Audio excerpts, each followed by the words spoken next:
set at 56k baud.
Good evening, everyone.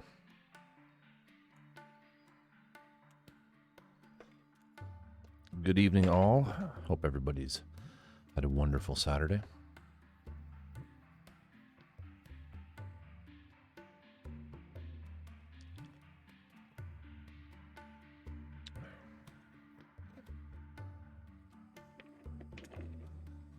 What a mess.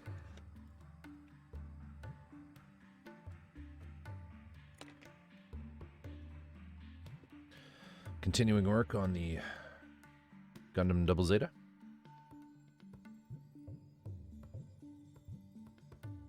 You know, I should put a little picture somewhere on here of what I'm working on.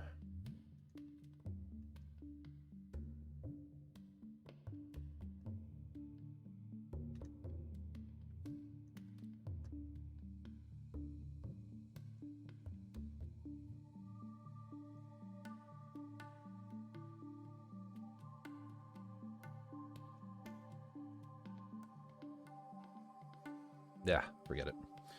All right. So continuing on from where we left off yesterday, I was able to make it out to my local hobby shop and get the orange that I needed.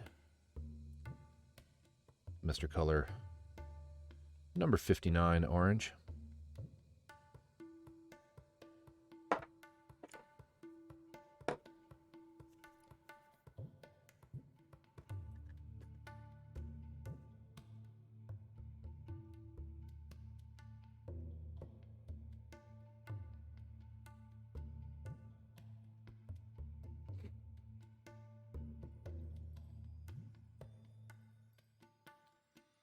Just never remembers to save my scale modeling tag.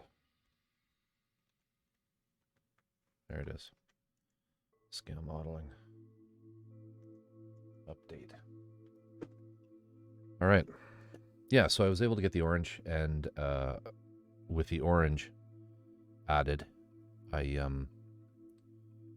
was able to sort of finish these small pieces, but I noticed a little boo-boo I made. I didn't spray the insides of these in the right color because I thought that this piece, when attached, like so,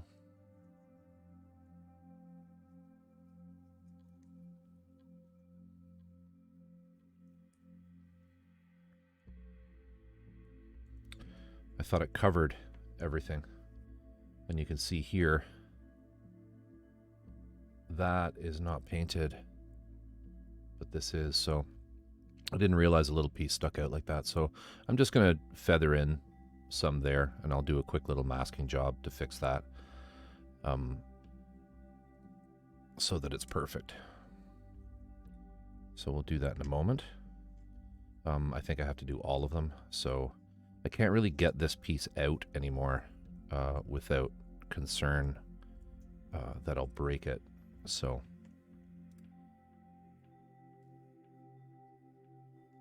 I'll get Twitch going on my phone here, so I have chat directly in front of me. There we go. Yeah, so that's the plan anyway. Just a little bit there, and it's easily accomplished. I'll mask that right now, and we'll do that first so that we can say that we finished this. I should be able to just get some tape just right under there like that to protect the side.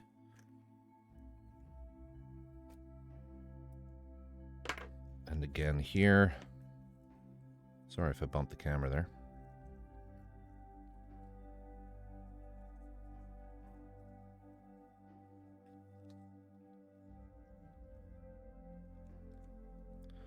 And if I just angle like this, I shouldn't have to worry about masking anything in the back, because airbrushes are very directional. So if I spray in that orientation, the paint's not going to wrap around and go down on that piece. But what I will do, just to be safe, I can find my masking tape. It's directly in front of me. I'm an idiot. Is I will do just this top, because that's a little risky. This is where sometimes it pays not to be too lazy if you make these sorts of mistakes. I'll just mask that off, and we have a little piece here we can use on this side, like that. Yeah, that should suffice. Actually, I should get that little corner in there. Yeah, that's bad too. So let's just put a little piece in there. A little piece in there.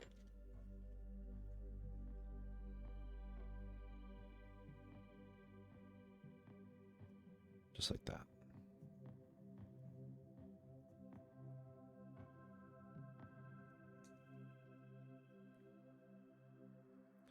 All right. And we'll do both.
Perfect. And then the other piece I want to paint is this, which I could not locate yesterday, but I did find it this afternoon. So we'll hit that with the character red. So these are getting gray number 2, dark gray number 2, and this is getting character red.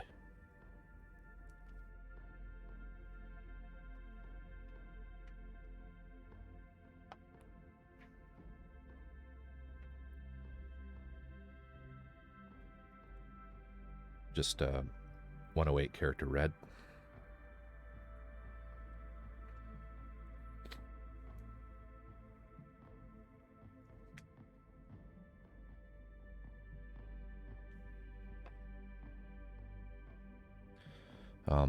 Some other stuff we should do is actually, while the stream is quiet, I am going to export this picture. Images.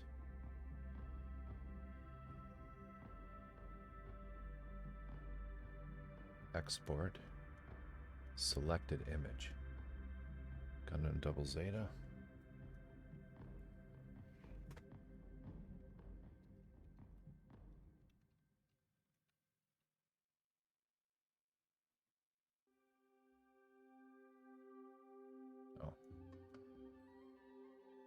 Select folder.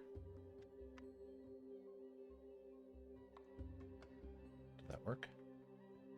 We'll add an image. We'll call it. Hey, Dreamcatcher, how are you today? Welcome, welcome. Call it image.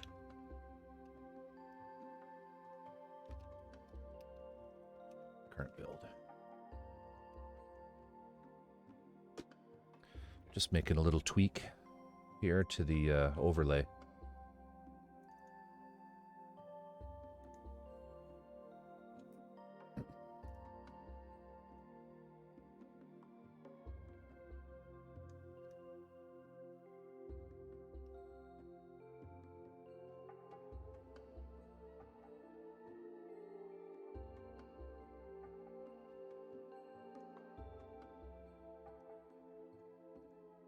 That'll do.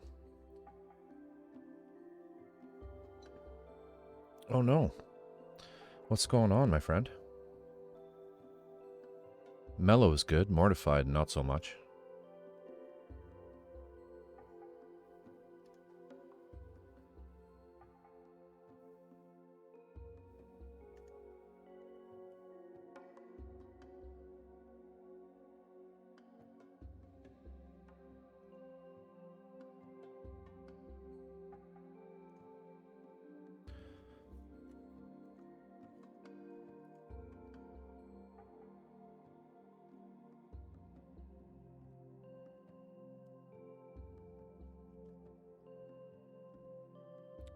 Nothing too terrible has happened in your neck of the woods.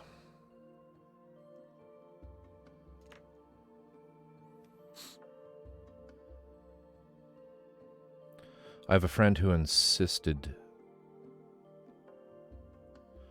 I have a friend who I guess who I insisted taste a coffee blend I'm in love with, but I didn't know they were a Mormon and aren't supposed to have coffee. I see, yeah. I didn't know that. Interesting.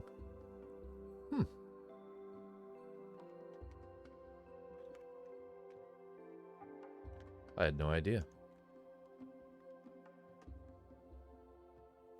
That those of the Mormon faith didn't drink coffee.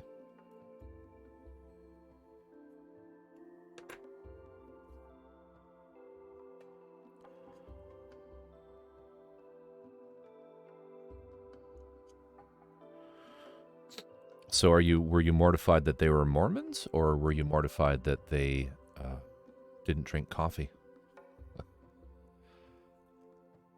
Yeah, Mormons aren't supposed to have coffee, tea, alcohol, or tobacco. I guess it's probably they consider it to be a drug, perhaps, or something impure that you're adding. to yourself. Something unnatural. Which makes no fucking sense because, I mean, coffee is a plant. Tea is a plant. Alcohol, yeah, okay, I can get that. But the only manufactured the only alcohol that really has had humans' hands involved in its creation is distilled spirits, whereas, you know, ciders, and I mean, you take apples or fruit and leave them long enough and they'll turn into an alcohol, right? But and tobacco, I suppose, is also a drug, but or natural. Sorry, mortified that I insisted Mormon take coffee. Ah, I see. Yeah. Well, you know, in all fairness, if you didn't know that they were a Mormon, then really, it's, you know, you've done nothing wrong. Don't feel too bad.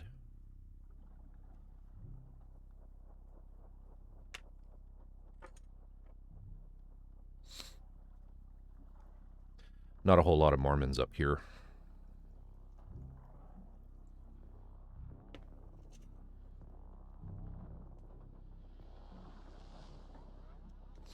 Okay, so they got those. Let's get some steaks for these.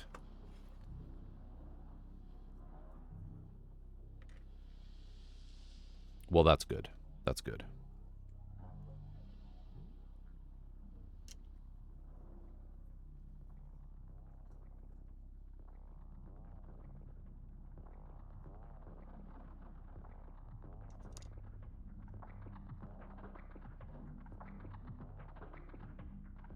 Okay. Let's paint some stuff.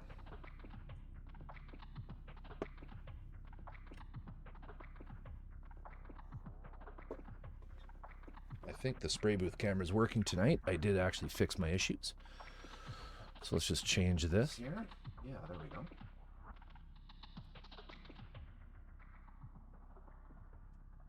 That's not right.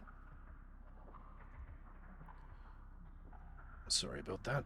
It is not working. Bear with me here. Switch into studio view.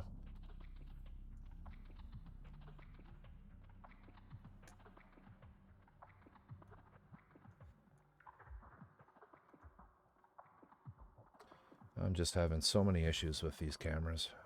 Thinking of replacing one of these two Logitechs.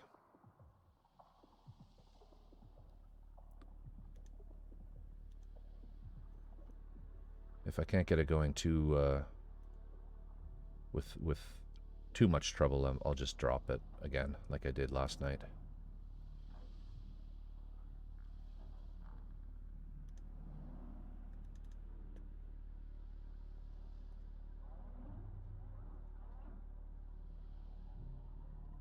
There we go.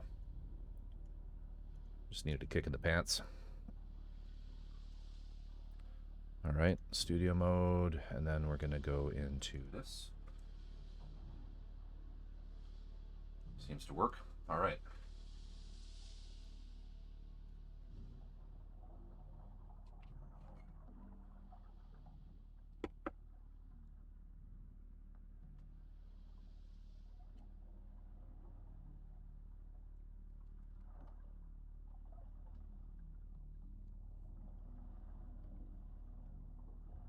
Hey, Dreamcatcher, did your big order of anime show up? Not anime, sorry, manga. I think you were waiting on some. Actually, you were waiting on some anime and manga, weren't you?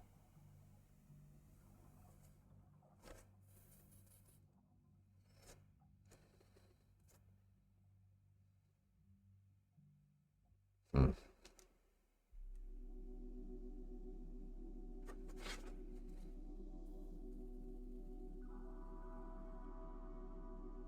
That is the wrong gray I have loaded.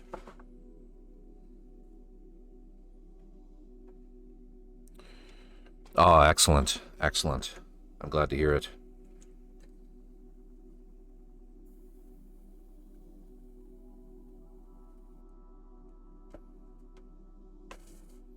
Let's give the brush a quick clean out here.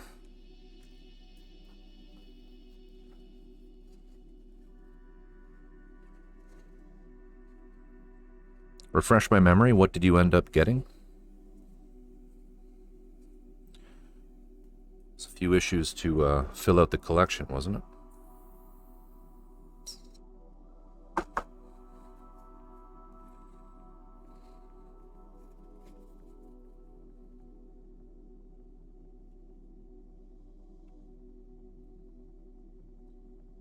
Start with this. Oh, One Piece, right.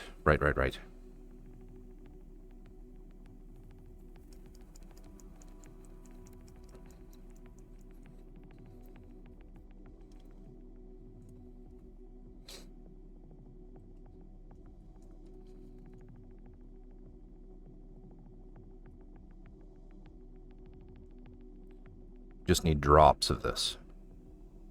We'll do 6 drops.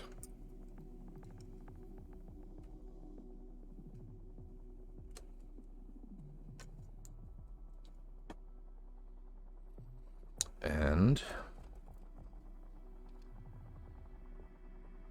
that one looks relatively clean. 1, 2, 3, 4. We'll do 4 drops of paint.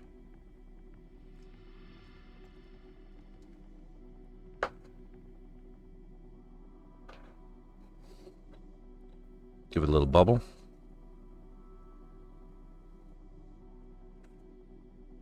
Turn up our fan.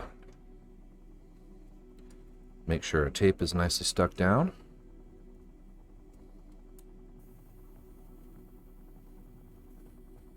Just feather that in. Don't need much.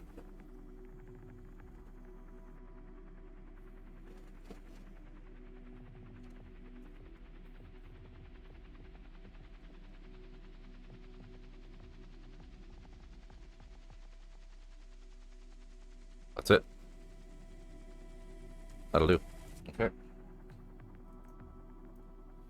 So let's change this paint. Do the red.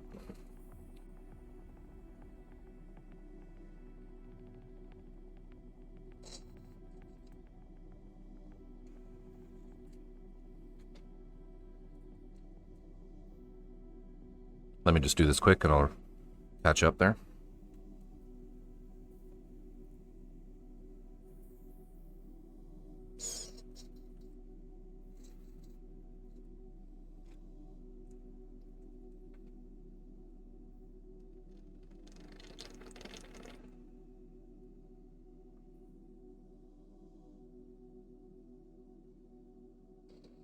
With the grays, I don't need to really clean the brush quite as well as I like out completely perfectly, but when I'm switching from something like gray to a red or gray to orange, I do clean it pretty thoroughly.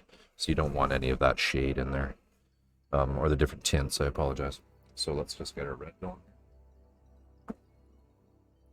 And again, I'm using the Mr. Color Rapid Thinner for a matte texture.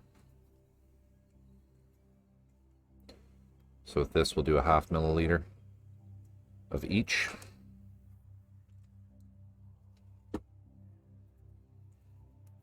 This might need a stir.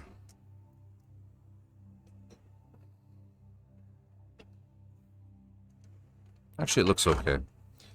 Probably just needs a shake.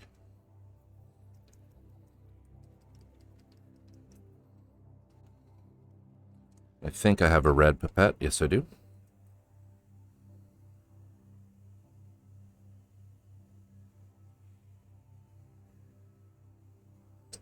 Just mix it in the pipette.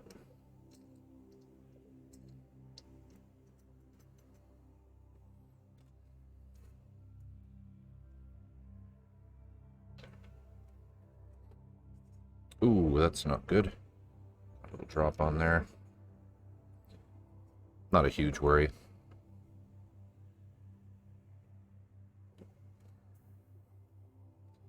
Just feather that in.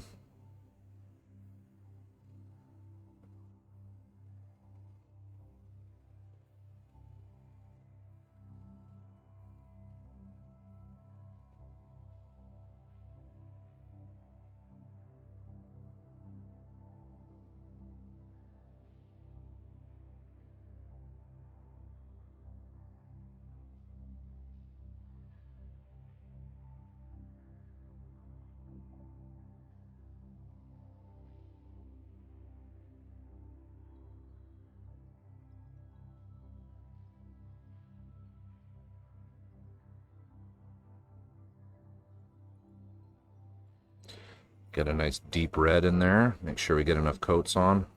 Just light coats.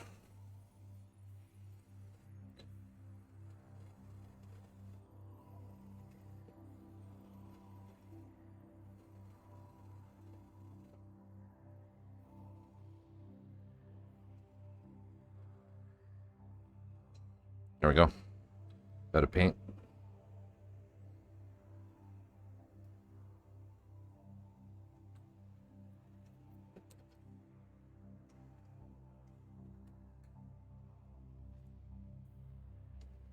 Give this a quick clean. So I don't think I'll be doing much more with red.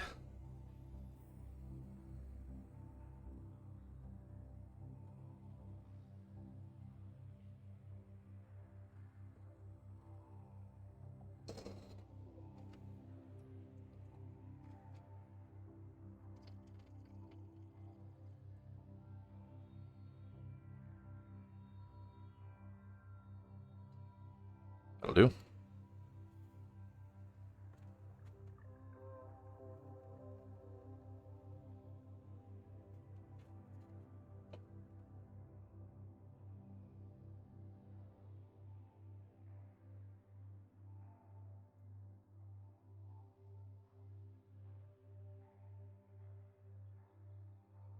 All right. So, some of this stuff out of the way.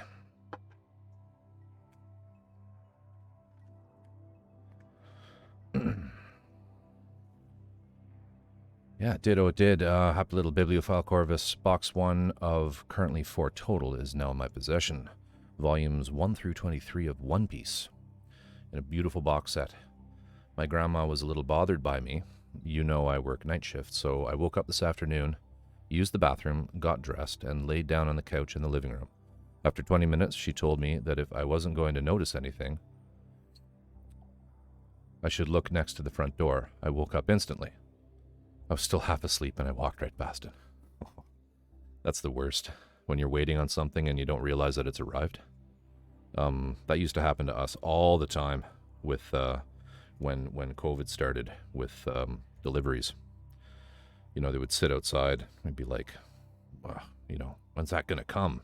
Not realizing that they had already put it in our carport. And we fortunately no longer have that issue because we got some of those blink cameras. So they trigger and we get a notification on our phone when there's somebody outside.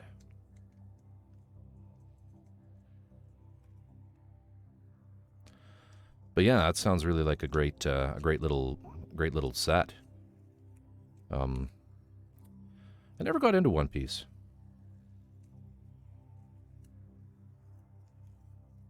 A lot of my friends keep telling me I should, but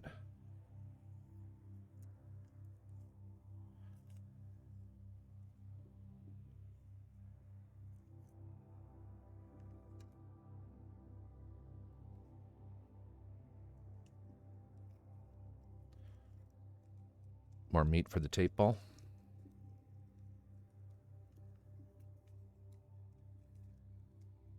More tape for the tape god.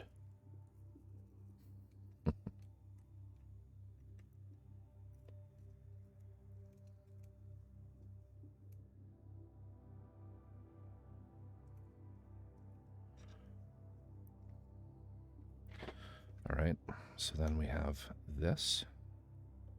Should look pretty decent now. Why do I still have it on this? We'll get this in here.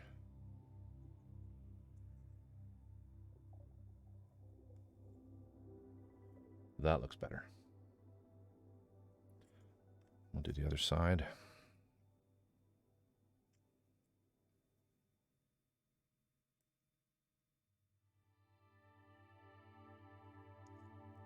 There.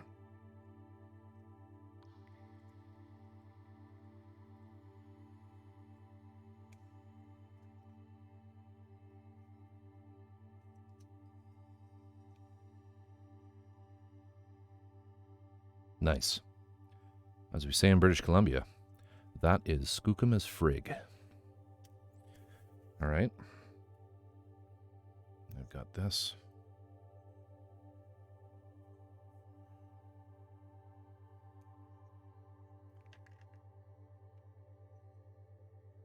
Slide that on. Put this back in.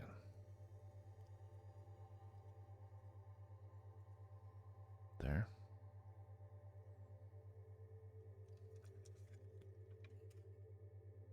Now I smooth-brained on these little tiny inlets that go into these pieces.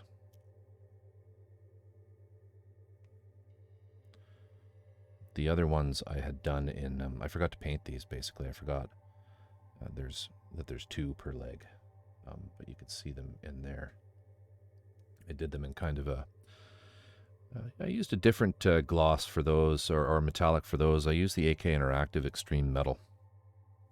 Not sure how I feel about it. It was my alternative color that for the 5-Star Stories AUGE.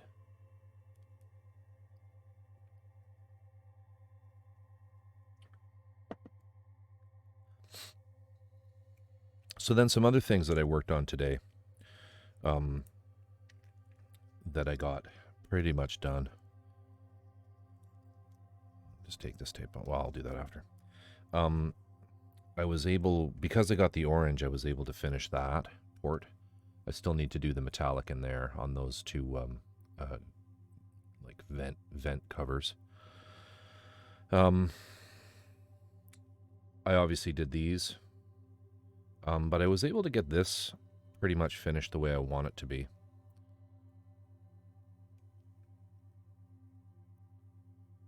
With the 3 principal tones and some little orange highlights. And then the back side of that is this piece, which is going to sit right in here like this.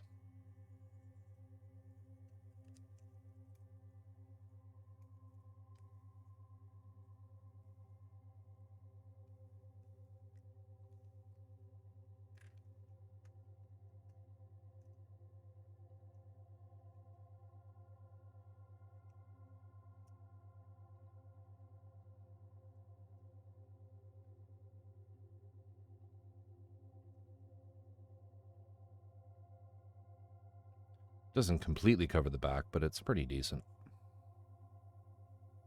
It's pretty decent. And there's another little piece that sits in that slot there that I haven't painted yet. So let's get this one off. And actually, we'll do the metallic on those 2 little pieces, so we can get going on that. Because that metallic is like a 2-part process. You use I'm putting an enamel black on it first, and then I follow that with the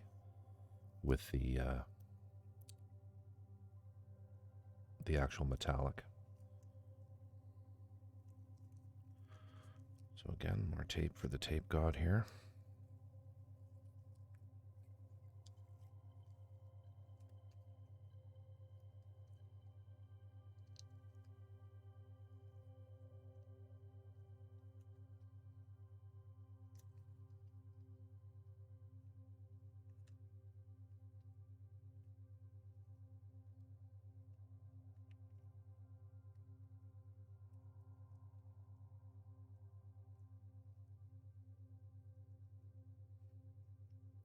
Dream, I know Drift reads 5-Star Stories, but do you have any of the printed material from 5-Star Stories?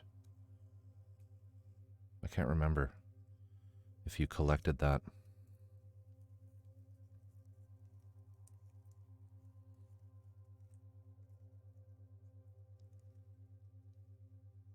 No, okay.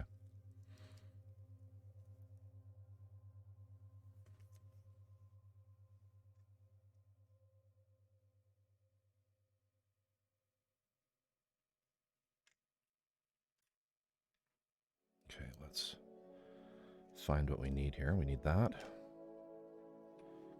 That.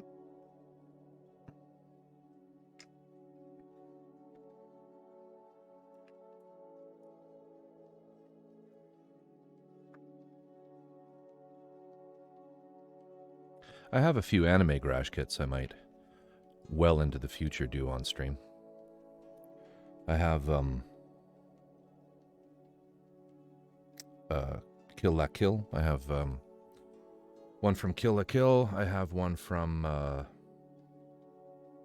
have a big Silene from Devilman Crybaby. I have Hitagi Senjuhara from Monogatari series.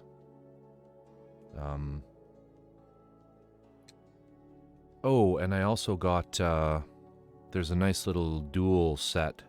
They kind of join together of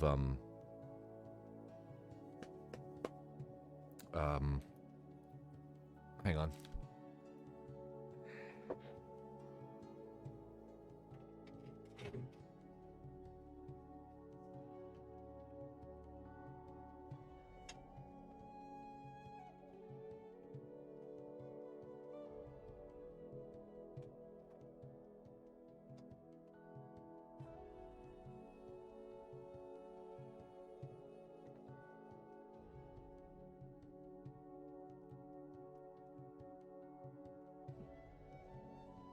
I don't even think I've looked at this. I have Spike Spiegel from, well, from you know what.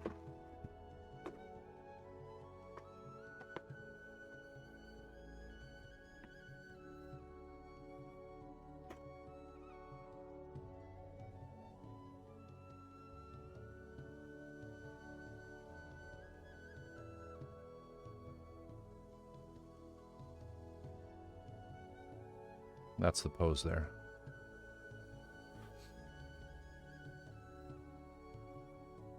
That's pretty cool. Big decal.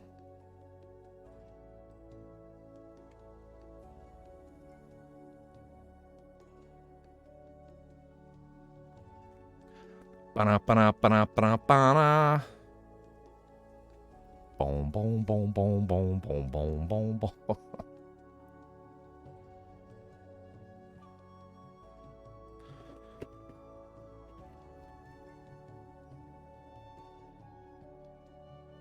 I've never looked at this.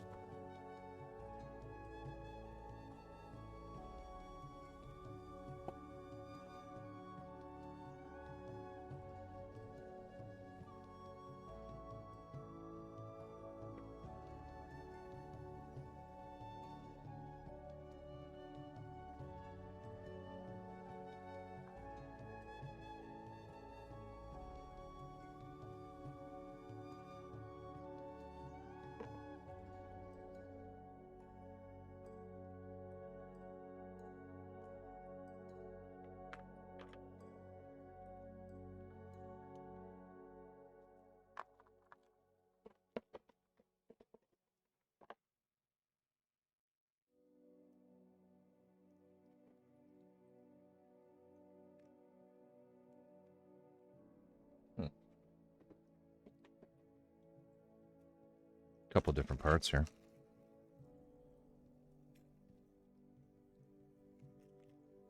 If this is a resin cast of a PVC, ooh, that's going to be hard to get in there. Have to do some major heat forming to get that in. Wow. That'll be tough. Yikes.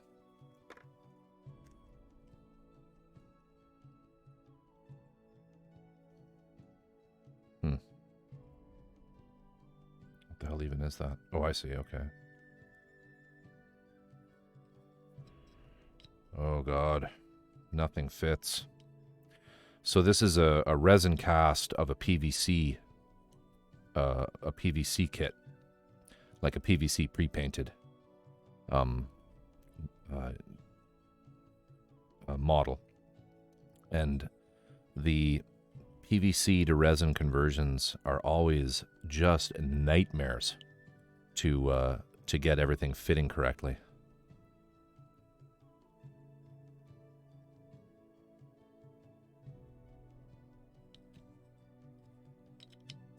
So, yeah, imagine the uproar. I know, right? I know. I meant sort of on, I'm on hallowed ground here, aren't I? hollowed ground for sure.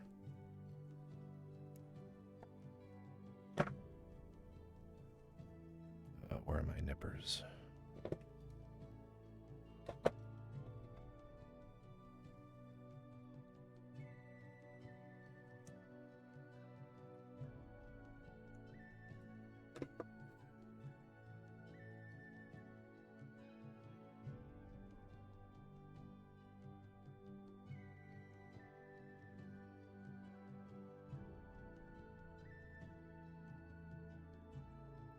Well, that actually goes together okay. It won't be that bad. It won't be that bad to make.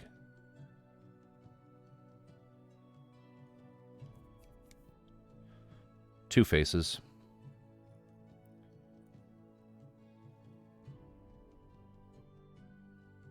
That are identical.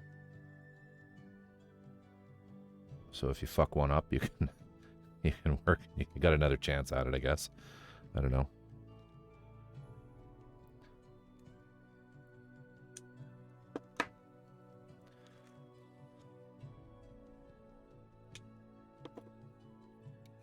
You know, it's this that's going to be a bit of a nightmare, like getting that, rolling that into there.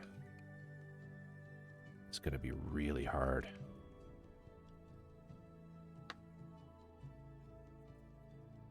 Anyway, and I think this bag here is just the base for it.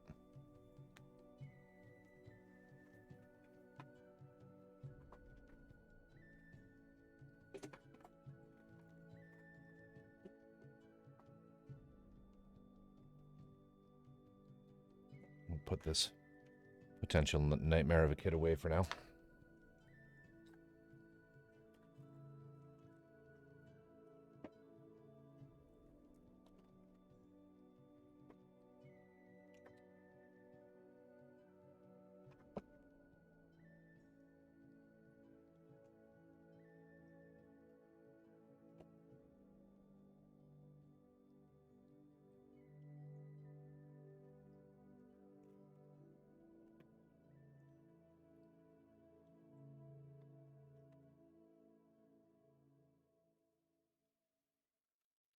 Anyway.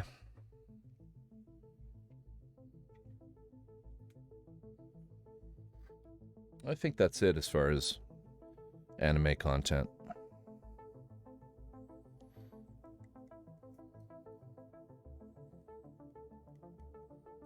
I have the Fae on pre-order as well, which is part of the same sort of series. So it's Fae and Spike together, and their bases kind of lock together, and they're kind of, it's an action pose where they're sort of flying through the air, firing guns. She hasn't shipped yet though, for some reason.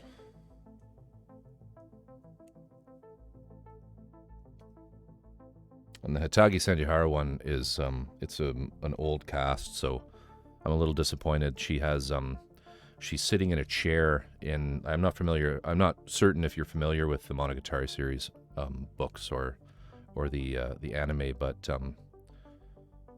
she has a scene where she's sort of pouring out a pop bottle onto the ground, and it's that shot. But the resin for the liquid is clear, and it's unfortunately it's yellowed, so I may have to recast it in myself in clear, and then hit it with some UV block, I guess. Okay. It's gold. So what do we want here? Let's do these two things quickly, so we can finish off the rest of that, and then we can kind of have 2 feet kind of finished here. So we'll get a couple of these.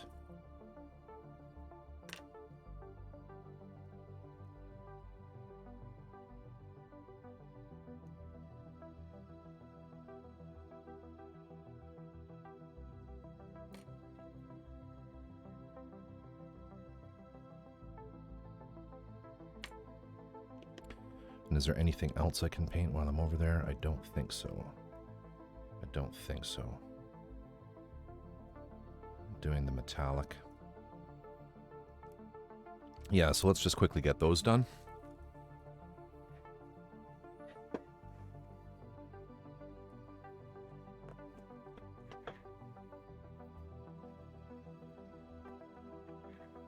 So we'll just spray them quickly with the Alclad black glass, or black gloss, sorry.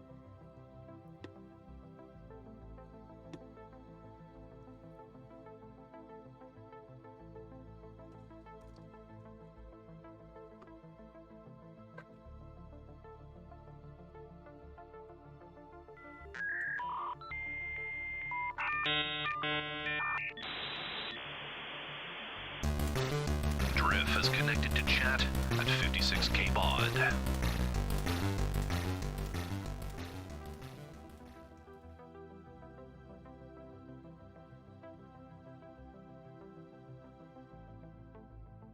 Drift, welcome.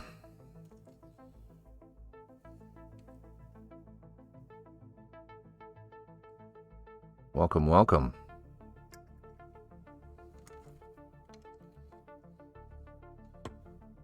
Just painting two like microscopic sized parts here quickly, and then I'll be back over and I'll have a look at chat.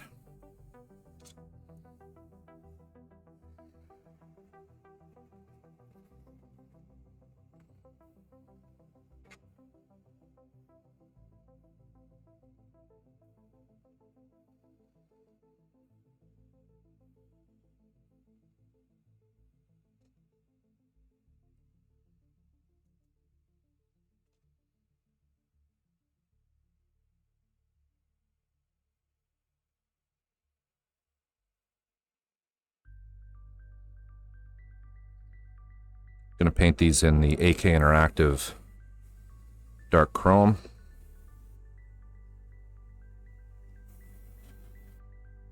So I'm just putting on a black enamel, gloss black enamel base, which you probably remember from the 5-star series.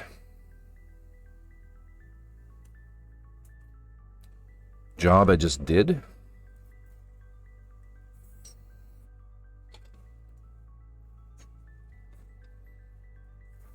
Get this enamel out of here.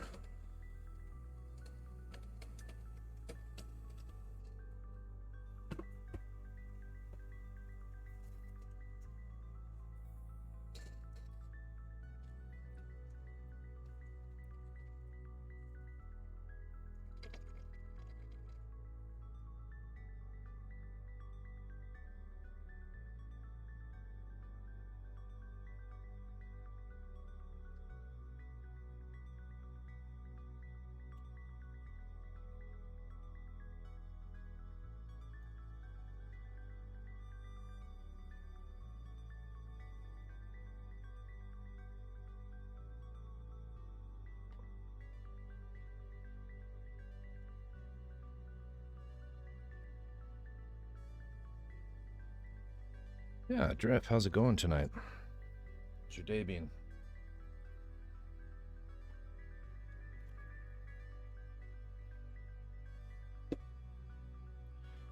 Yeah, we'll be using this metallic AK Interactive Extreme Metal.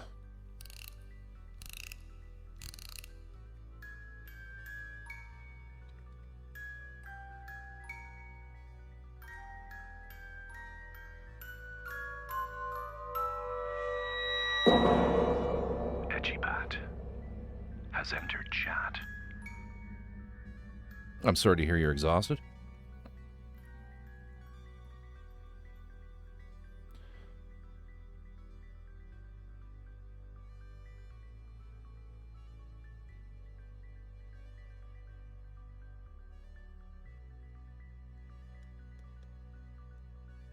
Were you working today?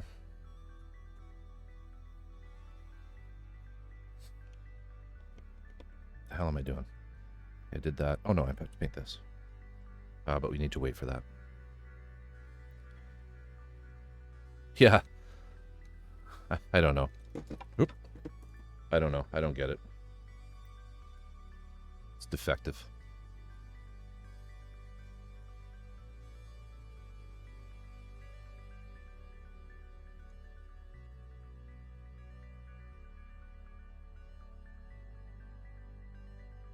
Yeah. I just haven't had an opportunity to talk to the guy who coded that for me. Figure out what's going on with it. But maybe that'll be this week's job.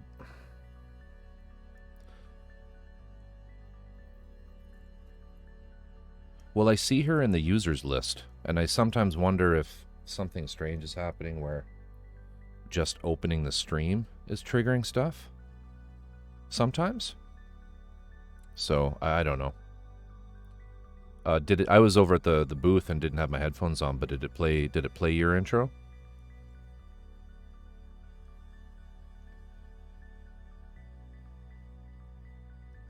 Yeah, but still it's weird. It shouldn't trigger when you start watching, you know. The intention is, because I'm not trying to, you know,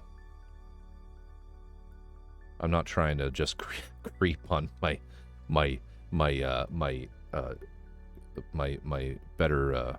better viewers, right? Like, I don't need notifications when you're just there lurking. That would be weird.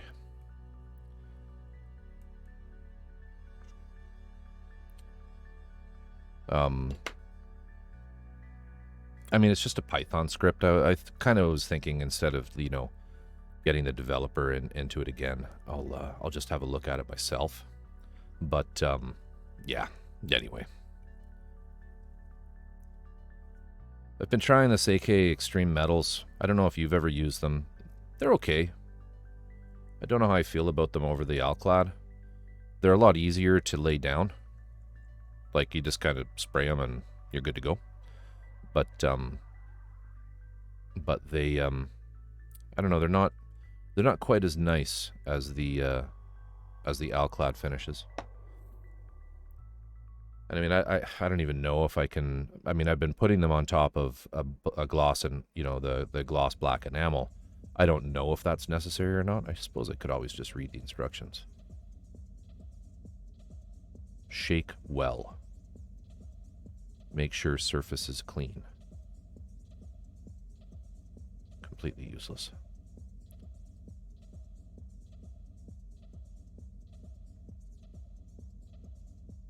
Oh, God. Been there, done that. I renovated 2 of our 3 bathrooms, sorry. Yeah. 1 to go. But I know the pain there.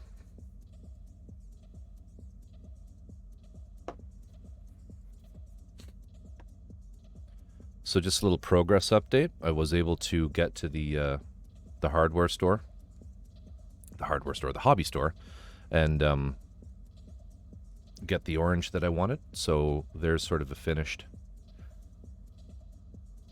foot. Yeah. And that little vent in there bugs me. It's triggering me that's not centered. Dare I stick a... Oh, it's just kind of loose. Anyway. Yeah, I that's the metallic smoke. That's pretty nice. I didn't want anything too flashy for this kit.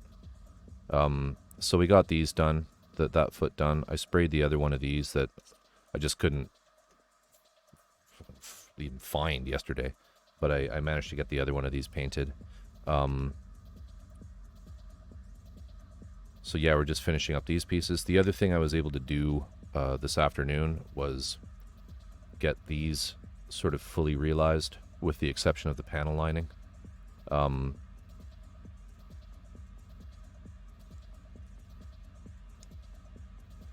These are time consuming. I don't know if I'll do another one. I don't know if I'll do another one of these tonight on stream. This was kind of a 3-tape process. I had to tape off all of the light gray. Not the light gray, but the mid gray, this edge. So first I masked for that all the way around it, sprayed that, removed all of that mask, and then I masked these 2 pieces. Sprayed that, removed that. Then I masked the orange, these little orange highlights. Sprayed that, removed that tape, and then I did these vents. I could have probably done the vents at the same time as the 2 darker stripe pieces, but I didn't for some reason, and I'm not sure why. And then on the back, which again, you're not really going to see, I just thought I'd make it a little more interesting, and I added some color to it. I oversprayed on the orange though, so it came out a little glossy, but it doesn't matter. I'm gonna hit everything with some what is it there? Oh my god, I'm spacing on everything. Some future floor polish.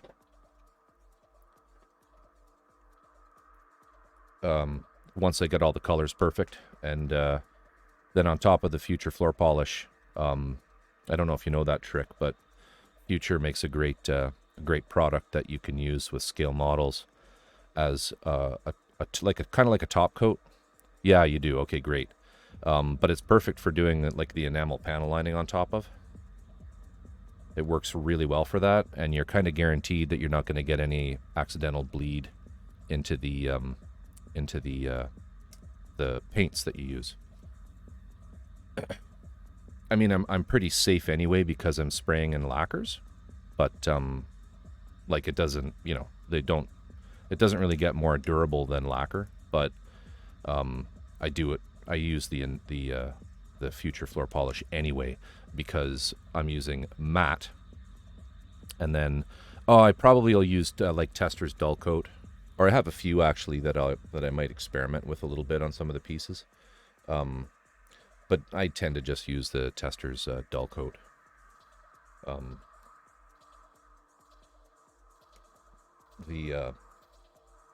Not the rattle can, but the I thought I had one here, but I don't.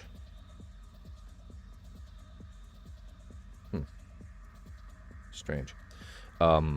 You can buy it in just glass jars to airbrush, and I usually just use that. Although there's nothing wrong with the rattle can either. What's your go-to for the panel lining?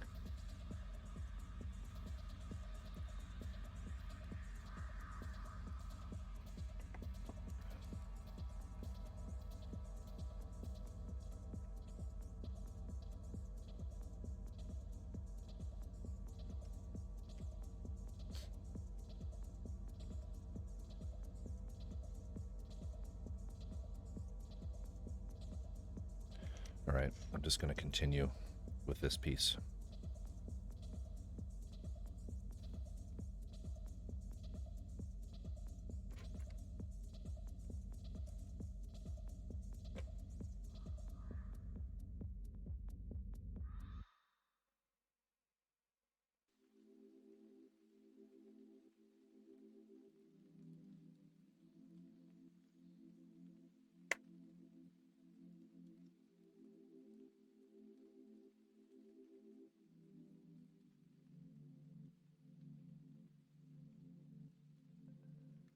Almost started masking it the wrong way around.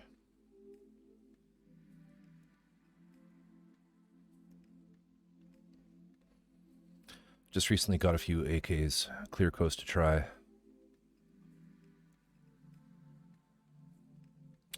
Okay. And are they rattle cans or are they airbrush?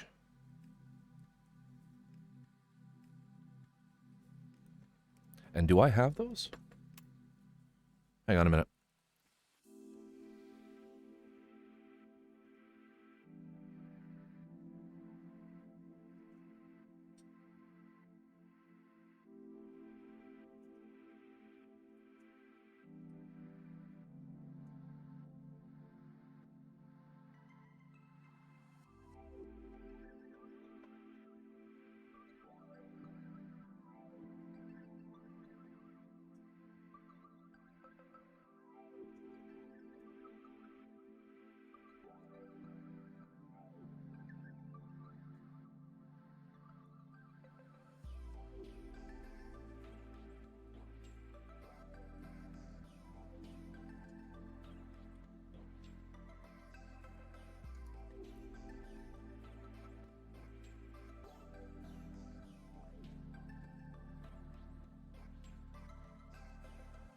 Yeah, so in addition to the dull coat, I use the dull coat if I want a matte finish.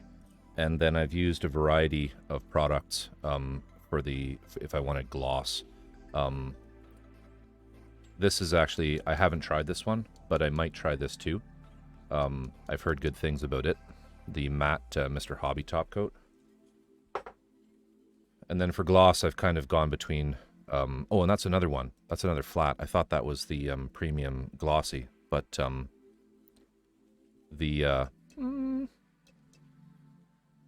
but that's the other matte that I wanted to try. Might actually try this one on this kit. Cruising down Santa Monica Boulevard with the top down, Ter-Ter23 There she is. has just joined chat. Hey, Ter, we were just talking about you. And then this is another one that I have used in the past. Yeah. Just the primers, yeah.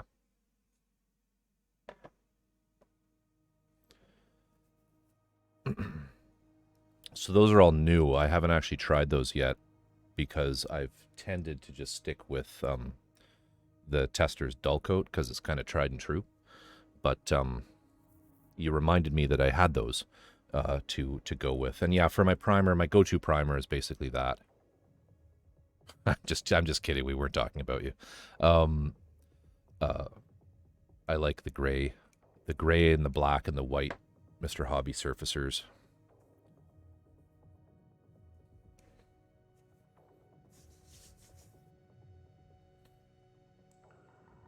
You know, other people have tried to get me to use different primers with varying degrees of success. But you know, like I like lacquer-based products. Badger's primer is good too, yeah, and cheap. We don't. It's funny. My local Mr. Surface 1200, and you go way back.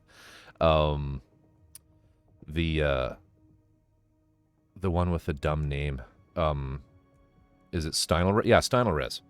I was gonna say people have been trying to get me to use Stynylrez, but Stynylrez is an acrylic, isn't it?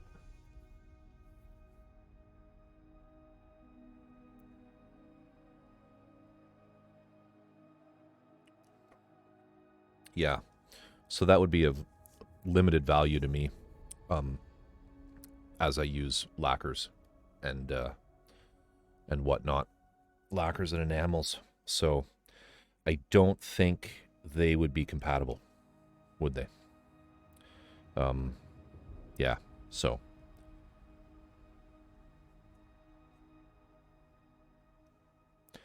So welcome, Ter.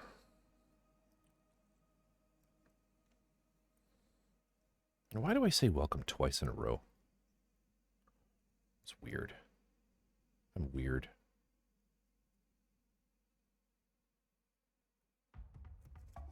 Don't like that piece.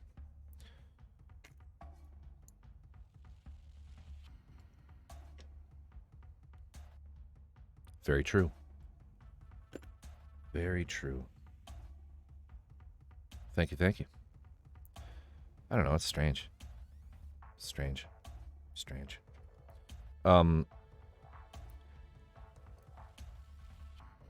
Drift like Etchy, do you tend to work pretty much all in acrylics as well with the scale stuff?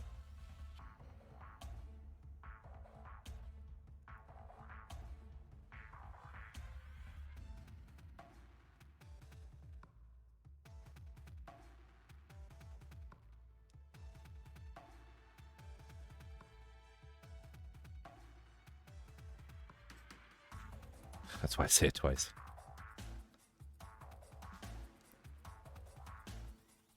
How's your day being, Ter? You busy? Do you have to work?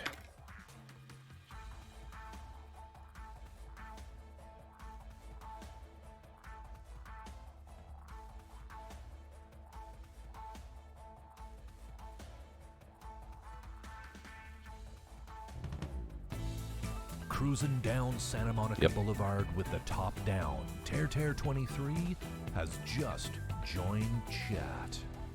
Just for you, Ter. I knew you were sitting there thinking, I would love to hear that again.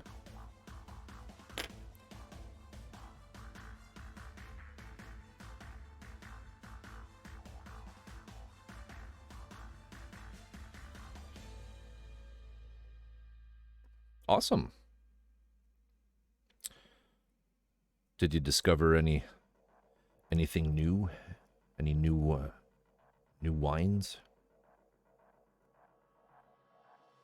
So what's nice about wine bars is they kind of sometimes take you outside of your comfort zone with their suggestions. Find new things.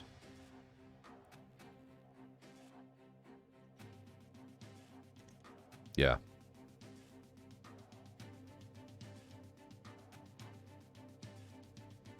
Yeah. You know, for me, it's the how well does it airbrush? Oh, oils on minis, I highly recommend. Highly recommend. I've discussed that before, but I have a very arrogant and close-minded view of paints. I believe that oil paints are for doing brushwork. Oil paint is the best paint on the planet. It's the ideal painter's paint. It's slow drying if you want it to be. It's fast drying if you want it to be. It mixes on subject, on the medium. You don't have to do stupid glazes and shit like that. Learn all these weird techniques that make no sense if you've had a formal training in painting. Yeah, so it's like if you're new to painting, there's really no reason other than what's available at your store to go with oil. There's no reason if you're just beginning with it to start up and just say, hey, I'm a new painter. I'm new to miniature painting and whatnot. Learn oils. There's nothing wrong with them. Well, yeah. I mean, hey, I didn't know you went to art school, but if you did, then like they're just so much easier. I believe there's very much a bias towards acrylics in mini painting. That whole side of the industry that is purely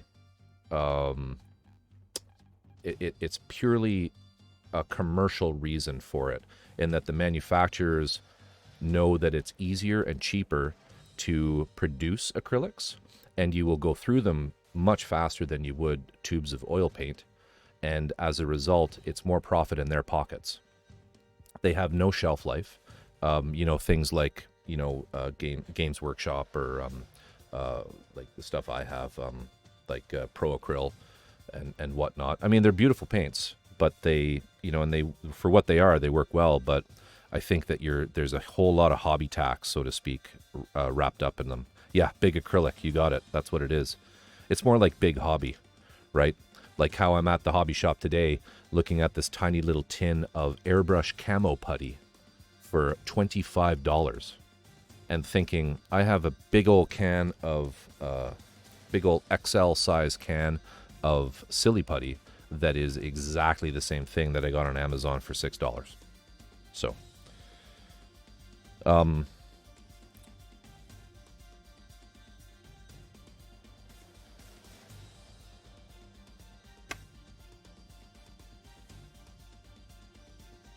the only thing with oil paint is you can't lick the brush.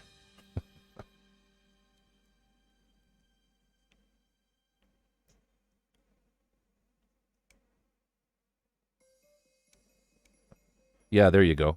Yep. And you're just mixing it in with some white spirits.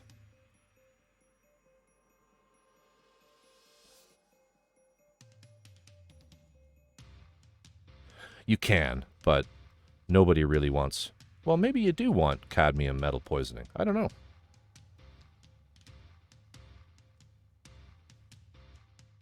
Yeah, Gamsol. Okay. Gamsol, eh? Interesting.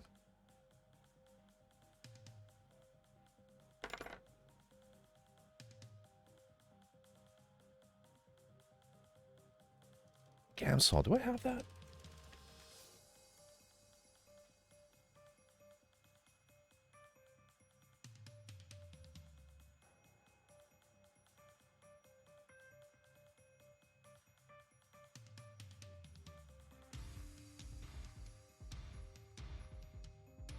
Yeah, so Gamsol. I don't have Gamsol, but I was using... for just doing it on palette, I was sort of mixing between doing, like, distilled terp, and, I was trying Taltine as well.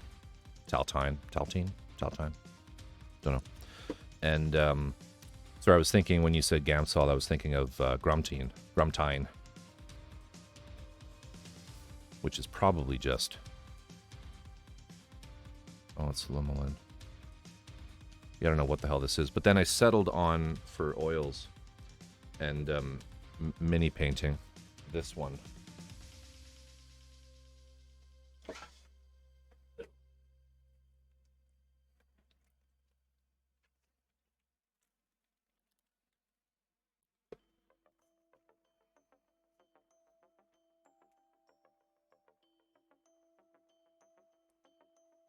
Just our local art store's odorless solvent. White spirits. It's for thinning oil paints. Works great. And you can get a gallon of it for, I think, $50.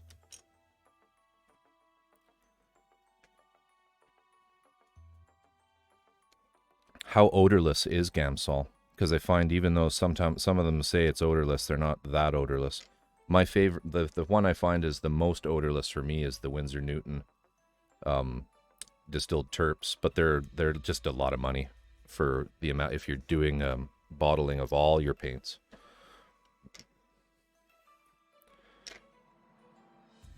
It's like water odorless. Nice. That's good. That's good.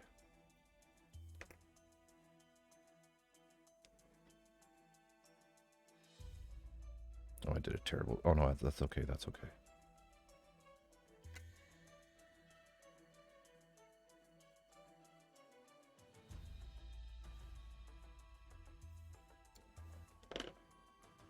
Hey, so that post you put there about the reissues was interesting.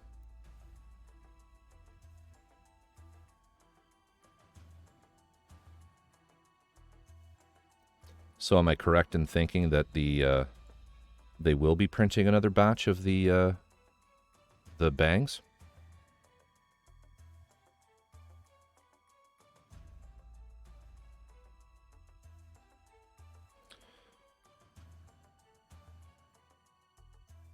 That's what it appears to be, yeah. Yeah, very cool. So there's hope yet. Yeah, it would be interesting if they retooled it, like you said. Because I've heard it actually from a few people. I posted the photos of the AUGE machine mess onto a couple subreddits when I finished that project, and there are a few people who commented on the conversation was along the lines of I hope one day they do an IMS of the machine mess. And I think someone actually said something along the lines of, I just hope they do a, they said that they're waiting on the Bang doll. And I had mentioned what they had told you on the phone. And that individual said, oh, that's too bad. They were hoping to get that a copy of that. And somebody else chimed in and said, they likely were getting rid of it because it was one of the very first IMSs they did, and it's notoriously terrible. So hopefully it is getting redone. I don't know if they said it was notoriously terrible, but they said it was problematic, which I think you had actually mentioned to me as well.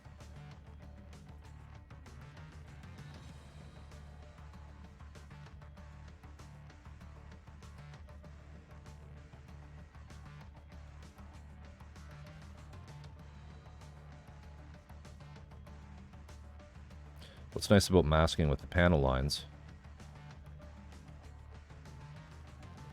Oh, it builds like a resin kit. So it might be right up my alley.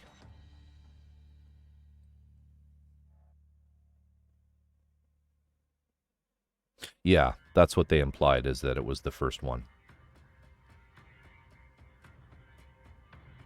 And I guess they engineered it like a resin kit. I guess simply in the capacity of unlike is are any maybe none of the parts are actually keyed to fit together. Everything has to be glued.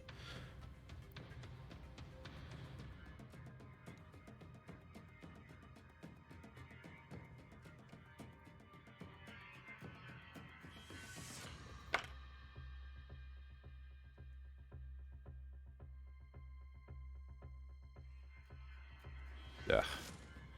It's a really terrible little curve here. It's hard to mask.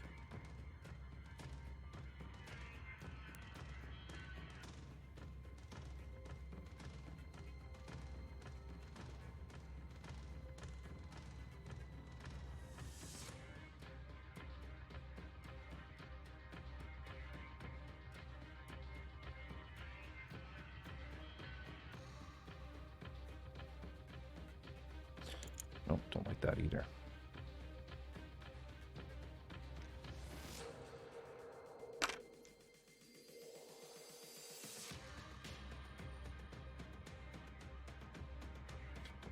No, Tear, we're continuing on the feet.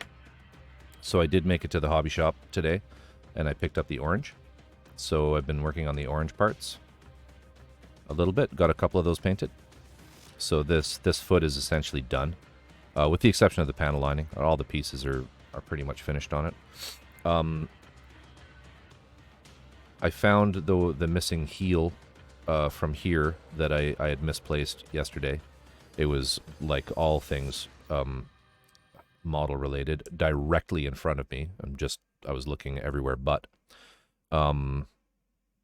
So I got that done. Did that at the beginning of the stream. And I had a smooth brain moment with the two, you can see them in there, those sort of silver vents.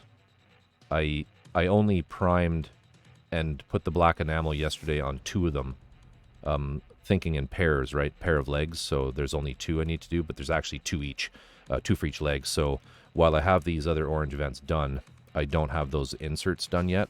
I'm just waiting. I've hit them with the gloss black, and I'm just waiting a little bit. You know, you're supposed to really let the gloss black cure for an entire day according to Alclad, but I'm not using it with Alclad. I'm using it with this Extreme Metal. Extreme Metal from AK. This Sunday only. And then this afternoon, I got this piece pretty much done. These pieces are one of the more complicated, color-wise, ones on the build. There's just a lot of, they have kind of every color on them, and they're really stupid angles. None of these angles here are right angles. Like that there is not a right angle. It's just a little shy of one. So you can't just drop a piece of tape in there and have a corner.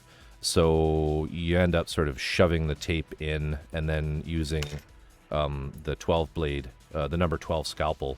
I like these hook scalpels. You've seen me use them, and you probably think that looks really awkward compared to a regular knife. But I find that they're very handy for cutting. The reason I like them is they're handy for cutting the tape. So you can put a piece of tape over a panel line, and then you can just drag this hook knife sort of through the panel line really easily. And they're very sharp and cheap.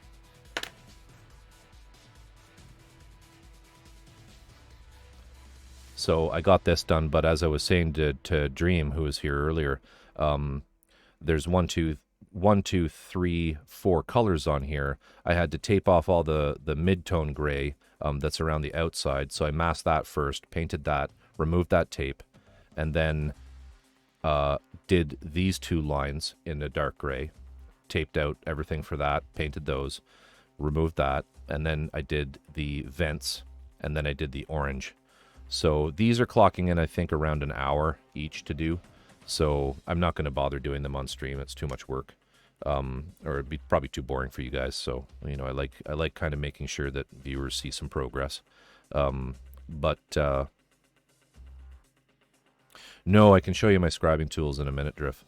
And then I also was able to paint that little piece of orange there. I haven't done the end yet because I'm actually going to try some of this. I picked up some of this today as well. I don't know if you've tried this one, Drift, but the Microscale Industries Micro Mask, Liquid Mask. It's kind of neat because it's really watery. Well, it's not really watery, but I've used the Winsor Newton mask in the past, and it's really thick and kind of hard to get into small nooks and crannies on scale models. So I thought I'd try this one as an alternative, and so far it seems pretty good. So for scribing, I use. Give me a sec. Gotta find them.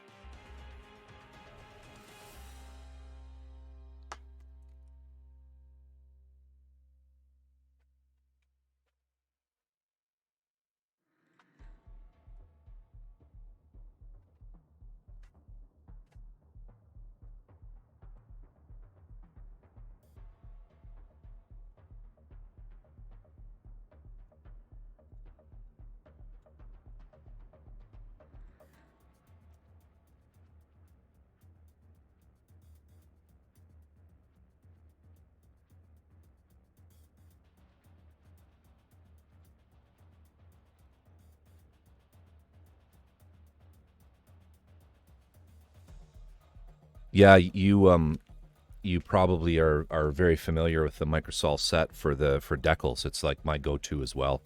I've tried Mr.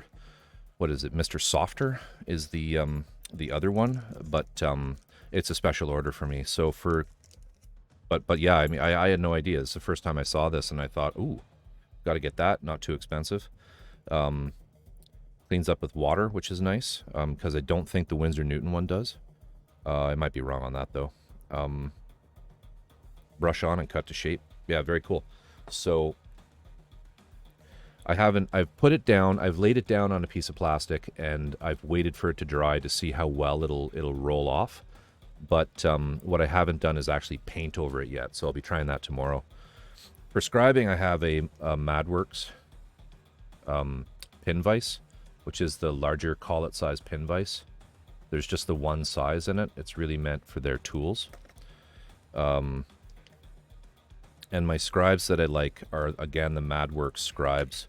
I use a 0.8 mil and a bigger one, a 0.2. Sorry, that is the bigger one. This is the smaller one, the 0.2. These are kind of pricey, but they're really good.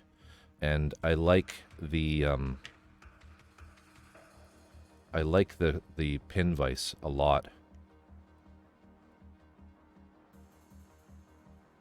Except the threading is backwards on it, which is kind of frustrating. So they're just nice little chisels, drag chisels. And I can show you on a spoon. Grab a spoon.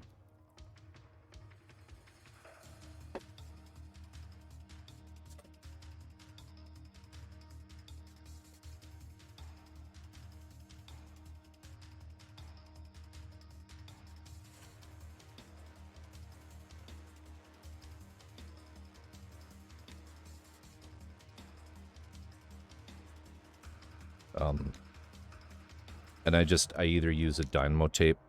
Dynamo.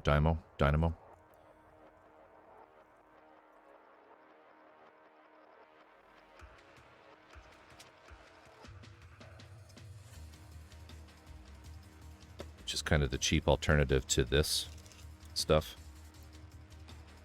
This stuff is better. I do prefer this.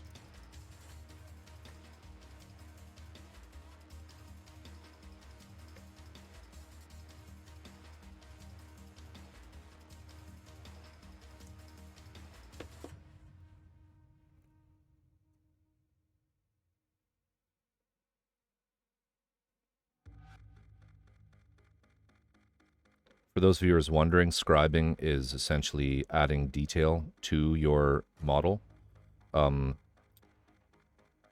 by adding extra armor plates, extra panel lines, which just gives it a bit more, gives your audience essentially, or yourself, a bit more to look at. So you lay the tape down where you want the line to be.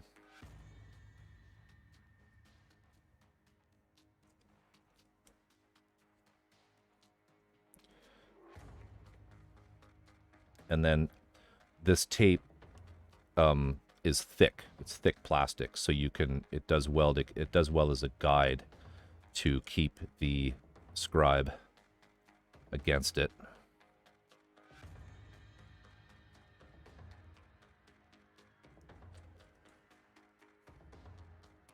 Try to do this on camera, but it's when I scribe, I usually like to keep it up close to my chest.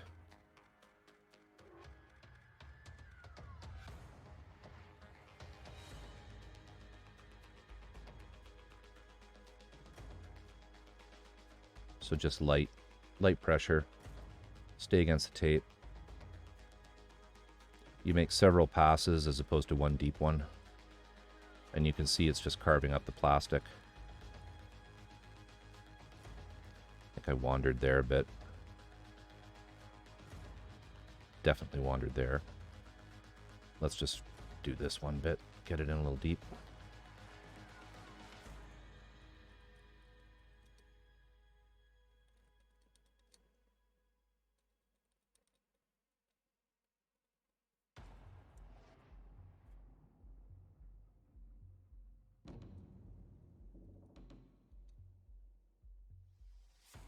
And Drift, the Madworks scribes are they are tungsten carbide tool steel, so they or tungsten carbide steel, so you can use them on resin without worrying too much either. Scribing resin is tough though. Like, well, I shouldn't say it's tough, but it's a little daunting because it really feels like you're going to break the tool. So let's just take that off, and now you can see there's a line. It's been scribed in there. Just running my fingernail through it to clean it out a little bit. And so you can imagine, you know, doing angles and whatnot on that, and then you can just take your panel liner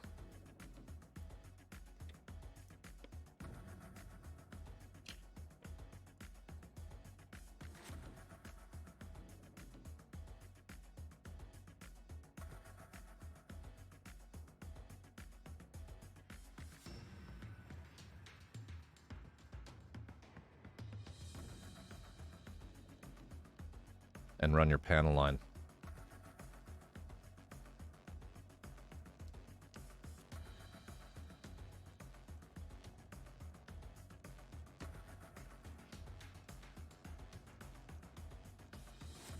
It's a little rough, but... And then some other tools that I find are nice is if you're doing some really major scribe work, Drift, are the God Hand chisels. You can see these are a lot wider, but they work really nicely as well. Pretty expensive in Canada. I don't know what they'd be like down in your neck of the woods, but I think these are like, up here, these are like $100. But they work well for if you're hollowing out a large area. And then the other really nice one, if you're doing a lot of sci-fi type stuff, are the God Hand drills, the centered drills. So these are very cool. Let me start with the biggest one because I'll show you something really neat you can do with them.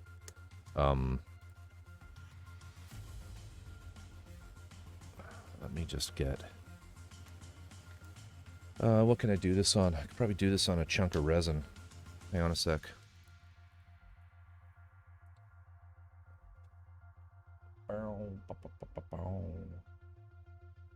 Here, you know what I could do it on? I can do it on this. Yeah, so check these out. No. What am I doing? That goes there. These are super sharp.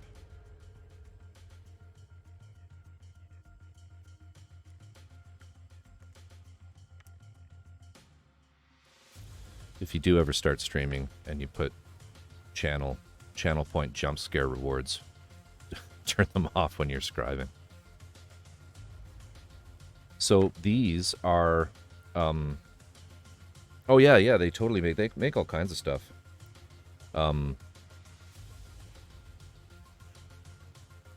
So you can see there's a tiny little point, like a centering point.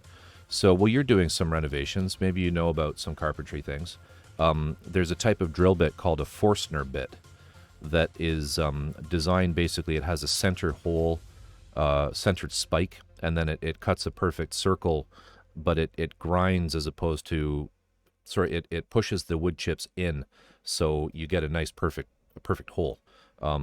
But these are made so that you can basically take it, and I'm not too worried about doing it on this because this is going to be covered. Well, I know this isn't going to be visible. You have big versions of these, yes, yeah. So this is like, think of it like a spade bit, right? But what you can do is you can that little tiny spike centers it, and also creates a center hole. So let's just start turning this. Am I doing it on stream here? Yeah. So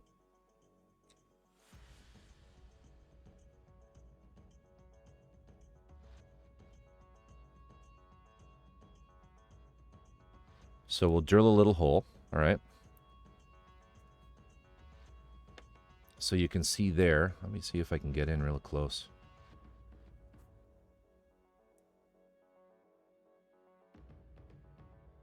Pardon my dirty fingernails. Okay. But you see there's still a tiny little, like, divot there, right? And so now what we can do, and you get a really nice clean edge.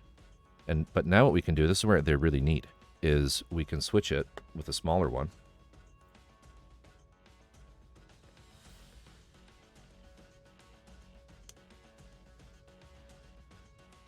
Like, let's do this one.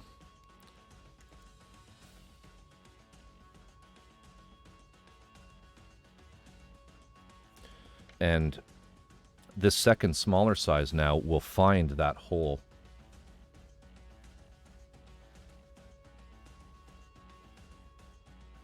And sit in it as I turn.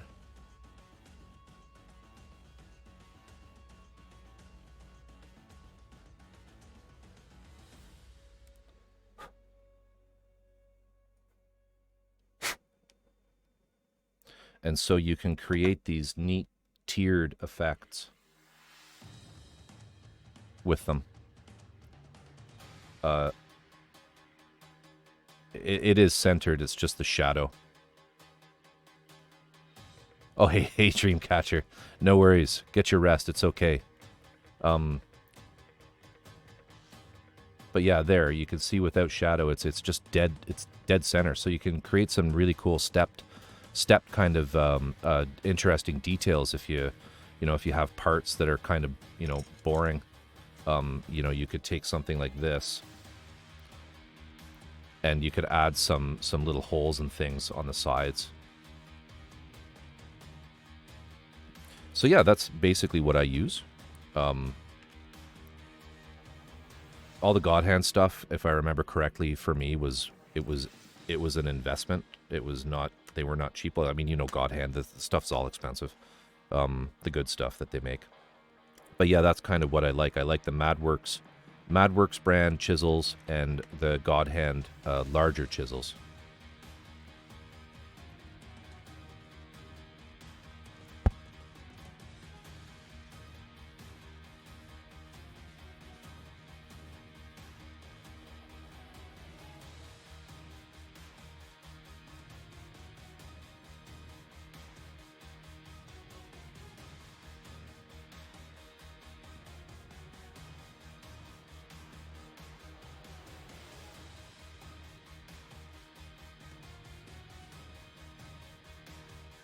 I have three sizes. I have a 0.2, a 0.8,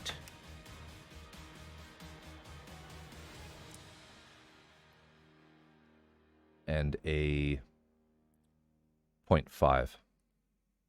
And I find that that's enough for me to kind of do everything that I need.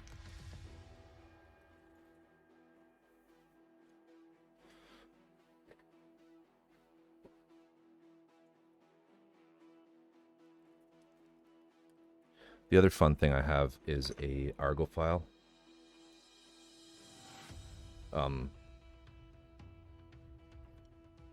Oscillating sander, which is super handy if you get into resin,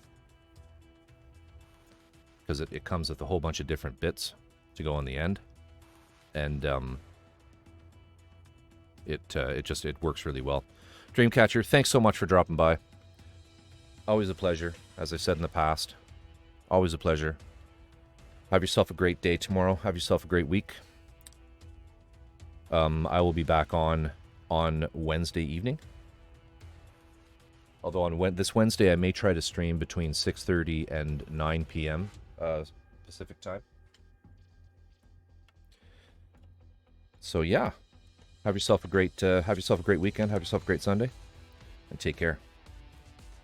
Enjoy catching up on One Piece. So it comes with a whole bunch of different attachments for the end drift. Like there's this guy, there's this wedge shape that would, work in a slot. And there's more of them that are probably somewhere in this mess. Yeah, it's very cool. I can't see it being too useful for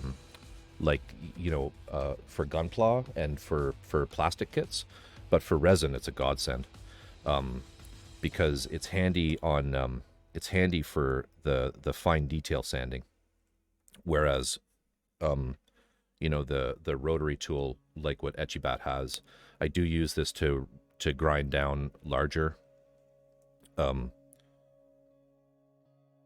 bits of resin. But you don't want to use a rotary sander to get the super fine detail. So yeah.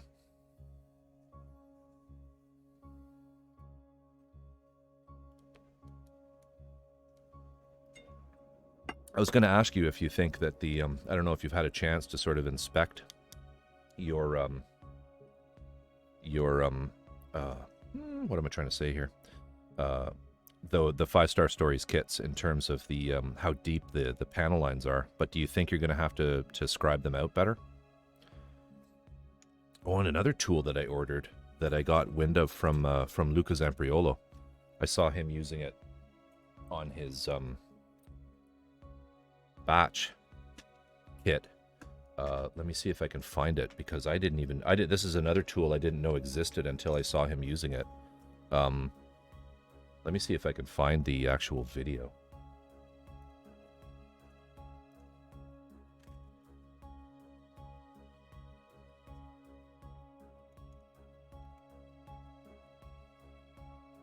Because you might want to order one of these as well,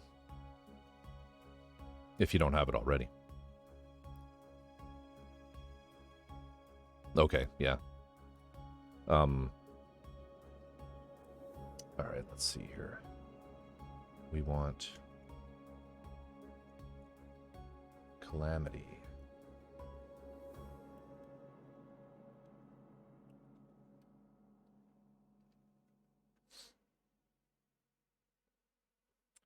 Oh shoot, I said batch, but it's actually his 5-Star Stories, the Ashura Temple that he did recently.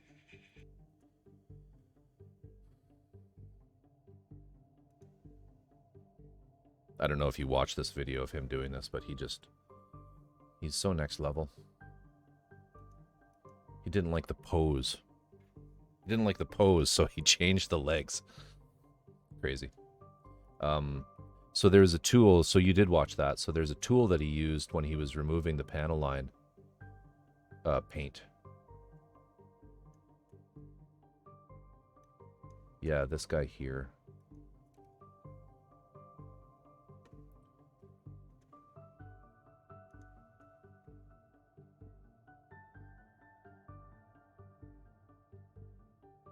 And he used the same panel liner I have, the Tamiya accent color, black accent color.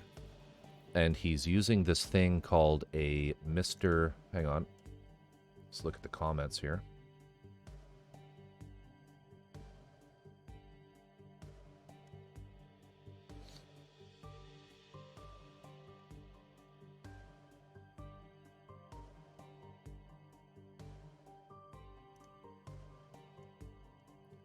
Mr. Stick Cleaner by Mr. Hobby.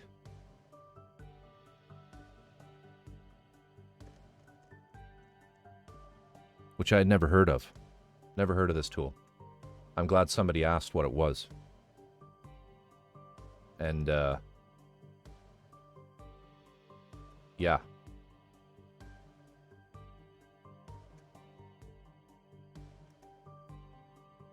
Does he keep using it? No, he mainly uses it back here.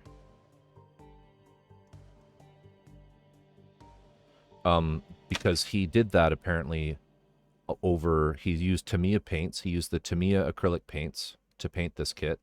He didn't put any top coat over the Tamiya paint because he wanted to keep the, I'm wondering that, like, I don't know if it's like a makeup sponge or if it's like a Mr. Clean, like what are those that's like the cellulose sponges, the Mr. Clean magic erasers. I have no idea what it's like, but they're out of stock everywhere, of course, or available on eBay for like, $50. But I found some on AliExpress that I ordered, and they'll take a month to get to me, but I'll probably be ready to use them in a month. But he basically says in the comments, he's glad he found them and he'll never go back. But just the fact that he's removing that enamel paint from acrylic with it is like, that's so cool. So yeah, that's another thing. So it was Mr. Stick Cleaner 2 is what it is, right there.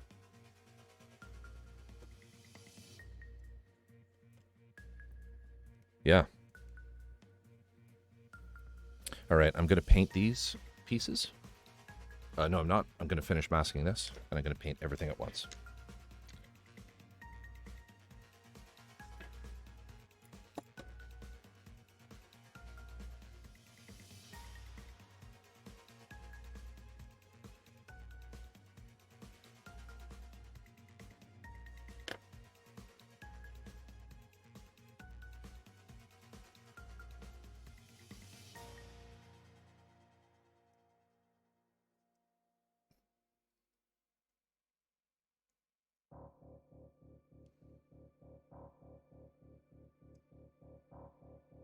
Yeah, I couldn't find them. I couldn't find them anywhere in Canada, and I kind of just gave up looking through some of the U.S. shops. But maybe you guys have them in stock down there somewhere, in some of your resources.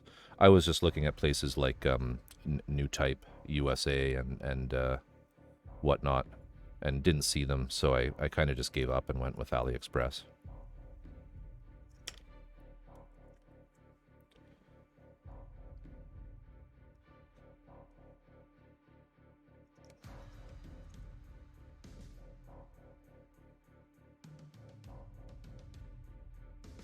It's funny, hey, there's all these tools that you just never see. Like you were saying, you didn't know God Hand made those chisels. I mean, I didn't either, until every once in a while I'll just sit there with a drink and scroll through the entire tool section of, Hobby Link Japan, just to see if there's something I don't know about. And usually there is. I wonder what Mr. Clean Stick 1 was. Yeah.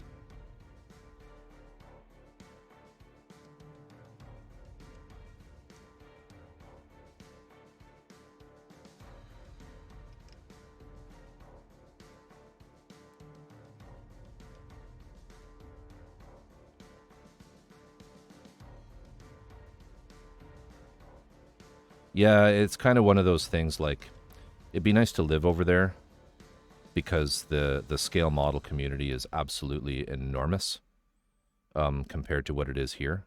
Like, it's just, there's just so much more of it over there. But at the same time, I don't want to live over there. I like my big house. I like my big land.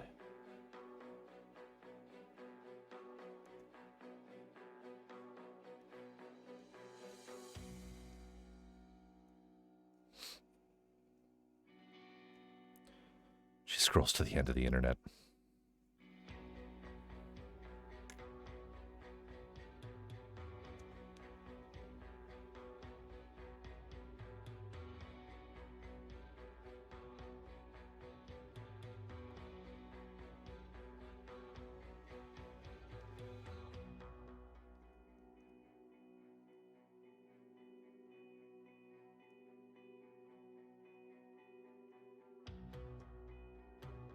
Okay, we're close here. Just got to do the front, that little piece there.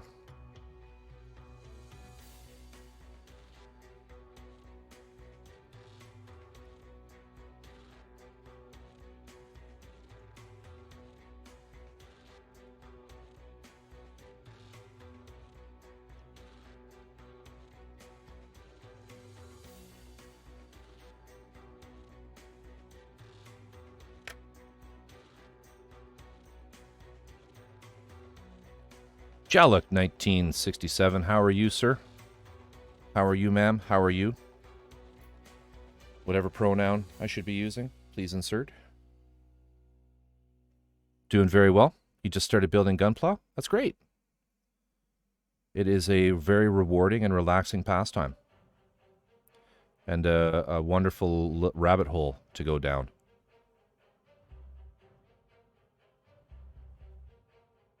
I'm sure others have warned you. It's a very deep, deep, deep rabbit hole. But yeah. So I'm working on what's called a resin conversion kit for Gunpla. It is this here. It's a resin conversion kit for the Gundam Double Zeta Ver.Ka kit.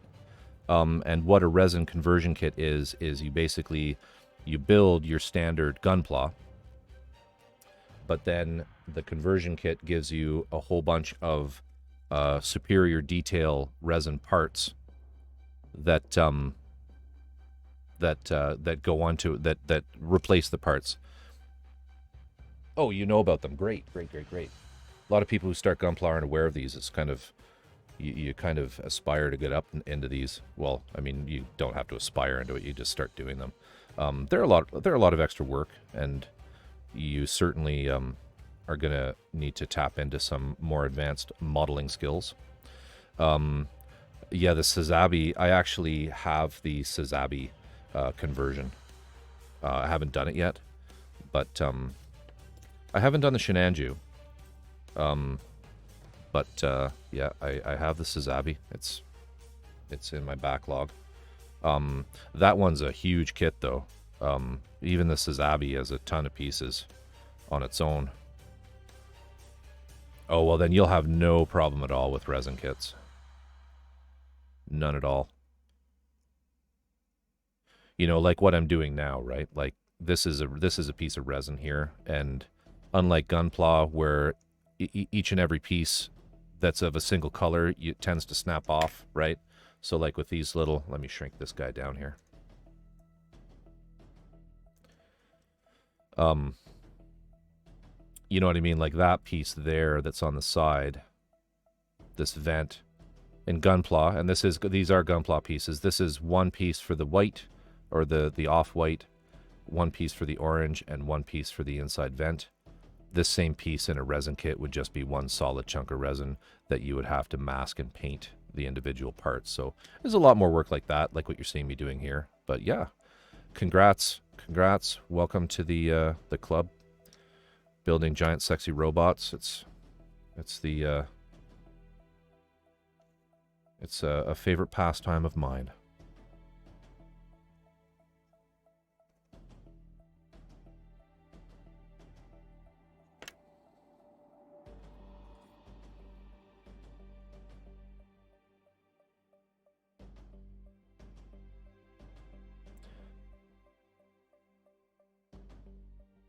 I know, right? I know. I did a lot of scale modeling a long time ago as well. And for anyone, you know, any of my friends who have talked to me about getting into scale modeling, even though I really like Gunpla and Gundam content, IP, I enjoy the series, I enjoy the anime, and I just, it's a real interesting sort of universe to explore. I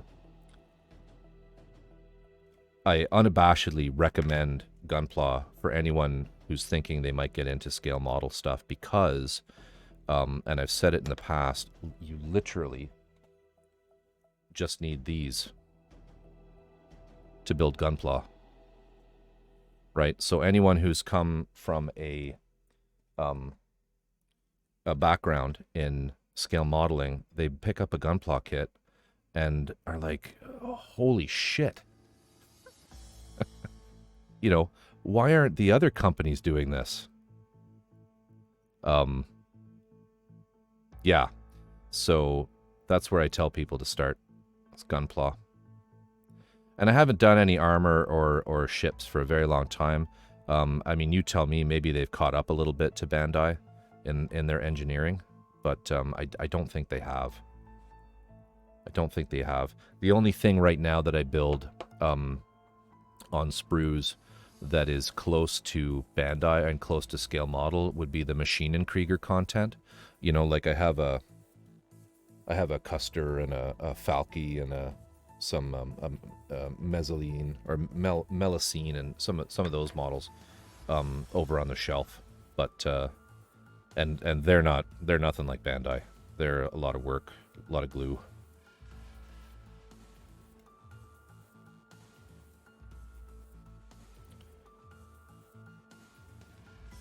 Anyway, I stream primarily resin type projects. Sometimes it's going to be conversion kits. Sometimes it's full resin builds. We just finished on stream a week or so ago, or 2 weeks ago, a full resin kit of the 5-star series content. So no plastic at all, just all resin. Very, very big kit.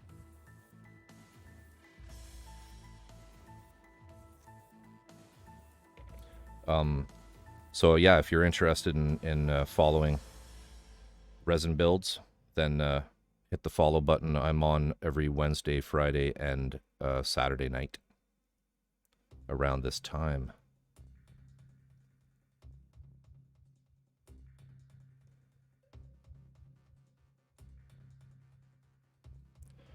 I'm building a spray from beer cart. I just read that. I'm building a spray booth from beer cartons.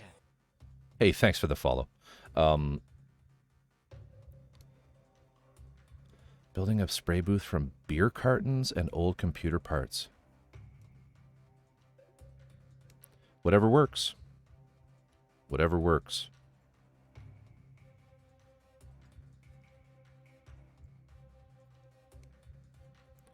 I'm not saying I'm cheap, but my family invented copper wire fighting over a penny. I've never heard that. That's awesome.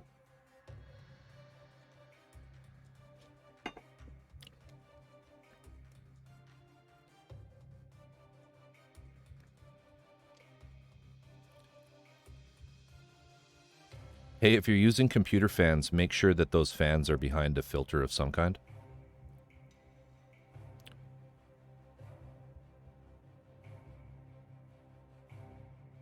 Because if you're buying those $250 spray booths, they have like spark-free fans. Because you don't want to be creating a blowtorch in the in your outtake when you know, that lacquer thinner hits the you know, gets ignited by that fan.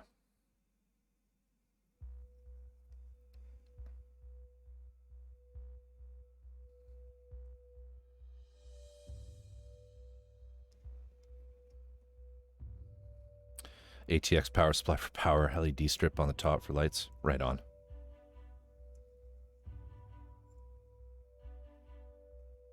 I mean, I think it would be a super rare situation where that happens, but, you know, you never know.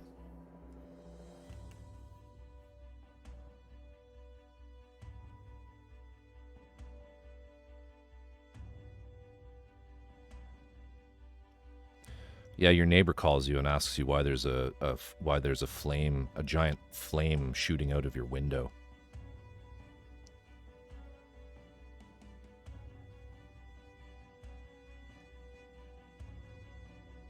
Honestly, I wish I had built my own.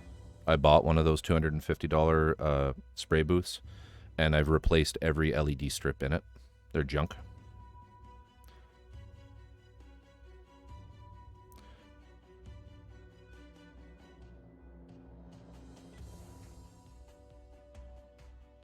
So I think we're good to go on that one. So we're going to paint that guy up to look like that.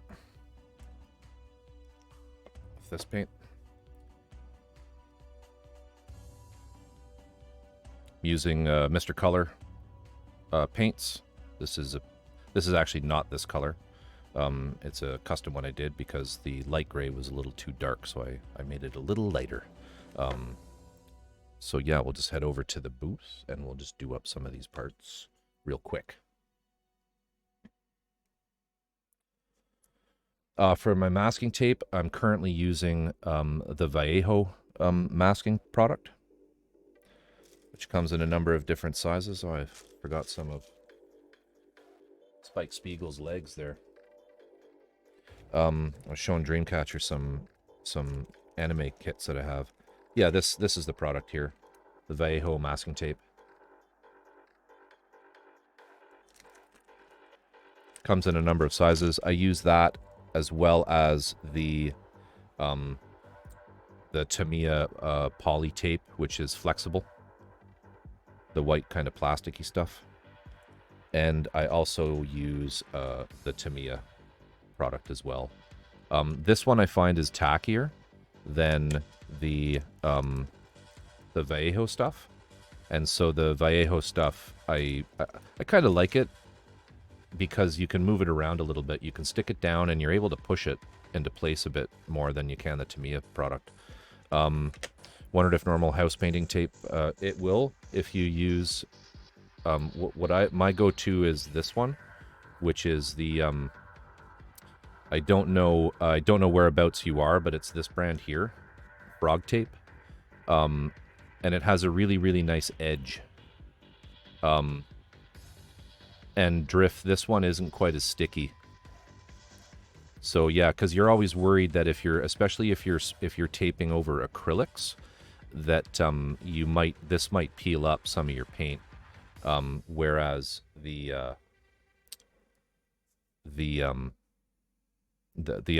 ones won't. So, but yeah, Drift, you're absolutely right. So I won't use a regular masking tape, but I'll use like I'll use this one, this Frog Tape one.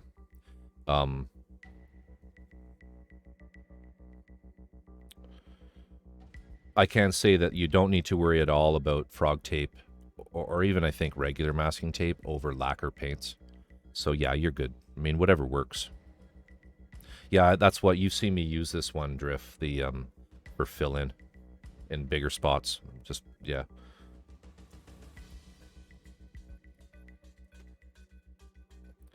All right.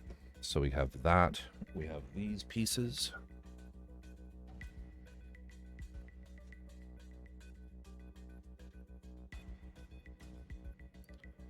These two little tiny things. Durex sticky tape once, total disaster. I'm not familiar with the Durex tape. Is it just like a regular masking tape?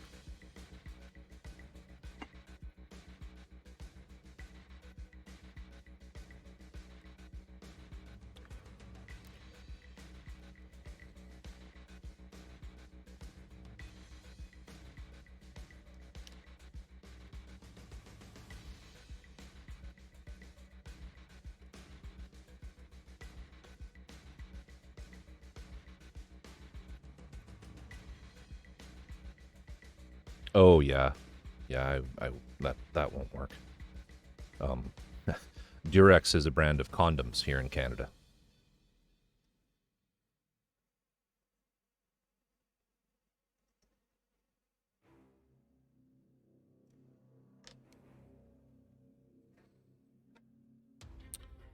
All right. So, yeah. Durex, Trojan. Yep. Okay. So let me just switch scenes here.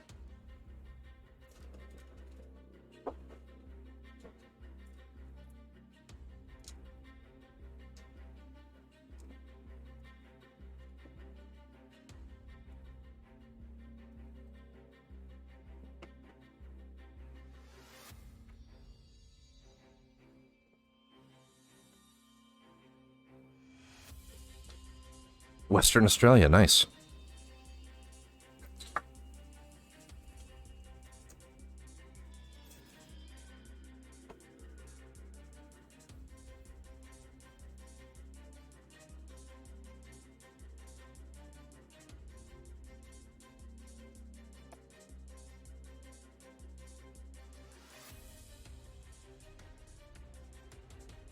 All right, so we're going to be doing, we'll do this piece first.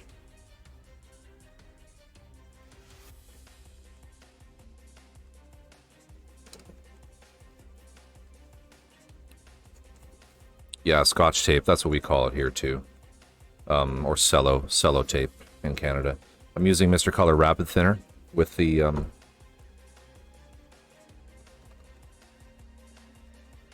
paint.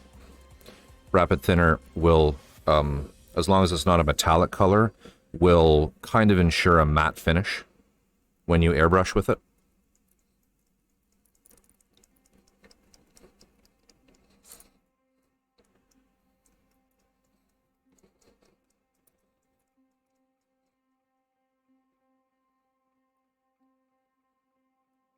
If you're new to airbrushing and you want to use lacquers, I recommend you get this, the leveling thinner. Leveling thinner has a retarder in it, so your paint doesn't dry as quickly, which leads to less dry brush airbrushing, where the paint has cured before it actually hits the part.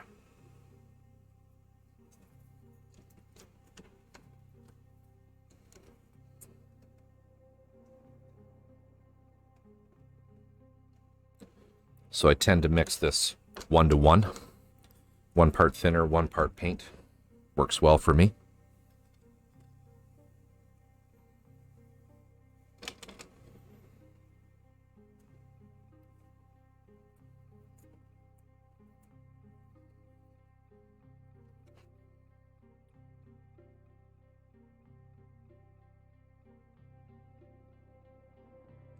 And we're just going to do a quick little mix with the pipette.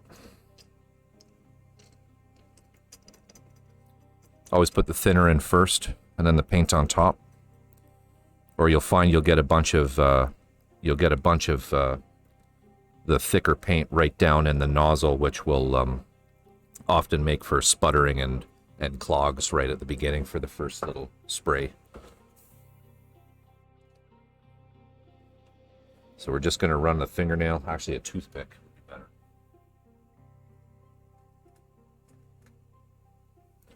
Over all my seams, make sure everything is nice and tight.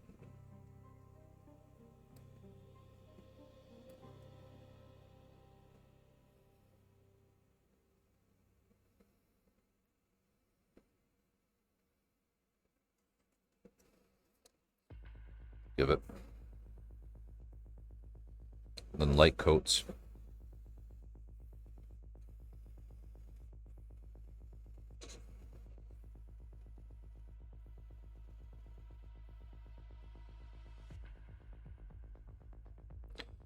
Do you prime all your parts? I'm new to airbrushing. Yeah, absolutely. Prime everything. Clean it and prime it. When I'm back in the other spot, I can go over some of that, especially with resin. If you want to do resin kits, there's an extra step that you need to do.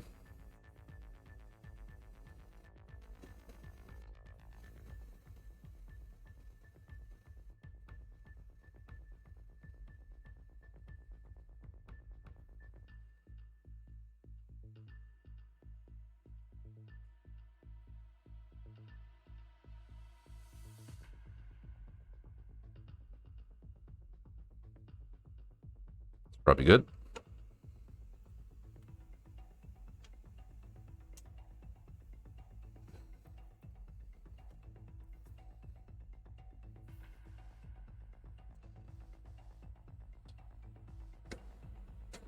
I just use regular hardware store lacquer thinner to clean the brush.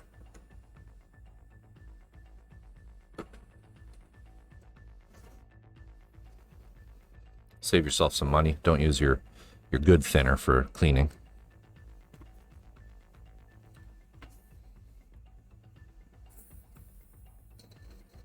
And if you're new to airbrushing, if you pinch, so if you put paint in,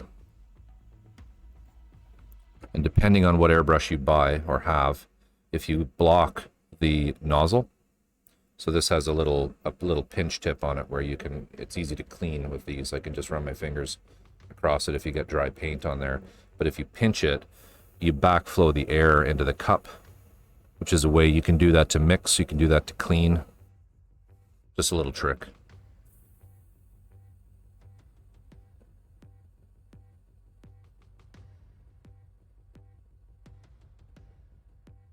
And get yourself one of these too, a airbrush paint pot. Very handy.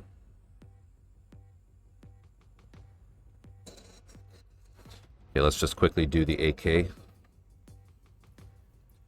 AK metallics are already, they're ready to go. You don't need to thin them.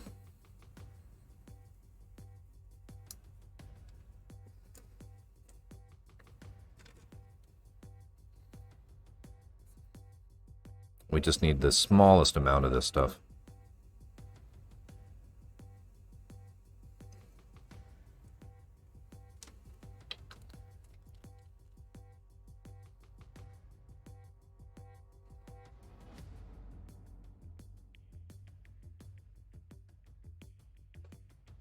These parts are so small you probably can't even see what I'm doing.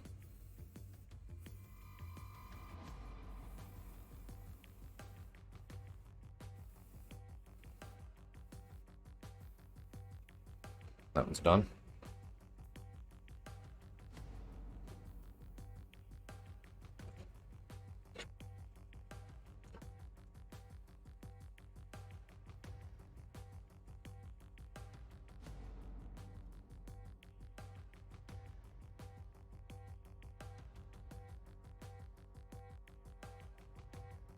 It's done.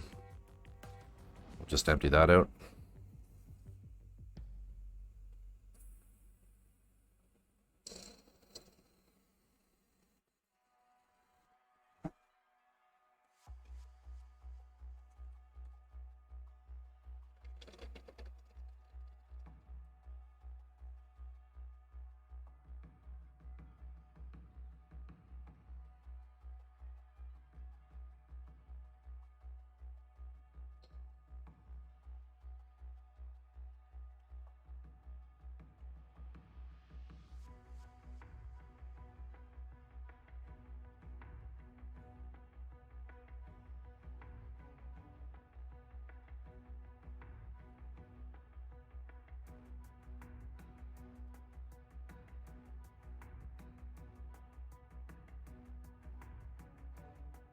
All right, sorry about that. Let me catch up here. Oh, totally put that on cockeyed. There we go.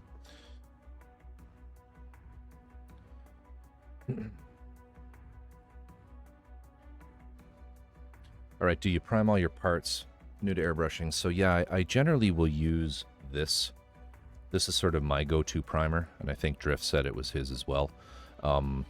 You know, Mr. Surfacer 100, it's a, or sorry, 1200, it's a filling primer, so it, you know, I guess, I can't remember, Drift, maybe you know, but I believe the 1200 essentially means it's like the surface will be as though you sanded it with 1200 grit paper, I think. But you'll see different numbers on the Mr. Hobby and Mr. Surfacer products. But I like the Mr. Hobby primers for if you're planning on painting with lacquers or the Tamiya acrylics, which are not aqueous acrylics, they're solvent-based acrylics. This is a good product. You have to use a spray booth with all lacquers and enamels, obviously. So if you're getting a spray booth, then yeah. So Drift just confirmed that he thinks too. That's how it works. But it's a good one. Airbrush. I find with Mr. Hobby products, it's always a 1-to-1. So I also thin this with. For this, I just use the leveling thinner when I do the priming.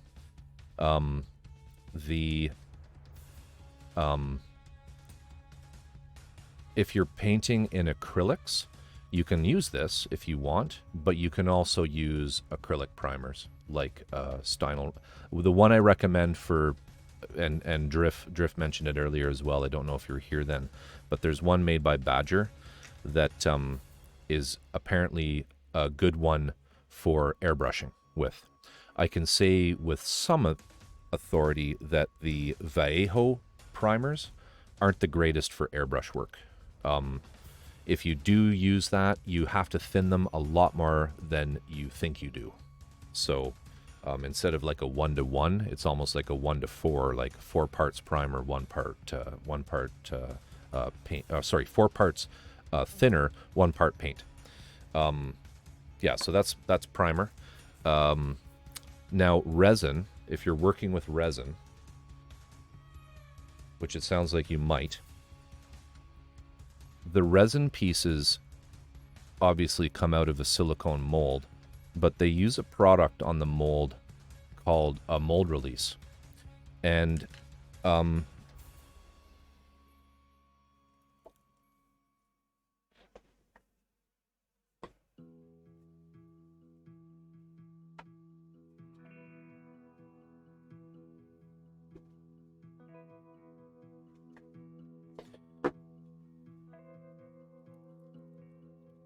it's usually something like this. This is what I use when I'm doing resin casting. This is Man Technologies release. This is basically a like a petroleum oil-based product. It's a lubricant for resin, and it sits in between the silicone mold and the liquid resin when it's poured in. And then when they pop the parts out after they've cured, it's very common that there's still mold release on the surface of the resin. And that can be disastrous for paint adhesion. So what you want to do with all resin parts, after you've done all your sanding and all of your touch-up work, because with resin, there's always going to be seam lines, rough edges, there's the pore tabs that need to be cut off. You're going to want to put them in a bath of some kind of mild, the best thing to use is like a mild and commercial degreaser. I use a product called I wonder where I put it. Oh, there it is. I use a product called Super Clean, but in the United States that same product is called Purple Power, and it's sold in automotive stores as a parts degreaser. But what you do is you can scrub your parts with it, or you can just leave them soak in that stuff overnight and then rinse them off the next day, and then they'll be ready to prime. But you'll always want to do that. Never forget to do that with resin kits. I also wash my Gunpla parts and all my model kit parts before I paint them as well. You've heard of Purple Power. Okay, yeah, so get something like that. You specifically, I mean, I've heard people say you can also use a dish soap. I mean, it's oil. Like, mold release is just oil. So anything that will break up oil will work just fine. There's no magic to it. I've seen people on streams with resin kits where they're just scrubbing and scrubbing and scrubbing for like just a lot of work. They're putting a lot of work into cleaning parts that really you can just throw them in Purple Power and leave them overnight. Give them a rinse and then you're good to go. But anyway, that's what I do. I also wash my plastic parts. I don't use Purple Power for that because it is a little corrosive. I don't know if it's a good idea putting plastic in purple or like in a degreaser. For that I just use Simple Green or Mean Green. I like Simple Green though because it smells nicer. And I just do the same thing. I let them sit in it overnight and then I clean them off. I rinse them off and then I prime them. Yeah, so that's my take on priming.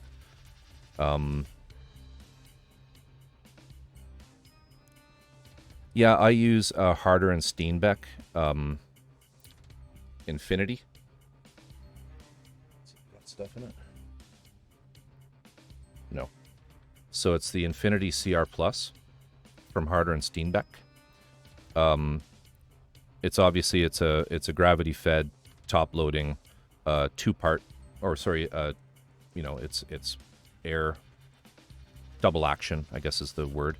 What's nice about it has an aperture. So there's this dial on the back of it that I can turn and click in like a pen. And when I do that, it locks how far back I can pull the trigger. Just pull it out. You can see it goes all the way. And just to demonstrate how it works is when you push it and pull, you can see there it's only back a little bit. But as I turn this, it changes the amount. So handy for some stuff where if you know you don't ever want to overspray, like there's certain paints out there like the all-clad chromes, where the way that they work is you really only want to put a very light dusting of pigment over the black enamel to get the chrome effect.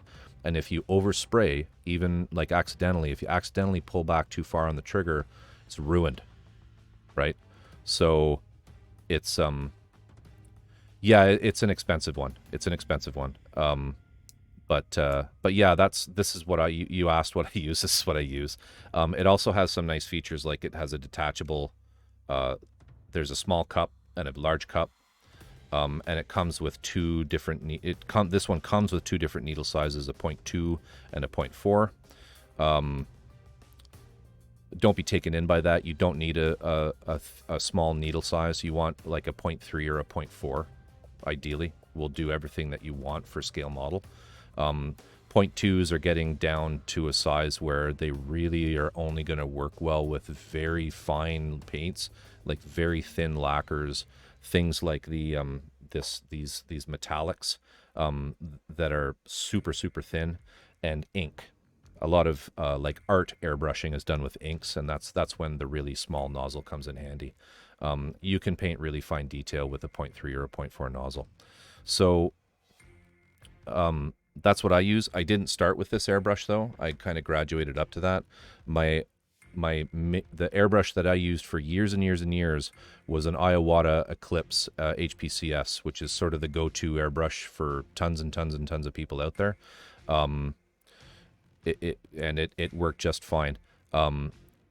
So you said you have a cheapo Chinese but a good compressor. That I guarantee you that you will, once you've mastered that airbrush, you will get just as good results as I do with this. So the Eclipse is what you have. The HPCS is a great thing. It lacks this. But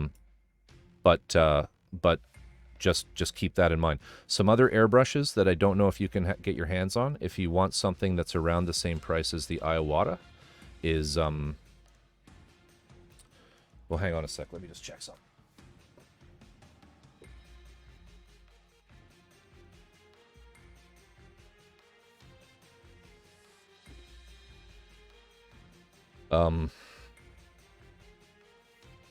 Yeah, this one here, the Badger Sotar 2020, is a dual action with an aperture, and I don't think, I might be completely wrong, but I don't think it's quite as expensive as the Harder and Steenbeck.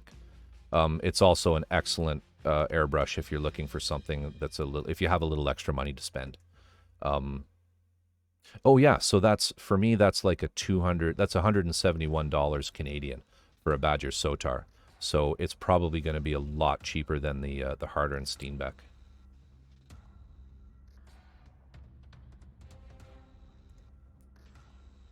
So if you're still shopping, definitely look around.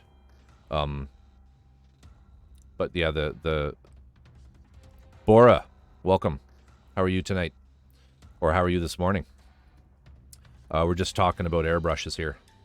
But yeah, the Badger Sotar, I can show you here. Badger Sotar, you see it has the aperture on the end of it. That's what that craziness there is. It has a fixed cup. But it's a big cup, so it works well. And of course, it comes with all sorts of changeable needles and everything. But it's a nice one as well. Lots of people use that. Lots of people use that. So, and then for my compressor, I actually don't really have an airbrush compressor. I use I think it's like a 60-gallon industrial shop compressor that is outside of my house in my outside workshop, that is run through a hard line, an air hard line into like a moisture and oil trap in here, and I have oh, what do you call it? Like a connector where I can connect regular air tools to it, as well as the airbrush regulator is right beside is on sort of the down below on the desk right beside my airbrush booth, so I can regulate the pressure there. And it's just the Iwata the Iwata moisture trap and regulator and dial combo. Nothing fancy. So yeah, that's kind of my airbrush setup. I don't know if you have access to a large industrial shop compressor. If you do, there is absolutely no reason why you can't use that with an airbrush, so long as you take into account moisture and oil. So you'll need a moisture trap, and you'll need an oil filter of some kind on it. Definitely. But it's absolutely a dream to use. I ran I used to have an Iwata Pro Series compressor until it kind of dawned on me, like, why am I doing this? Is there any reason why I can't use the big one outside? Because I can spray with that huge tank for like a half an hour before it kicks in. And it's so huge. There's such an enormous volume of air coming out that's in that. Even when the compressor starts on it out there, you guys never hear it on stream because it's so distant. There's no pressure variation at all. And I can just keep spraying. And it runs for maybe, it runs for about 4 or 5 minutes while it charges back up, and then it's done for another hour. So keep that in mind too. If you have that outside, there's nothing stopping you from using it.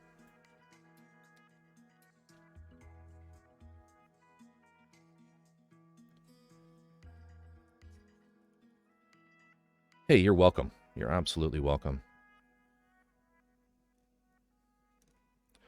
We're all nerds here. We're all nerds. We don't mind sharing tidbits of info.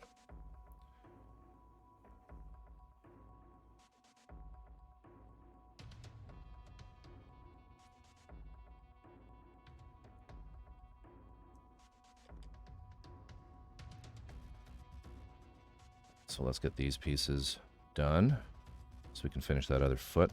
I'm missing those.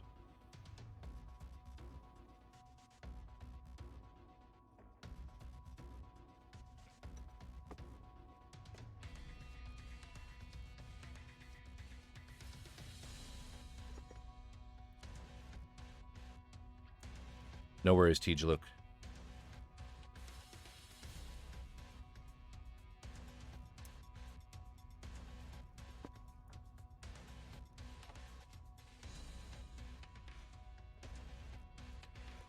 Today I was at the hobby shop, and there was a guy in front of me who he wasn't in front of me in line, but he was standing sort of next to me, and he was looking at the those cardboard, stacked corrugated cardboard airbrush stands that you put your clips in. All right, and the hobby shop was selling them for like, I don't know, $15. Small ones, like maybe just like that big. And he was really scrutinizing these things. And I kind of said, sir, what you're holding is a cat scratching pad that has the hobby tax built into it. And, you could just go across the mall to Canadian Tire and buy that same thing, but twice the size for $6.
All right. Getting there. Get that in there. Oh, come on.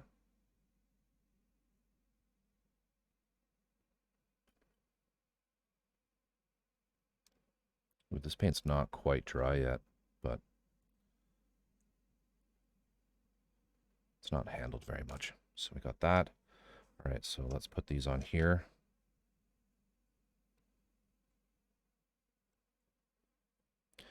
How's your morning going, Bora? What are you working on?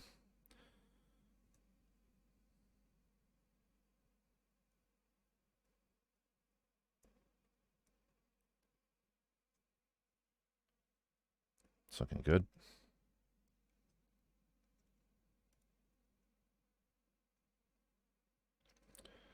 It's kind of tight. I don't want to push it all the way on. So there we got the both of these done.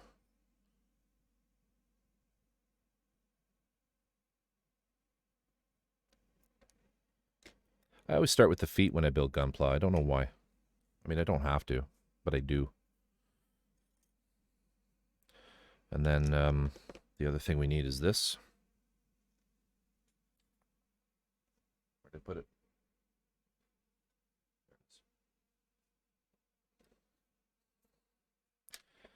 Thank you, Drift. I think they're going to look really neat with the panel lining. When the panel lining's done, that's when it kind of all comes together. I don't know if I'm going to shade. Do you do like detail shading? You know, like bring in like a really light wash and just sort of airbrush down, you know, over panel lines to give it just a little bit more, I guess, texture. Yeah, I've done it on some. I did it on my my big Luca Zampriolo Briegel that I did. I should show that off one day when we've got a lot of people in here. It's just a gigantic mecha. I think it's his biggest kit. Hey, thanks, Terter. So you're still here?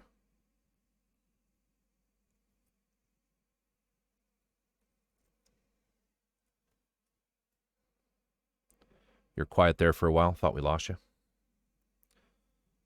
My late night stream. Yeah, I was just about to say he's got this new otter which is transforming. Oh my god. Like, dude is a legend. Of course you're here. Yeah, to like engineer that that level of you know, I'm stumbling over my words. I apologize. To create a transforming kit without any kind of computers, just thinking it all through in your head, and sculpting the pieces, like, just nothing but respect for that man.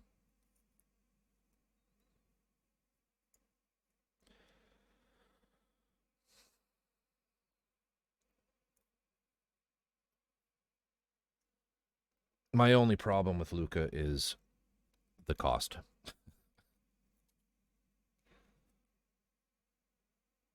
Because Drift, I don't know if you've bought any of his stuff, but I think the Briegel when I got it was €600. More tape for the tape god.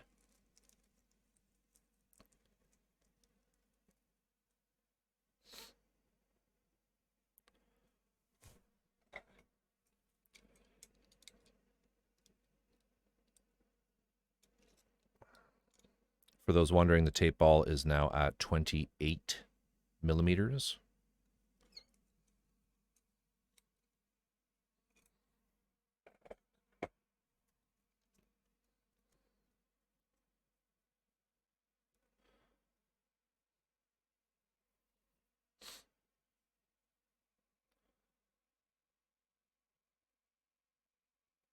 Yeah, so that's looking nice. I'm liking that. That is the back armor. Goes right here. Show you in more detail. Yeah, it's big money. His stuff is very expensive. Very expensive.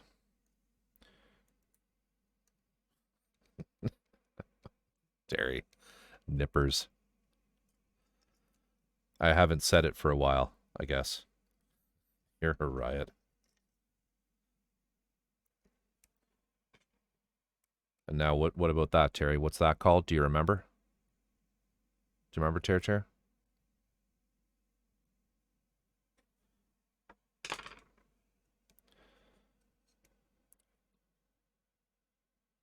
So these resin pieces go here. There you go. You're a riot. And then this is on the back. Like that.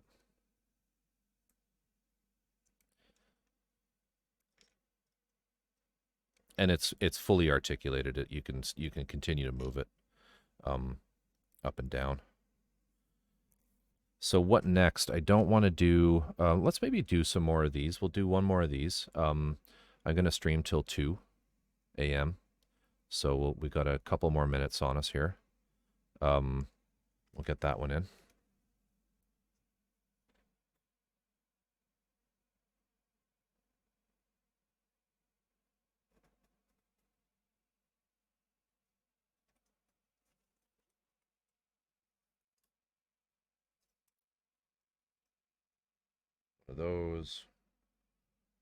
One of those. Actually, let's just get all of these.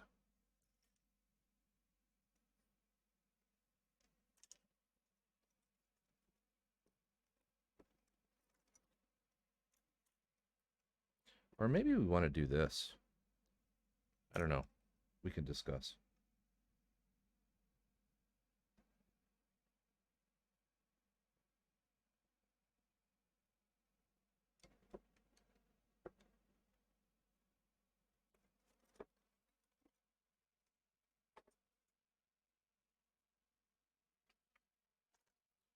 My music stopped. Why? Why has my music stopped?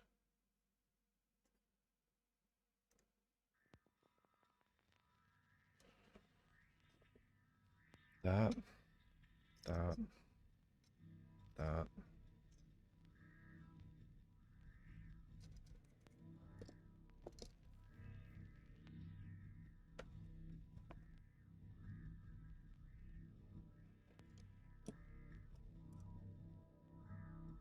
Should be it.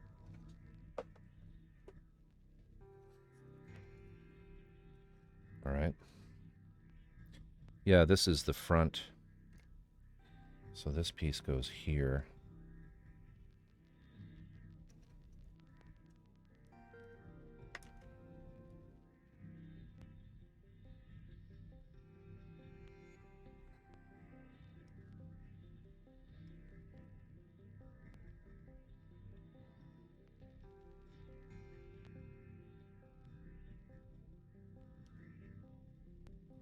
The front of the leg. And there's a vent piece that goes in there. You can see here.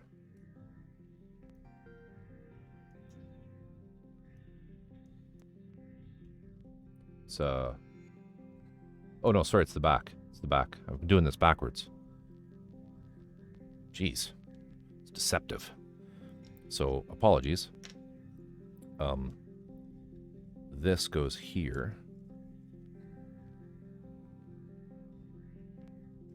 This goes here.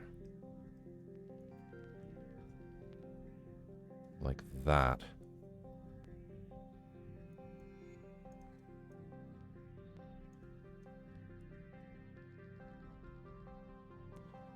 And then this piece will attach here. Like so. And then these here.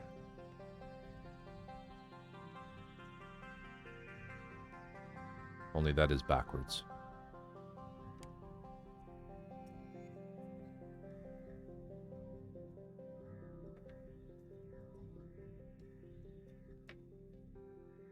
Like I meant that this longer side faces the other way.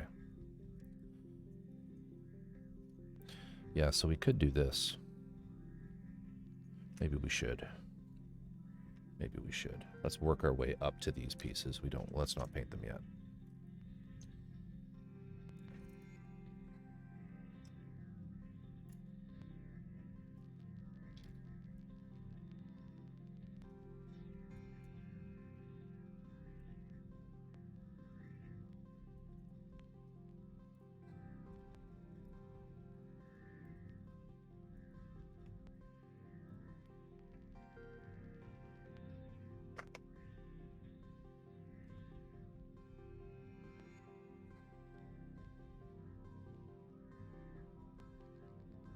These are another thing that if you buy these at a hobby shop, you're paying through the nose for them. You can order like a metric ton of these alligator clips with the larger ferrules. You want to make sure you get these large ferrules on the end when you buy them, not the little ones. But you can get these on AliExpress or on eBay by, bags of 200 for, $10, $20. And then I just use bamboo skewers from the grocery store, because you can never have too many of those things, especially when you're getting up into kits that have 200 parts. You'll just keep using them. All right, so what's this one look like?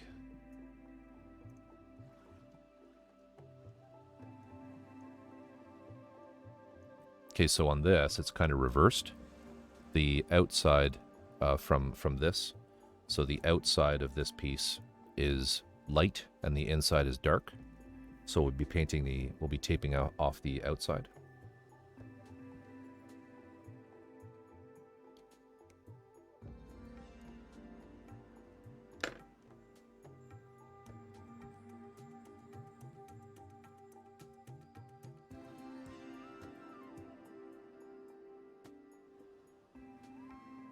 That'll work too. You buy flower arranging wire and crimp them onto the clip so you can bend them. That's a really good idea.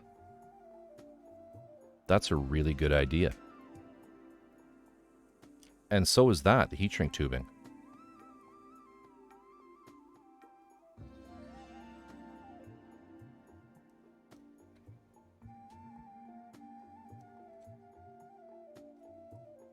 I mean, for doing gunpla and scale drift, that's a great tip. I'm gonna do that on a few. I don't need it so much with the resin kits, because you've seen me pinning using the brass pinning, because that's the other thing with the full resin kits. There's no consideration made whatsoever for joining the pieces together, so you tend to need to have brass in there for keeping all the pieces together. Epic bruh, how you doing? Redeeming the hydrate. Thank you, sir.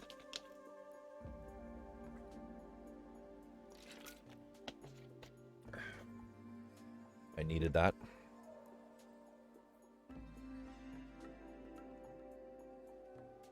I was told never to use AliExpress, and they aren't cheap on eBay. Bonsai wire for pinning is good too. It's cheaper than brass rod. Bonsai wire, yeah, I'll have to look into that. I mean, the brass rod that I get is pretty cheap. Like $5 gets me about a meter of the stuff, which is more than enough. But yeah, that's a good point. And so what's bonsai wire made out of? Like, does it have any, like, one of the things that, I have no idea in terms of, I don't know if it's simply anecdotal or not, but, people say brass is, because it's inert in a way, it's not going to rust. You don't need to worry about it over, like long term. But I don't know, it kind of seems a little bullshitty to me.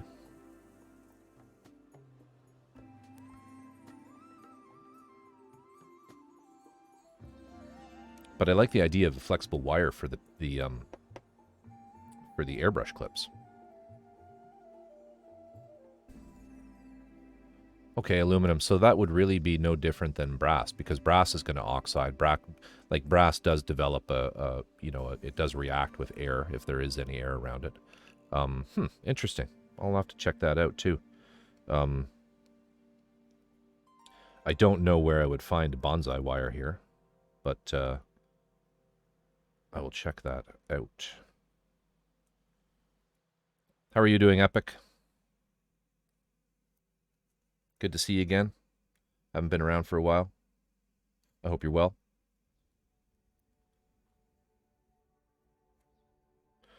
So you can get softer if you want to bend it a little, or tougher. Okay, cool.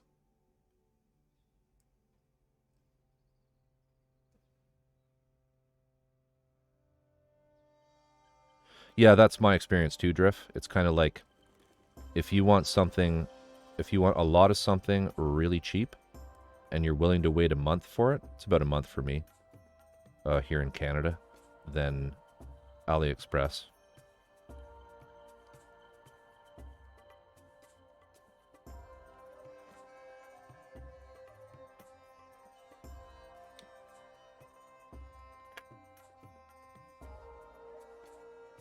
And like for us, it has to be slow. And all of the express shipping options from Ali to us here in Canada, they get very expensive very quickly. Like sure, they'll do it, you know, DHL or EMS, but then you're paying $60. Yeah, that's right. Don't trust anything brand name there. Although now you have me worried, Drift, because I got my, I bought those sticks, those eraser sticks off of AliExpress. Watch, they'll just be a Mr. Clean and Magic Eraser stuck on a popsicle stick when they arrive.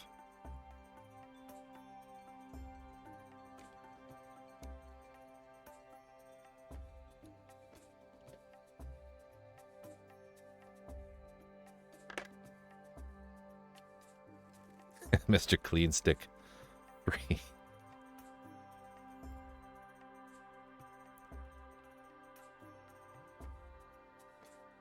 It's a terrible joke, but the word clean will be spelt differently.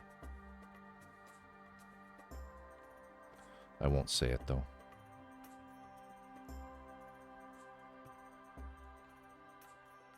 Yeah, like how's your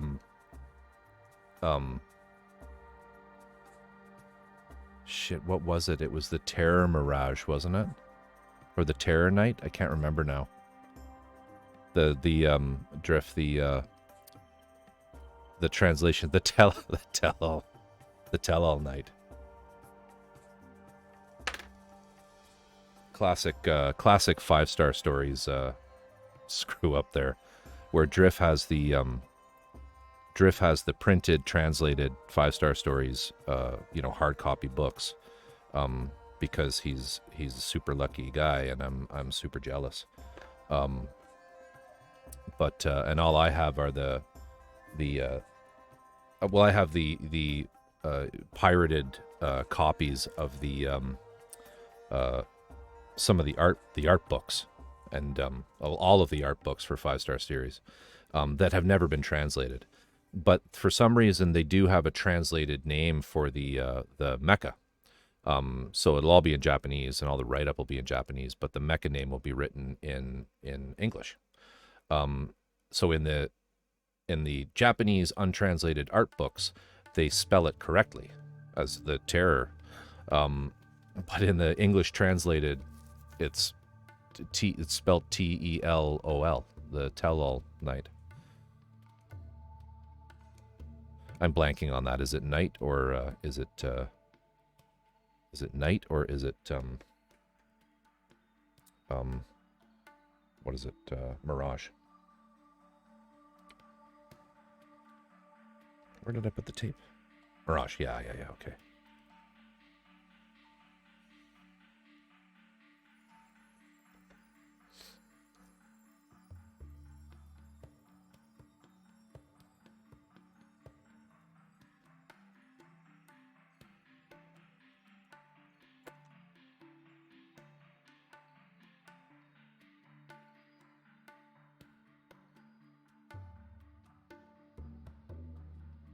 Also make friends with local tattoo artists. See if he'll order a couple extra boxes of nitrile gloves when he orders his. Generally, they get them cheaper. Oh, hey, that's a great idea. That's good to know. That's good to know. Because I go through nitrile gloves like you wouldn't believe.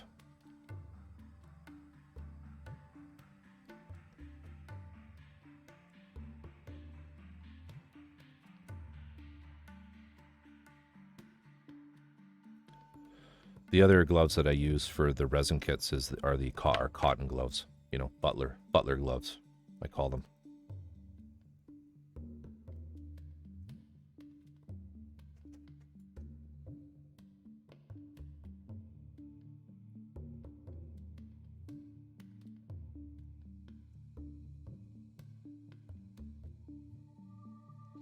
You know what I was doing, Drift, when I was running when I was printing minis on Etsy, was I would just use dish gloves, like the big, long sort of yellow ones, and I would I just had kind of like a paint bucket that I kept them sort of stuck in, and I used them for 50 prints before I replaced them, and they were just toxic, and you would never ever touch the outside of them, but I would just do that because I got tired of when you're printing commercially, you end up going through hundreds and hundreds of gloves, and I kind of just thought, this is a ridiculous expense. I'm just going to get a very thick pair of rubber gloves, and I'm just going to use those for the pulling the parts off of the plates and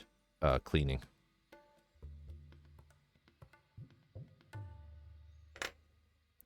Yeah, that would work too. Like if you can get the Gorilla, is it like the Gorilla 8mm, the yellow box Gorilla gloves would work well for that.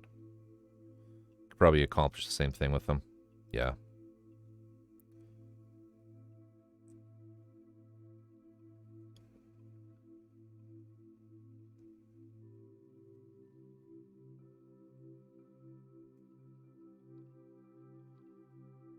Drift is currently printing a huge like playable terrain, a Baba Yaga mythology house,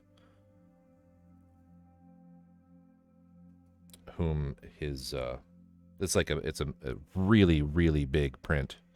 Can't remember how many pieces you said it was, Drift, but it's big. It's like what would you say? It's like 30 centimeters tall.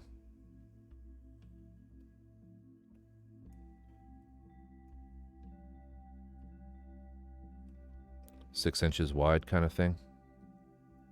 But he's printing it, and his partner, Echibat,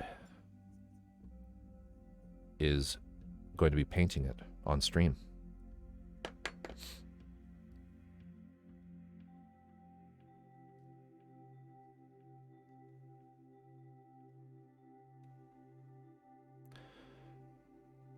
There's a shout out for Echibat. Lovely individual and a fun stream.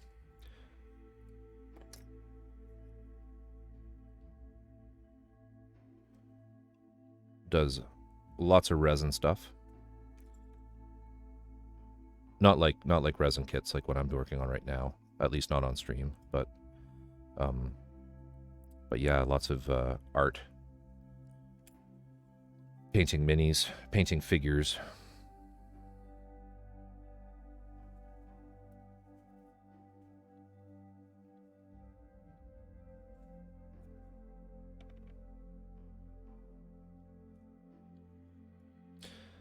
Jaluk, they're also good for airbrushing. I haven't been using them tonight, but when I'm doing a lot of airbrushing, I will hold the part in my hand with a glove. You'll want some gloves for sure for airbrushing.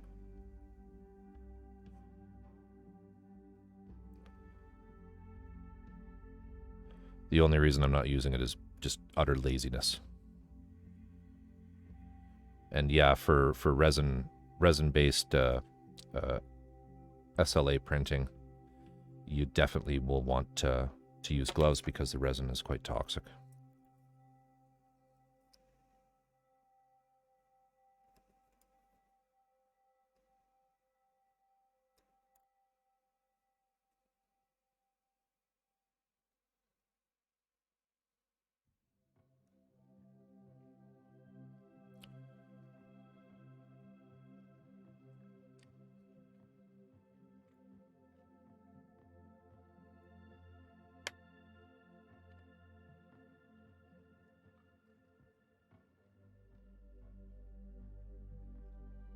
Getting there.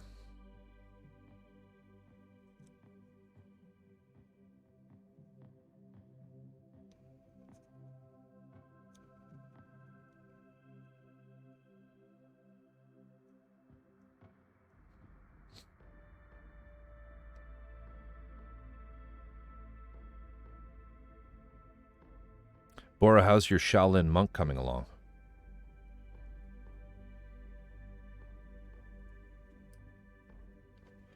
I meant to go back and watch some of your VODs for that.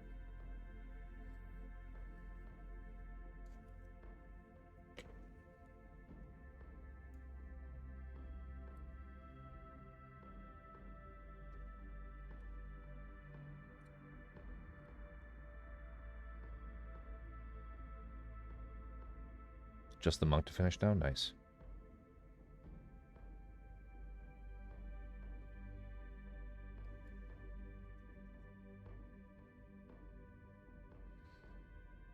Okay, we're almost there. We're almost there, guys. Guys and gals.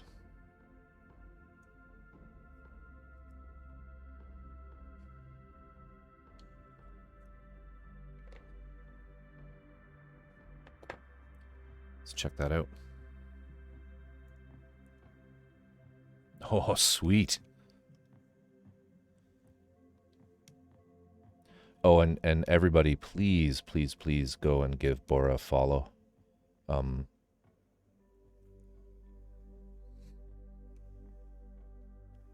Very talented on-stream painter.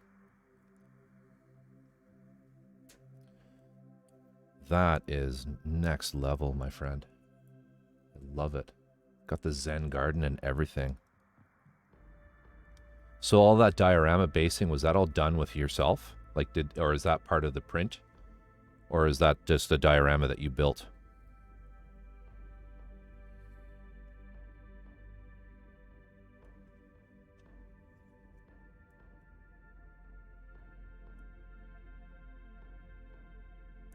Hey, no worries. Friends, follows are free.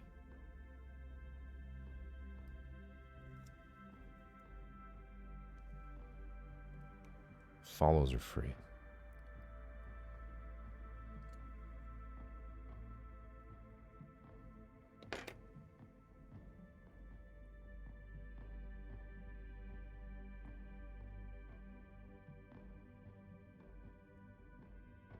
This piece here, I think I'll do in, it's beautiful.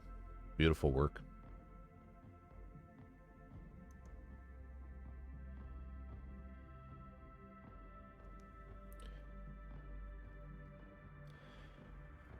Walls are, okay, so, yeah, all myself. Walls and base are plasticard. The lanterns and bamboo are 3D prints. And the sand texture, Winsor Newton texture paste. Cool.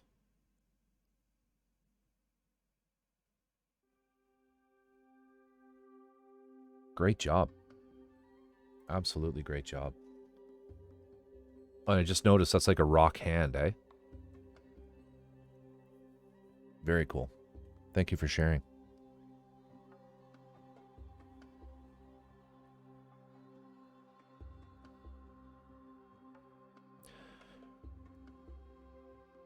Very cool. Winsor Newton texture paste. Huh.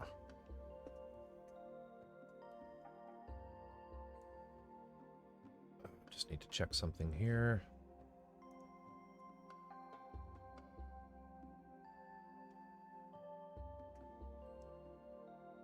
Oh, anytime. Your work is awesome.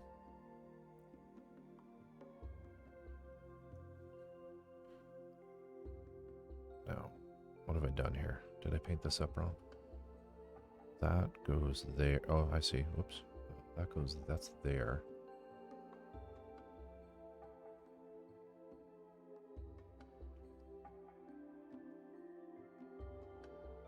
I may have done this a little differently than the reference piece.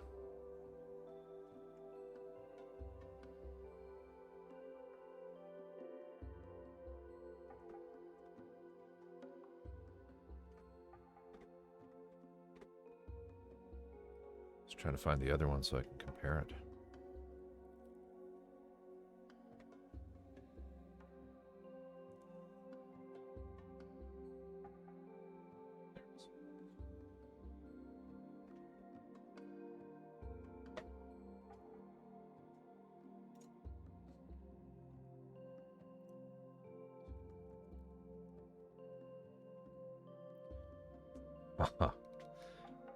Seriously good.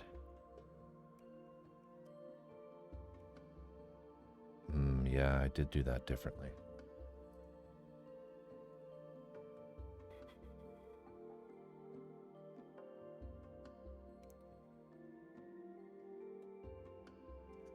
Let me have a look at that.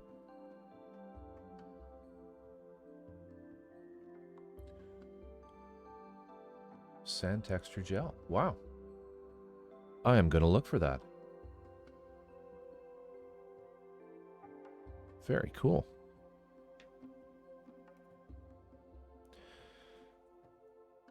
Very cool. I used for sand. I'm trying to think what I did on my my Rook diorama.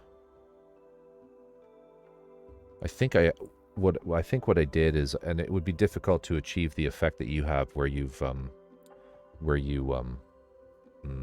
raked, you know, he had the lines in there, but I recently did like a desert diorama with the Industrial Mechanica Rook model on it, and for that desert I used just ballast, sand, you know, like scale sand, ballast rocks, because the scale of that I think is like 135, and so you wouldn't actually see sand grains, so I just assumed like I'm just gonna basically be putting down the small rocks,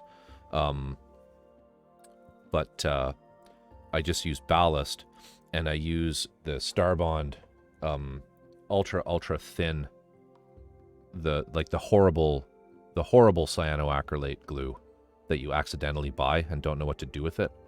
But I put the rocks down on, I just use Das modeling clay to make the actual base, not the base, but like the texture that goes on the base of the land, the dirt basically. Das modeling clay, air dry clay, and then I use this. So I put the rocks on top of that, and you can just sort of drip this onto the rocks, and it will completely glue everything and more or less disappear. So I've found a use for ultra thin cyanoacrylate. It's weird stuff because technically it's a paint medium, so you can make texture paint with it or use it as is. Chinchilla sand is great for super small sand texture. Yeah, good to know. If I do something down like a 1/6 scale or a larger bust, then I'll probably look for that for actual sand. In the case of the Rook that I did, that battle mech, at the scale that it was in, you really wouldn't see sand grains at all. You just wouldn't see them. They'd be way too small. So I decided just to opt for rocks, like small rocks and various sizes of rocks on top of the desert turf. So I've kind of done a whole bunch of masking here I didn't need to do. So that's kind of a drag. But I think what I'll do is I'll just peel it. No, I'll cut it and peel it where I'm supposed to. I should be able to do that.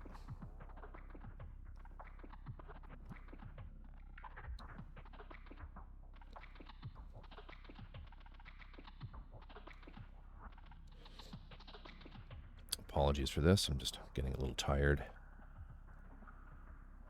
was hoping to be able to make it through this piece and get some paint on it. Actually, let's leave. Do we want to leave that? No. Masking practice. Well, it's that law of streams making everything take 25 times longer than they're supposed to.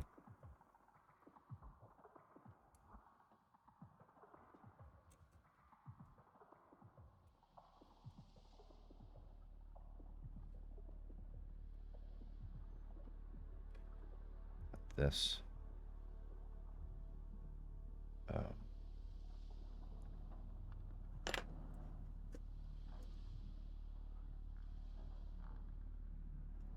Yeah, so I want to leave this. So let's just cut this.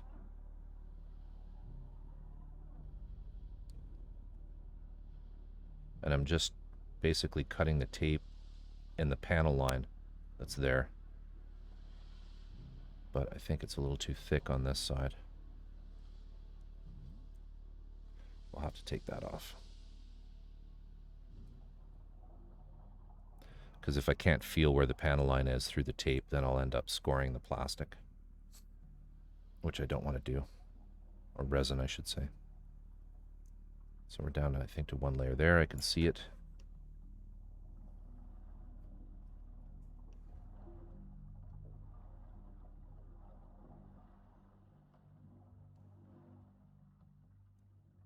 There we go.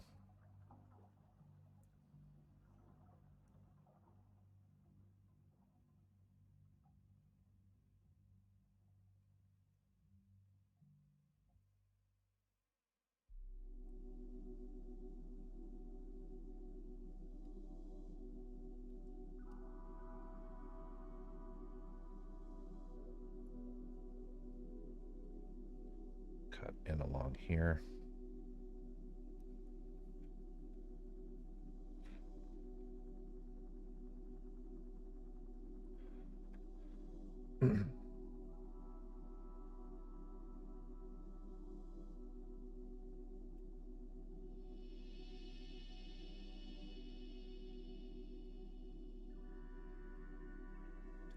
Think I want to cut that out?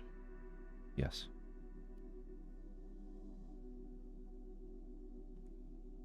Yeah.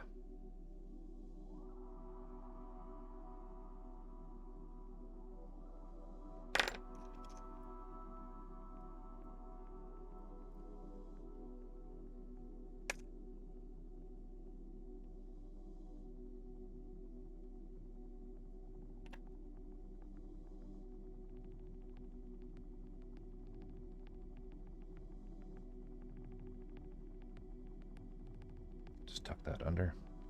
And this piece has to go.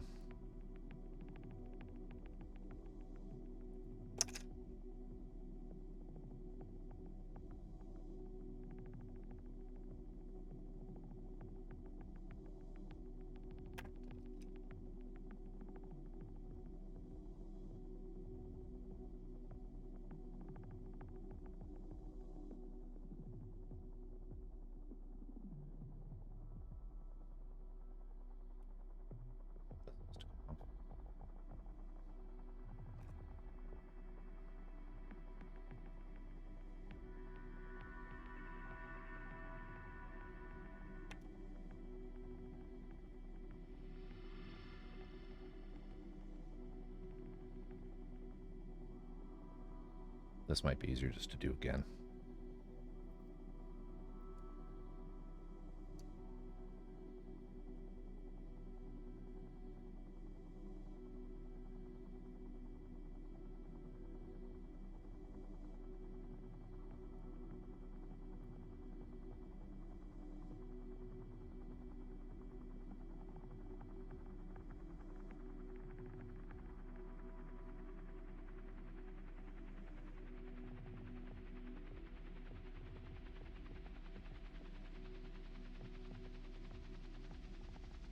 See, I did this part backwards. I shouldn't have painted it white, or the light color first. I should have painted it in the dark color, and then masked out and painted the white.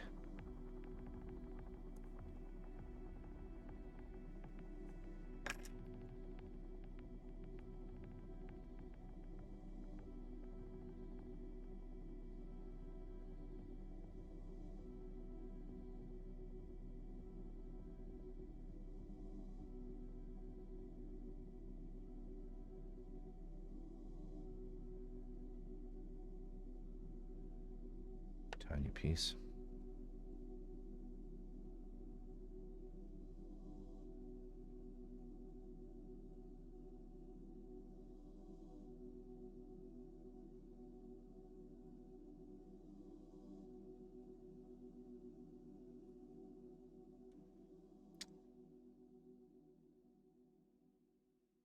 What an annoying little corner.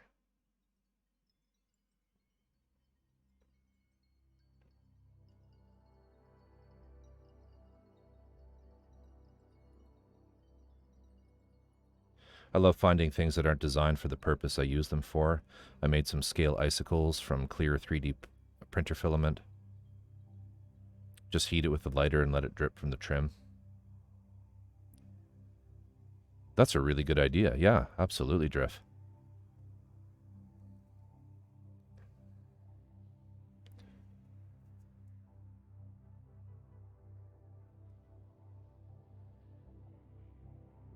All right, we're gonna just, for this piece, we're gonna just switch over to the Tamiya paint or tape, because it's a bit stickier.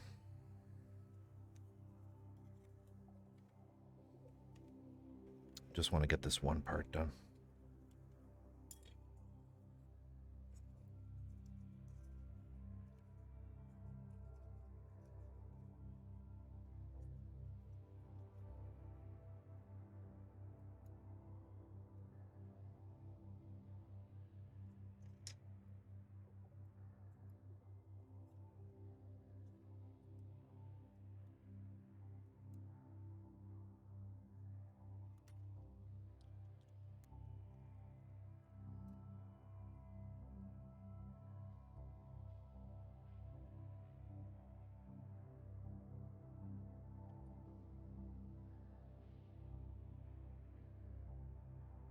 Let's redo all of that.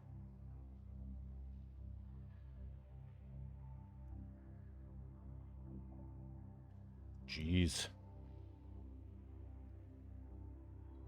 Build resin kits, he said. It'll be good for your mental health, he said.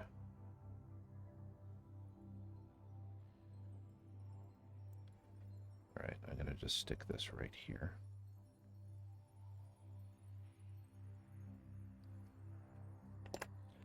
I'm going to use a pin. Yeah. Just to get the outlines of the panel lines so that I can hit them with the scalpel.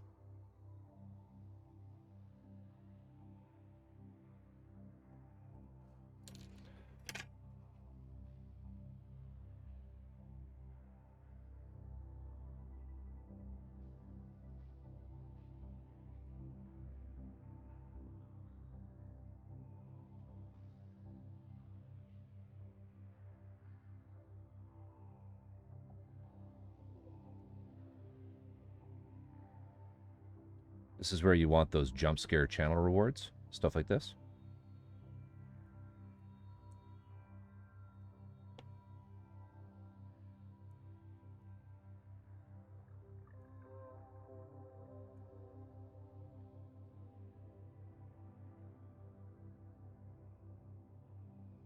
Hopefully I've cut through everything.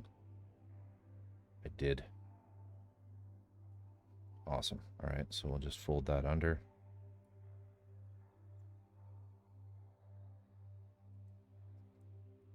Yeah, exactly, right?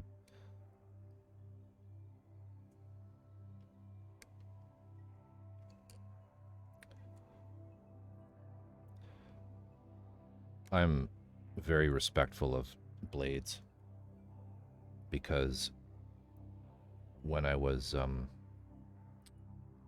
printing the parts for a big CNC table that I made,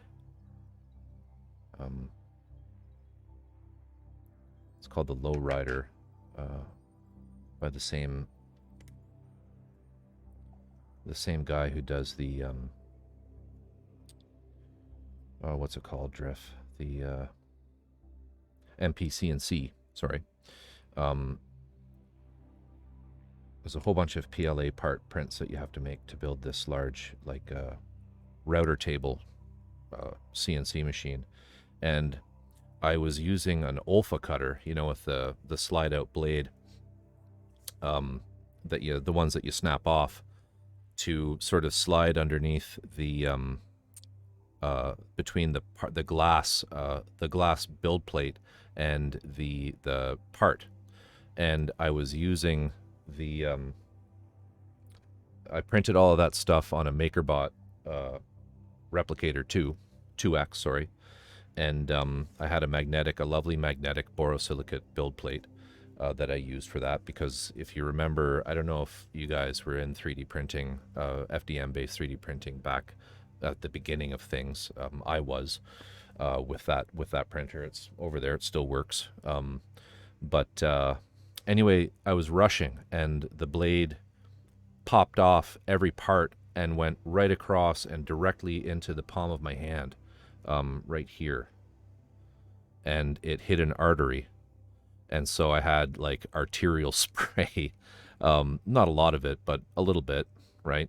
There was definitely blood coming out when my heart was pumping. You could see it, and turned this room and the bathroom down the hall into what looked like a crime scene, and I had to get to the hospital, where it took quite a while for that thing to stop bleeding, and ever since then I have been very careful with the direction that you are going, because it really just takes one blunder like that to change your perspective of sharp objects.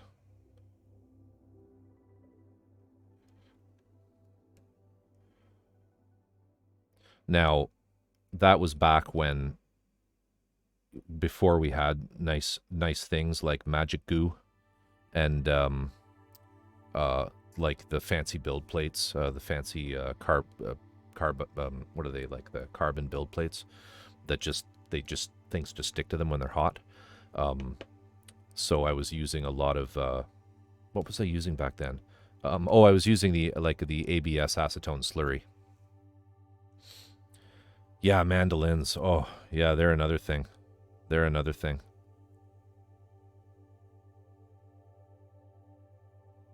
I was just hurrying. I was doing too much too quickly. Unpredictable Artist has entered chat, and this is her badass introduction. Unpredictable Artist, how are you? How are you tonight? Caught me right towards the end of my stream. I'm having more and more smooth brain moments, so I just want to get this one part painted up and then probably call it. But yeah, welcome. How are you? Oh, shitty. Why you peel up?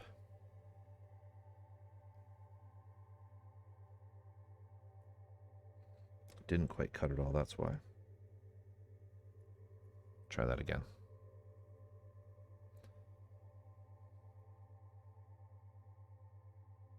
Glad to hear it. Hope you've been having a good weekend.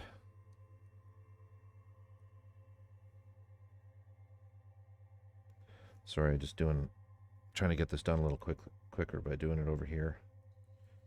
Apologies. Just give me a sec.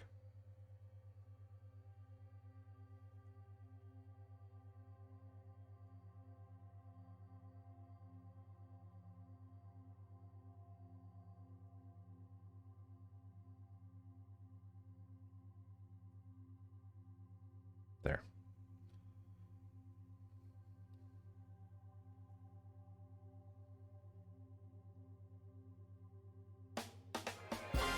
Unpredictable Artist has entered chat, and this is her badass introduction.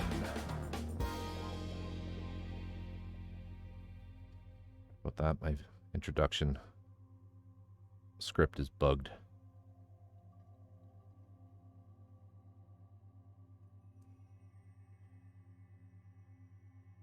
Oh yeah. Because I've done absolutely nothing to fix it.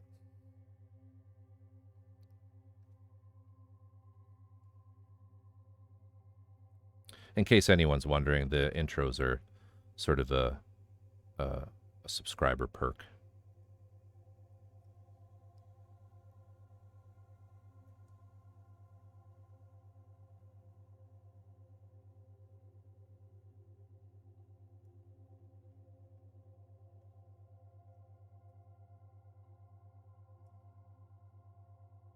All right, so that's getting there. I've got all of that taped off, so that's perfect.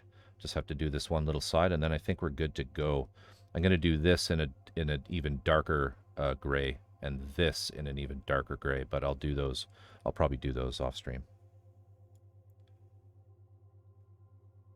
I'll just get this one last piece taped off here. Then we should be able to hit it with the spray booth.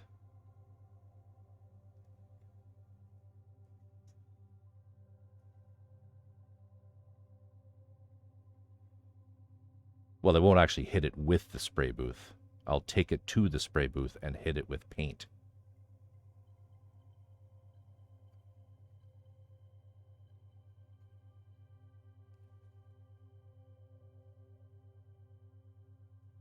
I'm just going to put a little bit of paint inside here.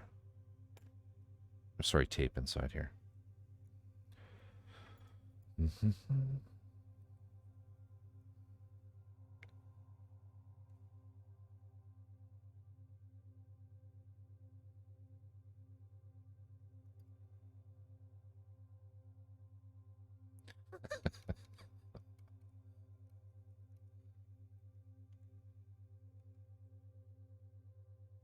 I've thought of it with this piece.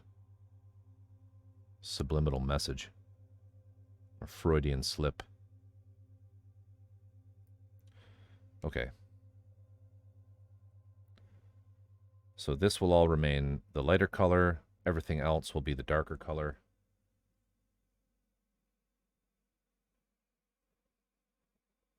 Yeah. I think we're good with that.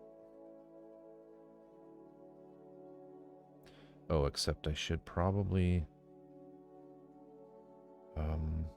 no, because I'm going to remask that. So there'll be a little blemish here and here, but that's okay because I'm going to remask that part, this shape out here, and paint that in the darker gray. So we should be good.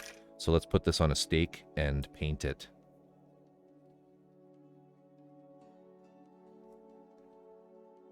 See, with resin drift, you don't really need the to protect the grips because there's usually something like this that you can attach onto.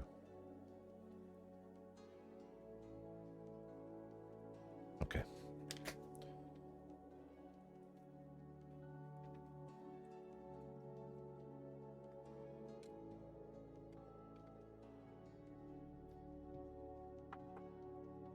But that's I'm still gonna do a few of those because I got tons of shrink wrap. I'm gonna do a few of those for because the actual gunpla pieces. You're absolutely right. That would have been a great thing to have known beforehand. Doing, or just in general before, because often you do end up having to paint right onto those. So do I want this one? Yes. All right, let's do this.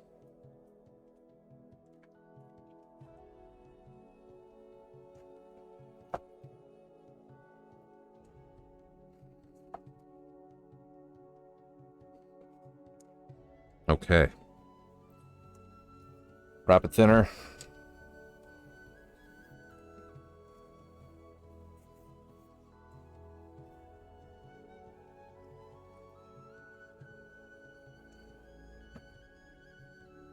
Do 1/2 mil.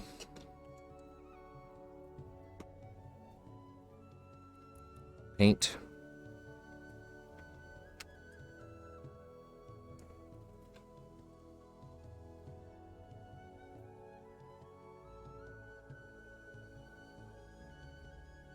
Half a mil. Give it a little mix.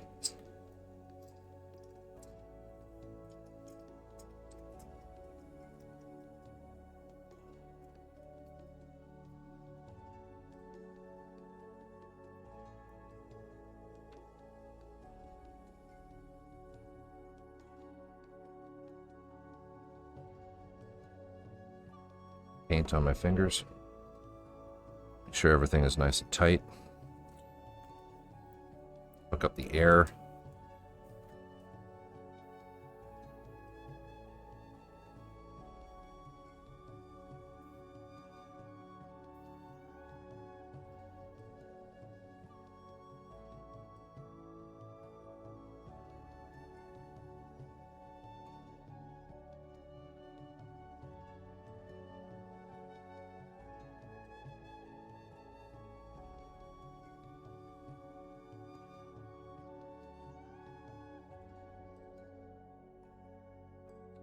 Might have needed more paint for this part.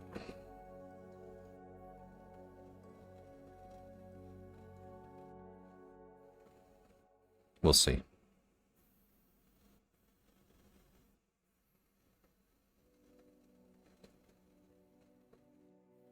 Oh, we should be good.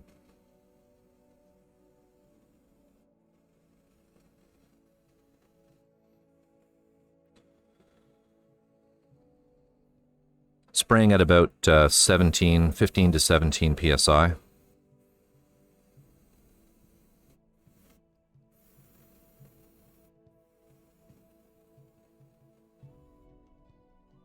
That's good.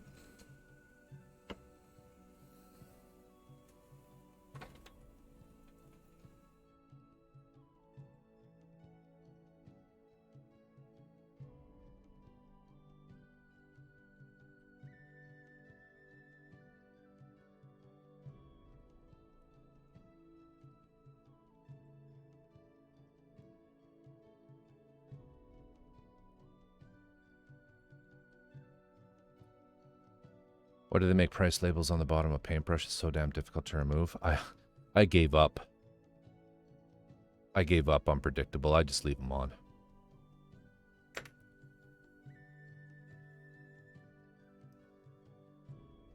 These? I just leave them on.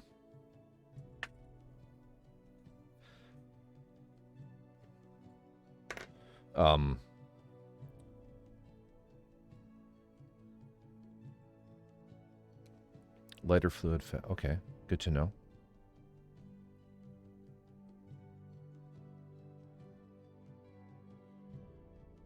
Yeah. Gugon works okay with paper labels, but Tear, I think they're plastic. That's the problem, is they're like the plasticized stickers with some kind of industrial strength NASA grade adhesive.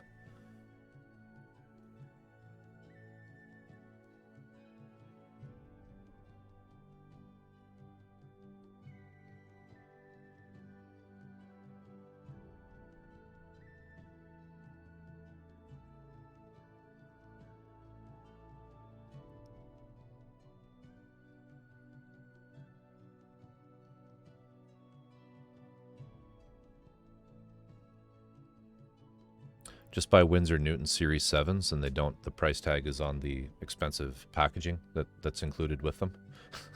So you don't have that problem.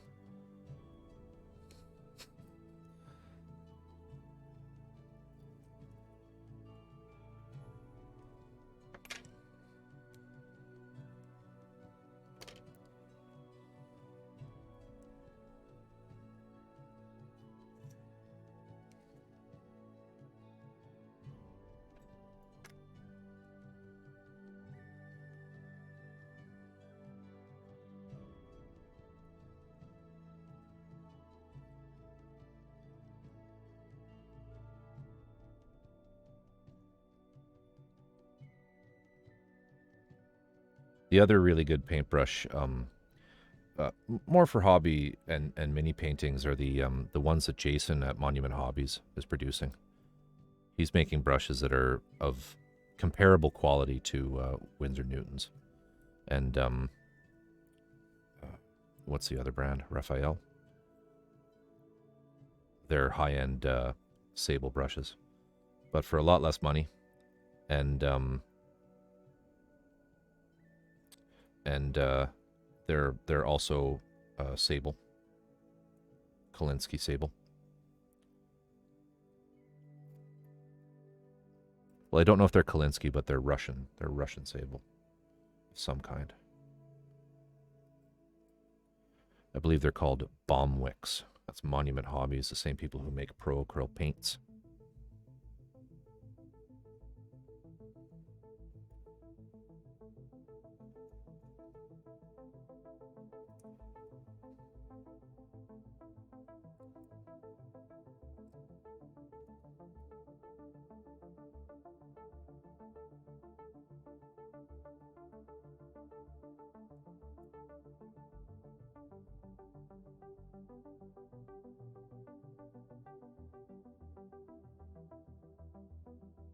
Come on. Should zoom out. I keep going off screen here.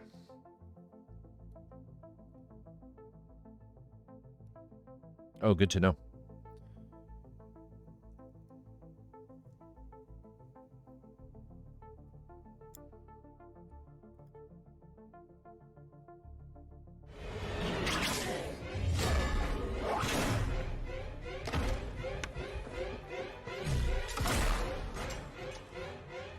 Addy Misk. Addy. How the hell are you?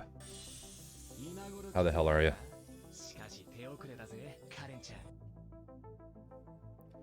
Hello, Raiders. How are you all doing? Addy, thank you so much for the raid. Really, really appreciate it, my friend. Really appreciate it. How are you guys all doing tonight? Cheers. Thank you for the follows. Zayu, Jayu, thank you. Ninja Doodle, thank you. Boros Magic Man, thank you so much. There, that's the last piece.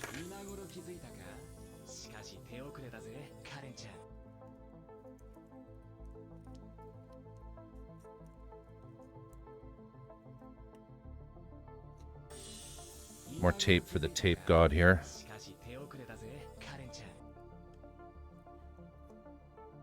Talking about poutine.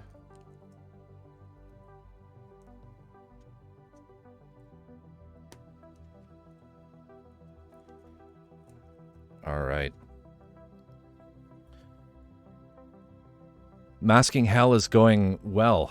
It's going well. So, tonight on stream, we did up these pieces.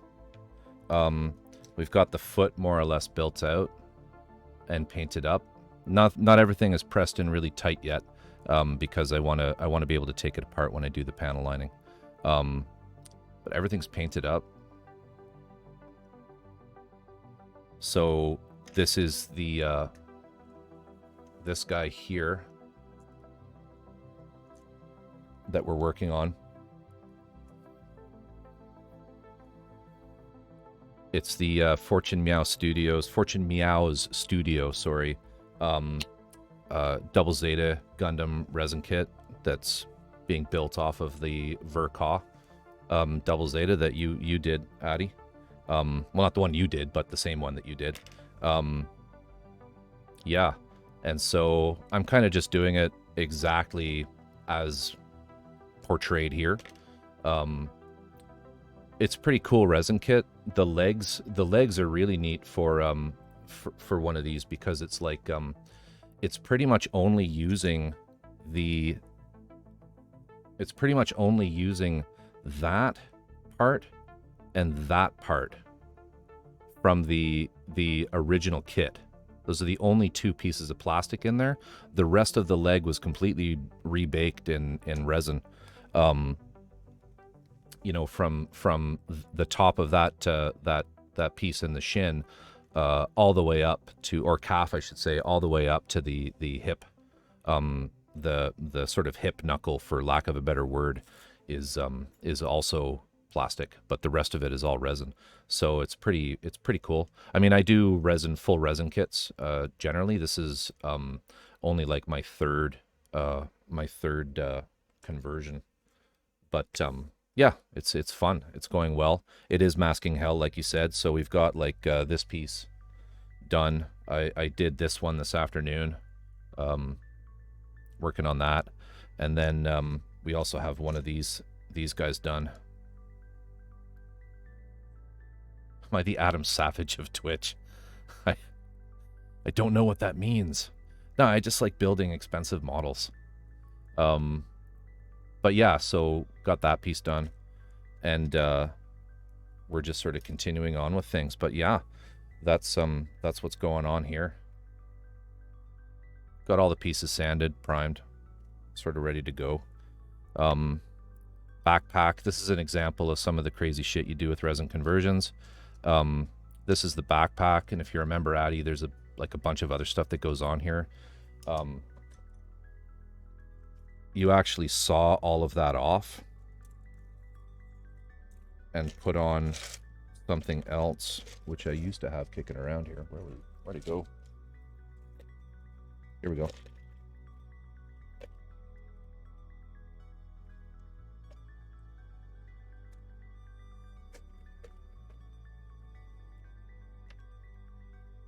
I lied. I don't have every part done. Tara, good night. Thank you so much for coming along. Great to see you again.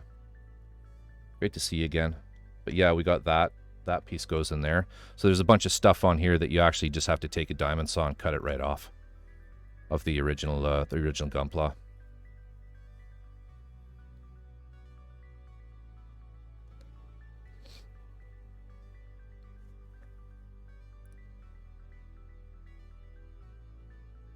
Also, for you guys who were in here before with me before the raid, Adi is pretty amazing Gunpla builder. Really cool, really chill channel. You should go give him a follow if you haven't already. Lots of fun. They get up to all sorts of shenanigans there.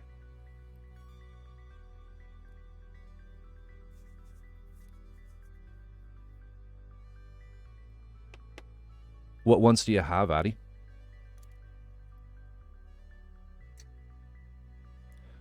I mean, this kind of stuff is a little harrowing, you know, for you Gunpla guys who are like, you know, you get to that point in the instructions where it's like, okay, bust out the saw and hack that shit off.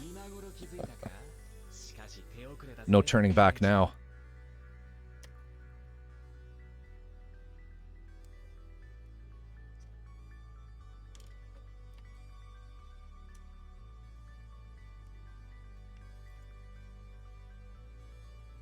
And a Suzabi. Nice. Oh, and both use Zaku. Okay. I have a Suzabi. I have the Suzabi conversion, but it's the one that uses the Ver.Ka. The Ver.Ka Suzabi. Yeah. What else have I got? I've got the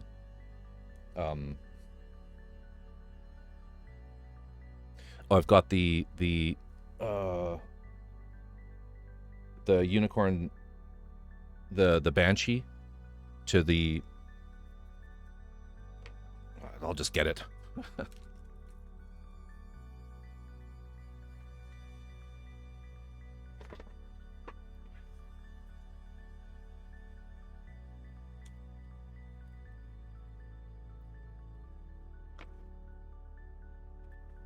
I've got the dual blue conversion.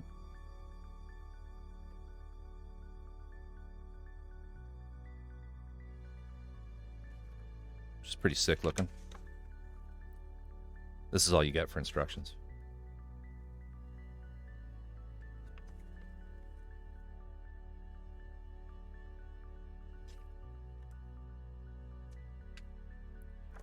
And I've also got the Norn conversion for the regular, what is it, like the Unicorn Gundam too.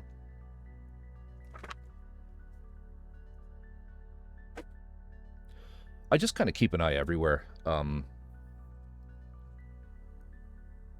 So, I mean, the usual places where you find them, you know, new type. But I also, some of the recasting sites, particularly GKM, they will sell original conversion kits as well as recasts. So, like, you just got to keep an eye out for them. Like, show you.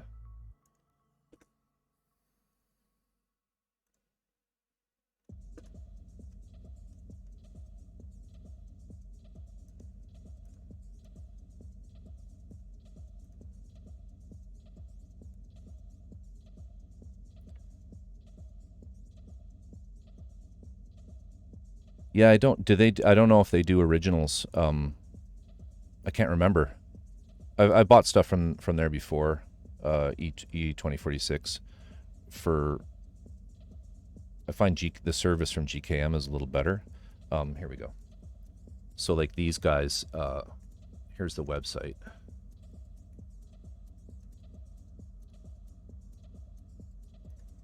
I'm not saying this is the only place I get them, but it's if you don't already have this, it's another one to sort of put in to bookmark.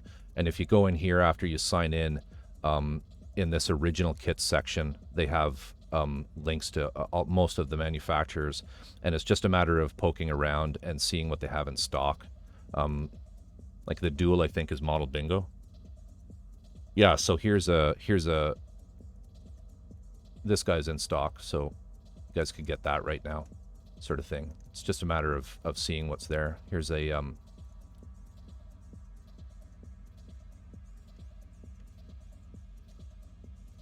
right. So yeah, check them out, because I mean, GKM is totally a recasting website, but they sell original conversion kits as well. I think they'll ship everywhere. I can't imagine they wouldn't ship to Australia. It's probably cheaper to ship to Australia from Taiwan. They're Taiwan based, so it's probably cheaper for them to ship to Australia than it is to ship to North America.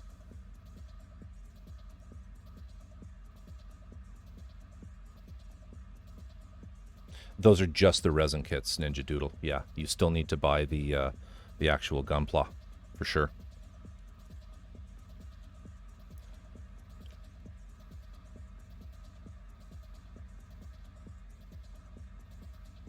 Yeah, I think the way GKM operates, and E2046 for sure operates, is they farm them out. They farm the actual. If you're looking for the recasts, are certainly all,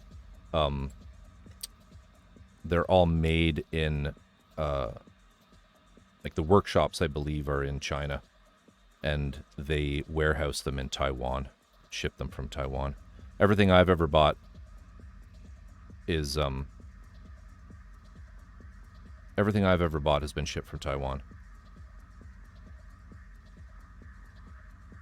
I actually have a recast, Sabukuri. I have a recast of the MSZ Kishitraya.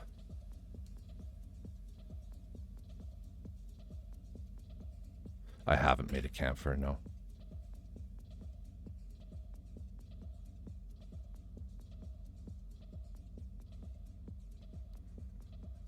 The MSZ Kishitraya is hilarious because it's like it's a blind build. It's not it's a full resin kit, and it's there are no instructions at all on how to put it together. None.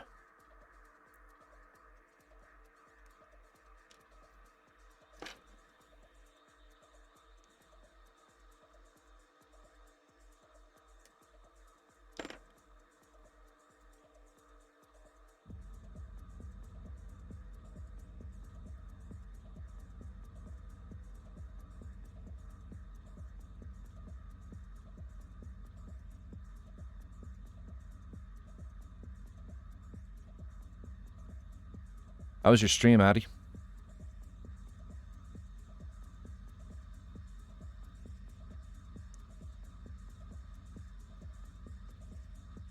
I may have asked you that already. Apologize if I do.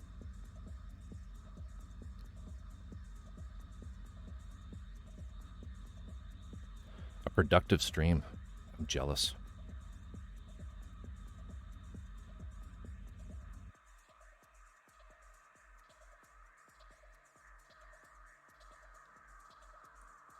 The running joke here with my regulars is just, it's like Twitch is where a 10-minute task takes an hour.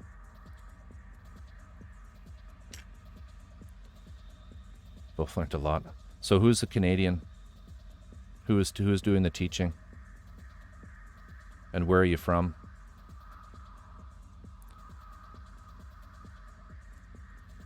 Because I'm coming at you from, this is a scalpel with the number 12. Awesome. Yeah, I'm streaming from Victoria. Canada's California. Canada's Oregon. Koran, thank you for the follow. Manitoba, nice. Yeah, for the Addy, for the pan, like, I like a scalpel and I like the number 12 for panel lines, because if we take the masking tape here,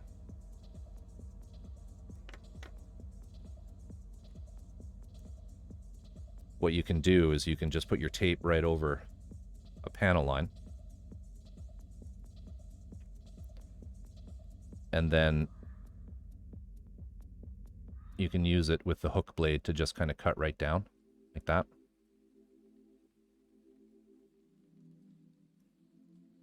Right in the panel line, and then just peel off. Of course, I didn't cut right to the end. Just peel off the piece. Just works really well for that. I mean, you can do the same thing with an X-Acto, or a, you know, or a Tamiya knife, but I just prefer the scalpels because they're super cheap and just easy to come by, I guess.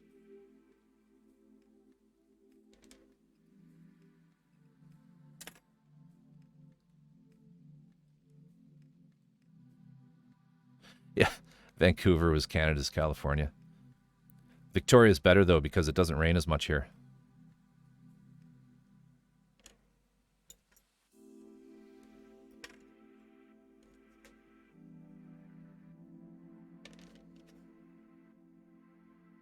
Okay, so on this piece we just, all right, wait a minute.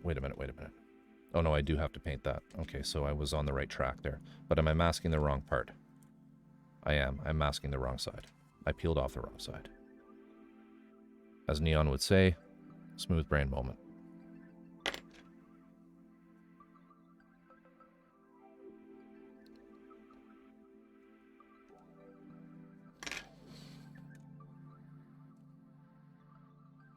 Yes, but Manitoba probably has affordable housing, Ninju.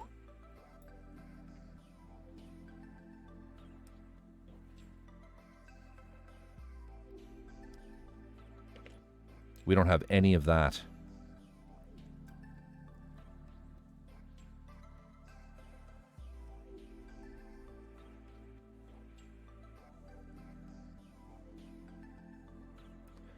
All right, I feel like I've missed a whole bunch of stuff in chat.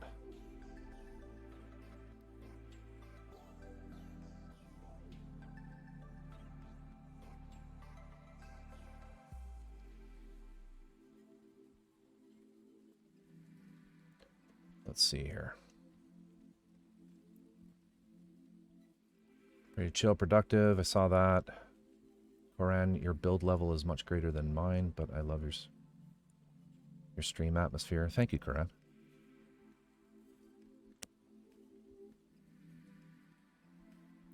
Thought Vancouver was Canada's California.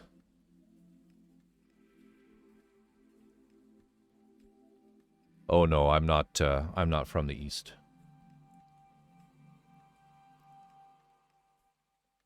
Ninju. No, no Irish in me. A bit of Welsh boyo, but none of that. Because it's warm. I definitely need to get that blade now. I usually start with a toothpick and tape. Yeah, number 12, Addy. In fact, you can, like, look on Amazon. You can buy scalpels there for next to nothing, and they'll come with a huge assortment of different shapes of blades. And you just pop, like, the way that you use a scalpel is you just pull out the back and push. Try not to cut yourself, but they just sort of slide off there. Once you get it over the lip, they kind of just slide off like that. Super useful.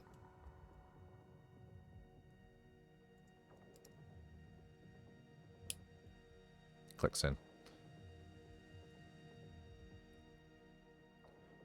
Drug addicts and degenerates.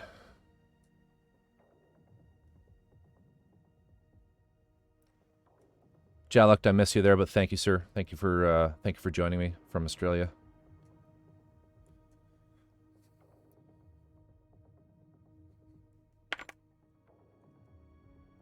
All right, so we just need to cut off this side here.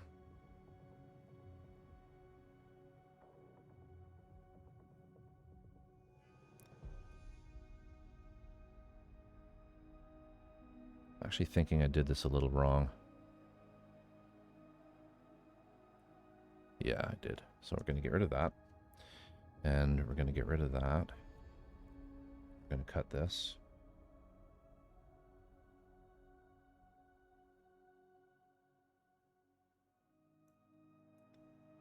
This blade is actually getting a little dull. I should probably switch it out. We're going to leave that top piece on. Peel the bottom.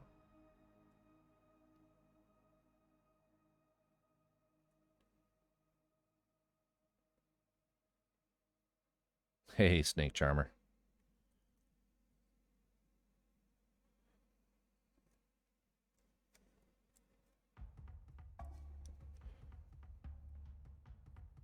Just going to take this in small steps.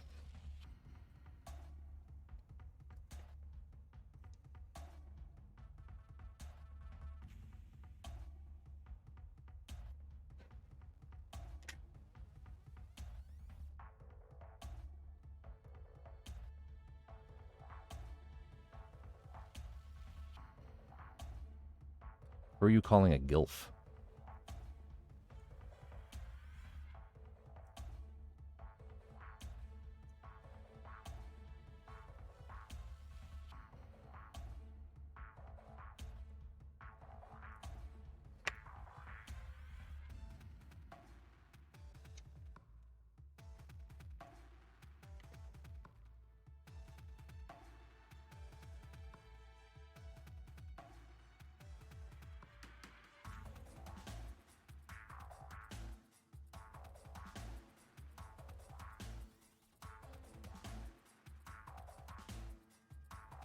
Definitely getting dull.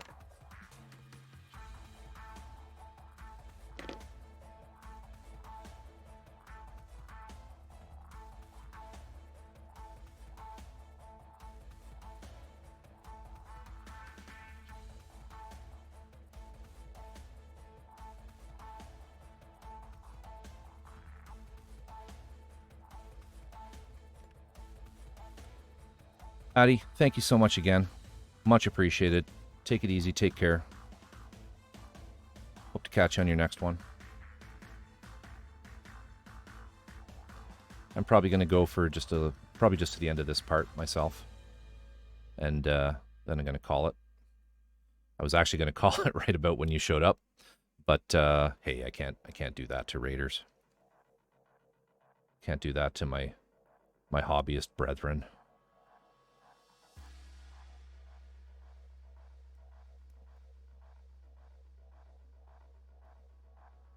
But have a great evening.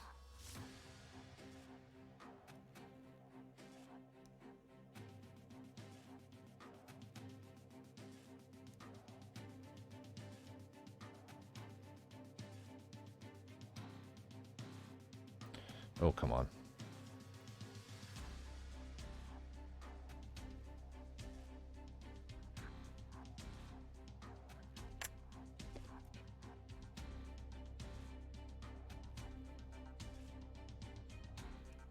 There we go.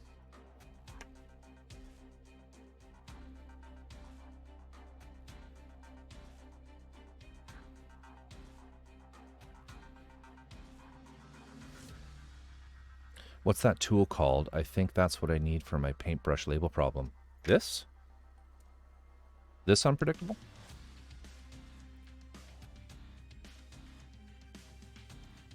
This is just a surgical scalpel. This is literally just a surgical scalpel. Go to Amazon and look up surgical scalpels. You can buy them in assortment. There's several different types of blades, so Google scalpel blade types. They're all numbered. There's a standard to them. This is a 12, but there's all sorts of different shapes. And they very easily just pop off like that, and you can replace them. They're very inexpensive. They make great hobby knives. They're extremely sharp. The blades are super, super thin. The blade is much more flexible and thin than an X-Acto blade, typically. But they're meant to. They don't last quite as long as X-Acto knife blades, but they or hobby blades, but they work perfectly for this, and they have tons of other uses. Just nobody ever thinks to buy a scalpel, because you can't really buy them can't buy them at the hardware store or the art store. But yeah, easy to come by and super inexpensive.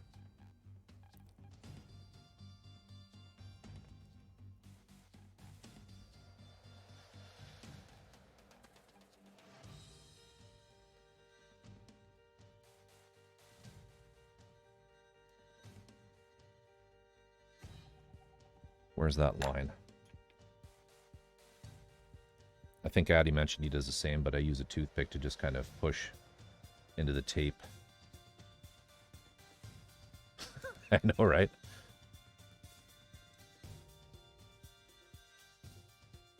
Why don't I have an Amazon affiliates link?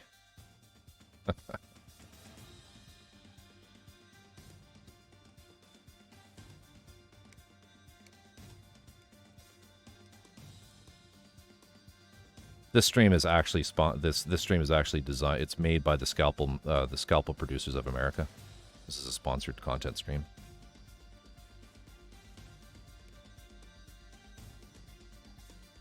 There we go. It's a really, really elaborate way of selling scalpels, everybody. That's all this is. Alright. Just gotta tape up this spot here, that spot there, this little square here. And then we paint. Oh, and I think I do that too, but I do that... Yeah, no, we gotta do that too.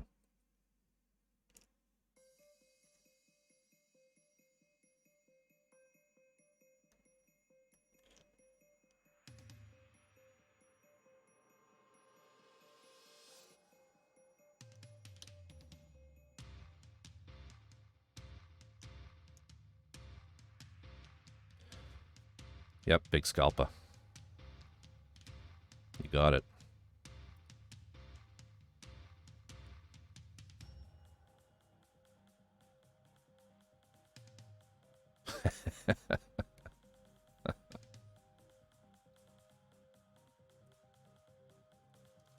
G.I. Joe.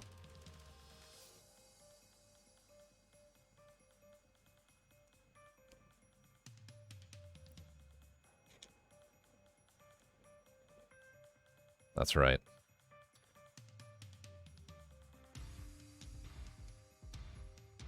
Okay.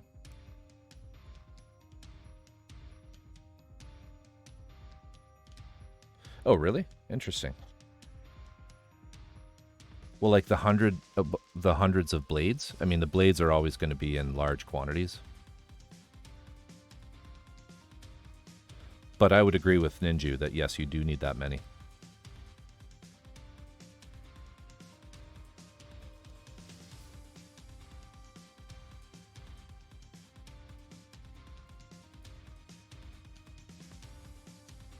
Okay, we're close here.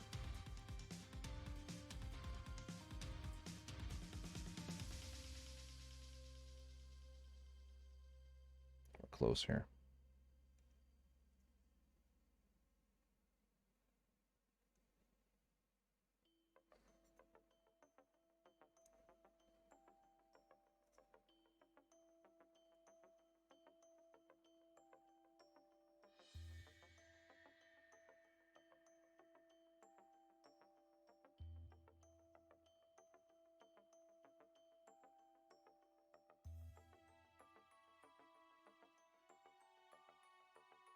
Drift, thanks a lot for coming, as always.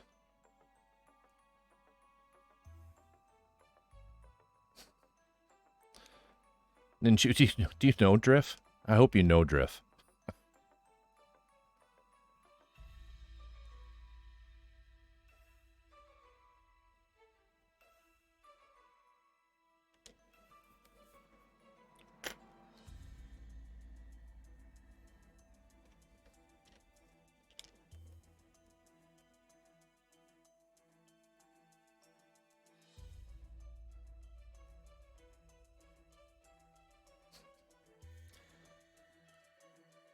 Oh, Lord.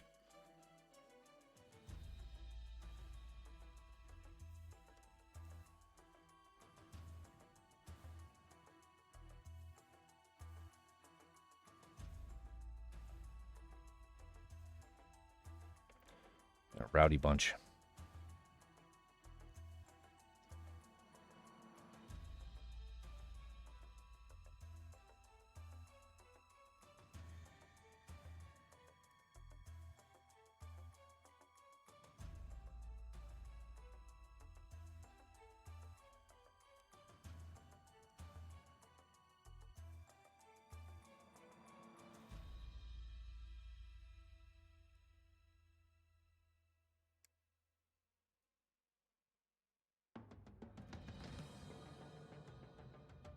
Not my most precision masking job, but it'll work.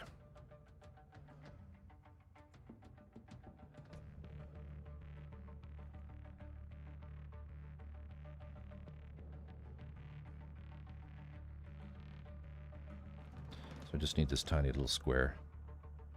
Let's use this tape.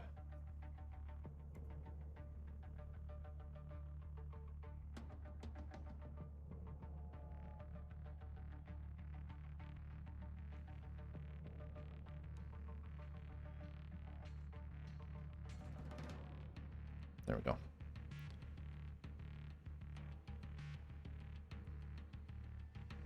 Oop, a little bit showing there. Can't have that.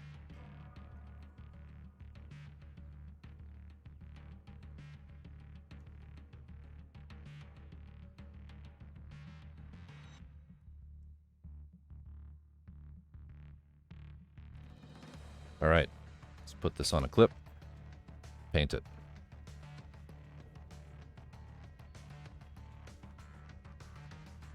One last little sanity check here.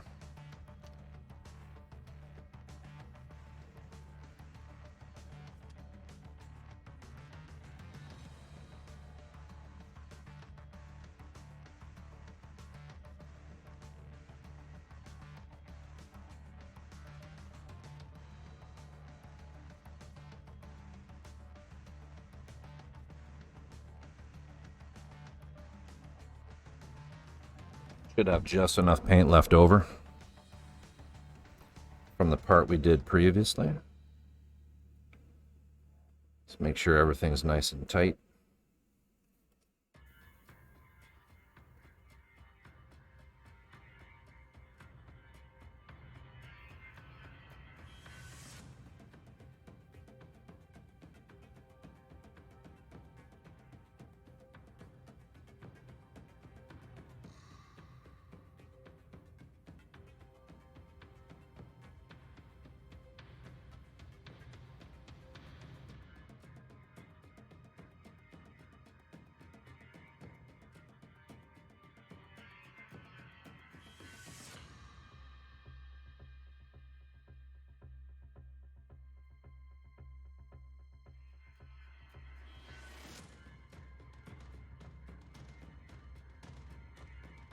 I think that'll do.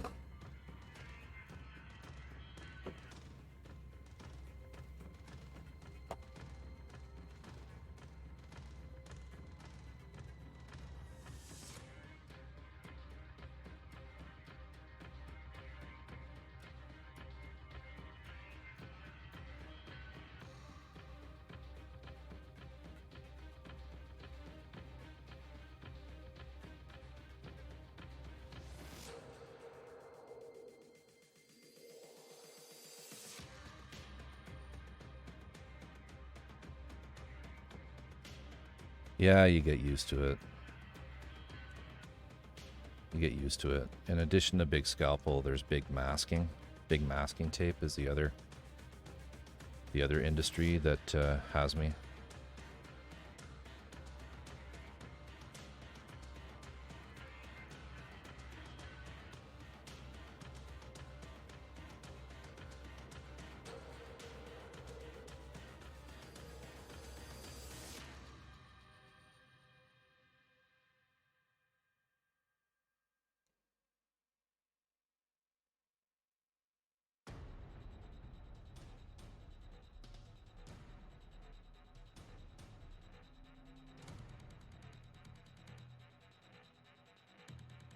Big tape.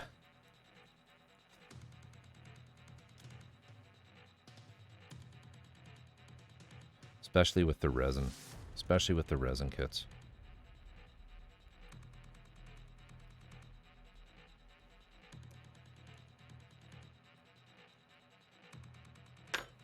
There.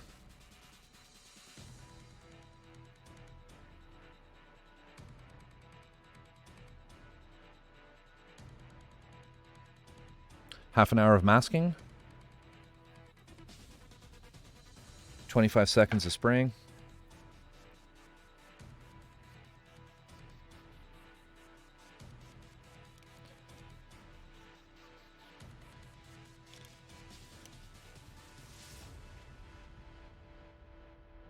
More tape for the tape god.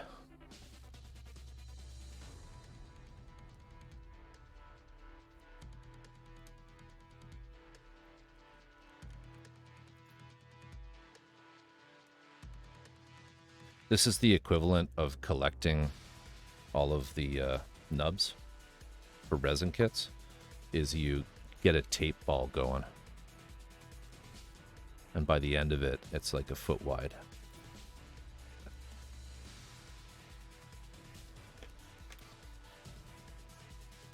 All right, everybody. I have to call it here. Thank you, Raiders. Thank you, regulars. But it's 3 a.m. my time, and I have stuff to do in the morning. The Snake Charmer, thank you, sir. Thank you for the follow. Much appreciated. Let's see if anybody else is on. I can take you all somewhere else. I can take you, band of hooligans, somewhere else.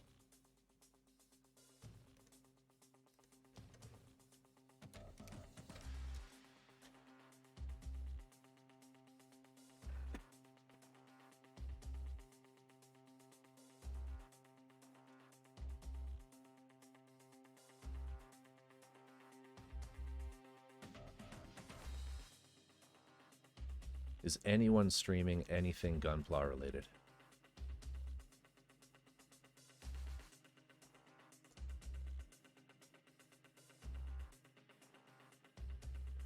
I tell you what. Browse. Let's see here. Makers of crafting. Makers of crafting. Where are you?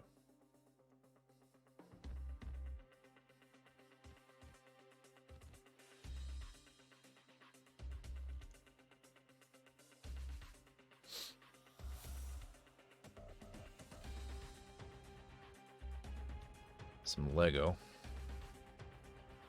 Lego.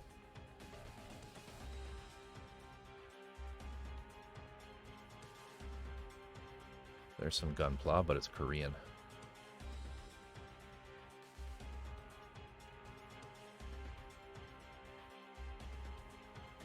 Drop their names in chat there, Ninju. What's that?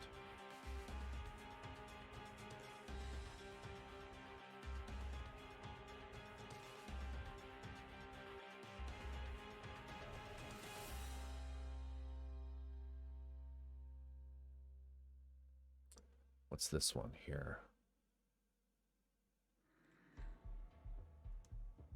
Gunpla stream. What's this guy doing? Let's see here. What's he building? What's he building? Come on, ad. Go away.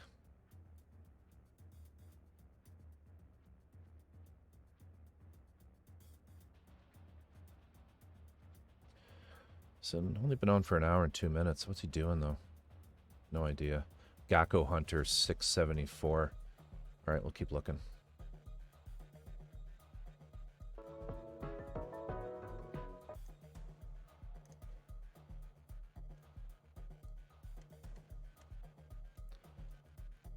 I'm open to suggestions here, everyone. If you know of someone.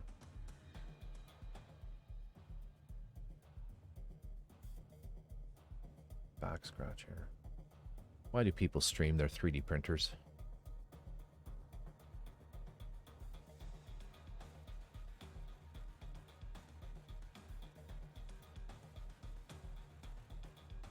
Right. Considering there's probably unpredictable, there's probably more Gunpla fans here than just straight art. So I was thinking of just keeping it topical.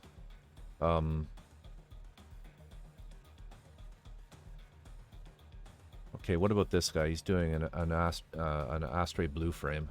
Is this English? No, Spanish. Simply Nico. Hey, no worries.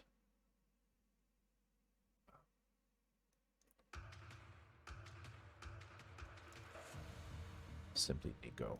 Let's try that.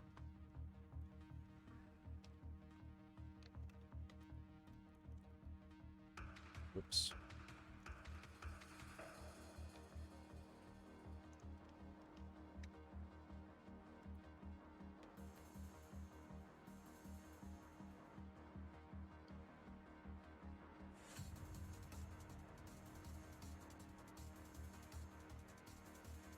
Simply Nico's not live. Unless I have the wrong person.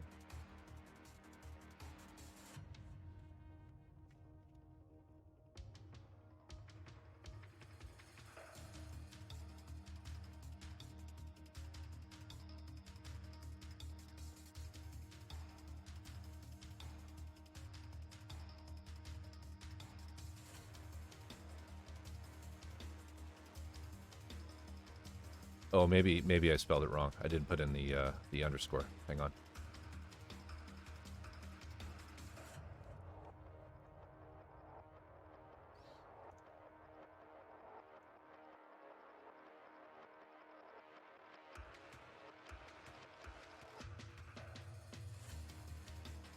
He's not English.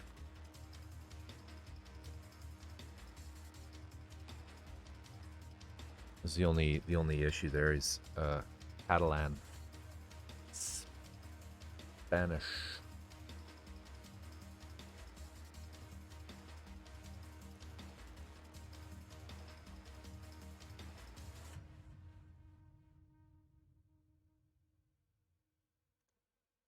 I mean, he's only got 6 viewers. Maybe we should just do it anyway.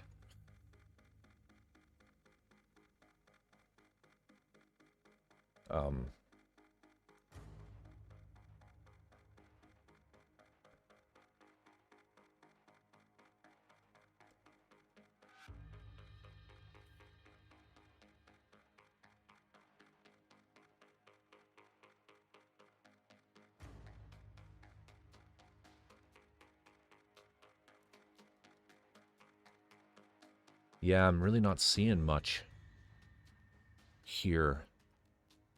Although there's this one here, Gakko Hunter 674. Yeah, let's maybe do Gakko Hunter. Alright, let me just copy this username.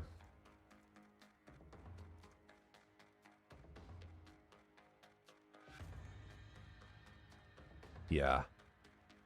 I agree. So let's do it.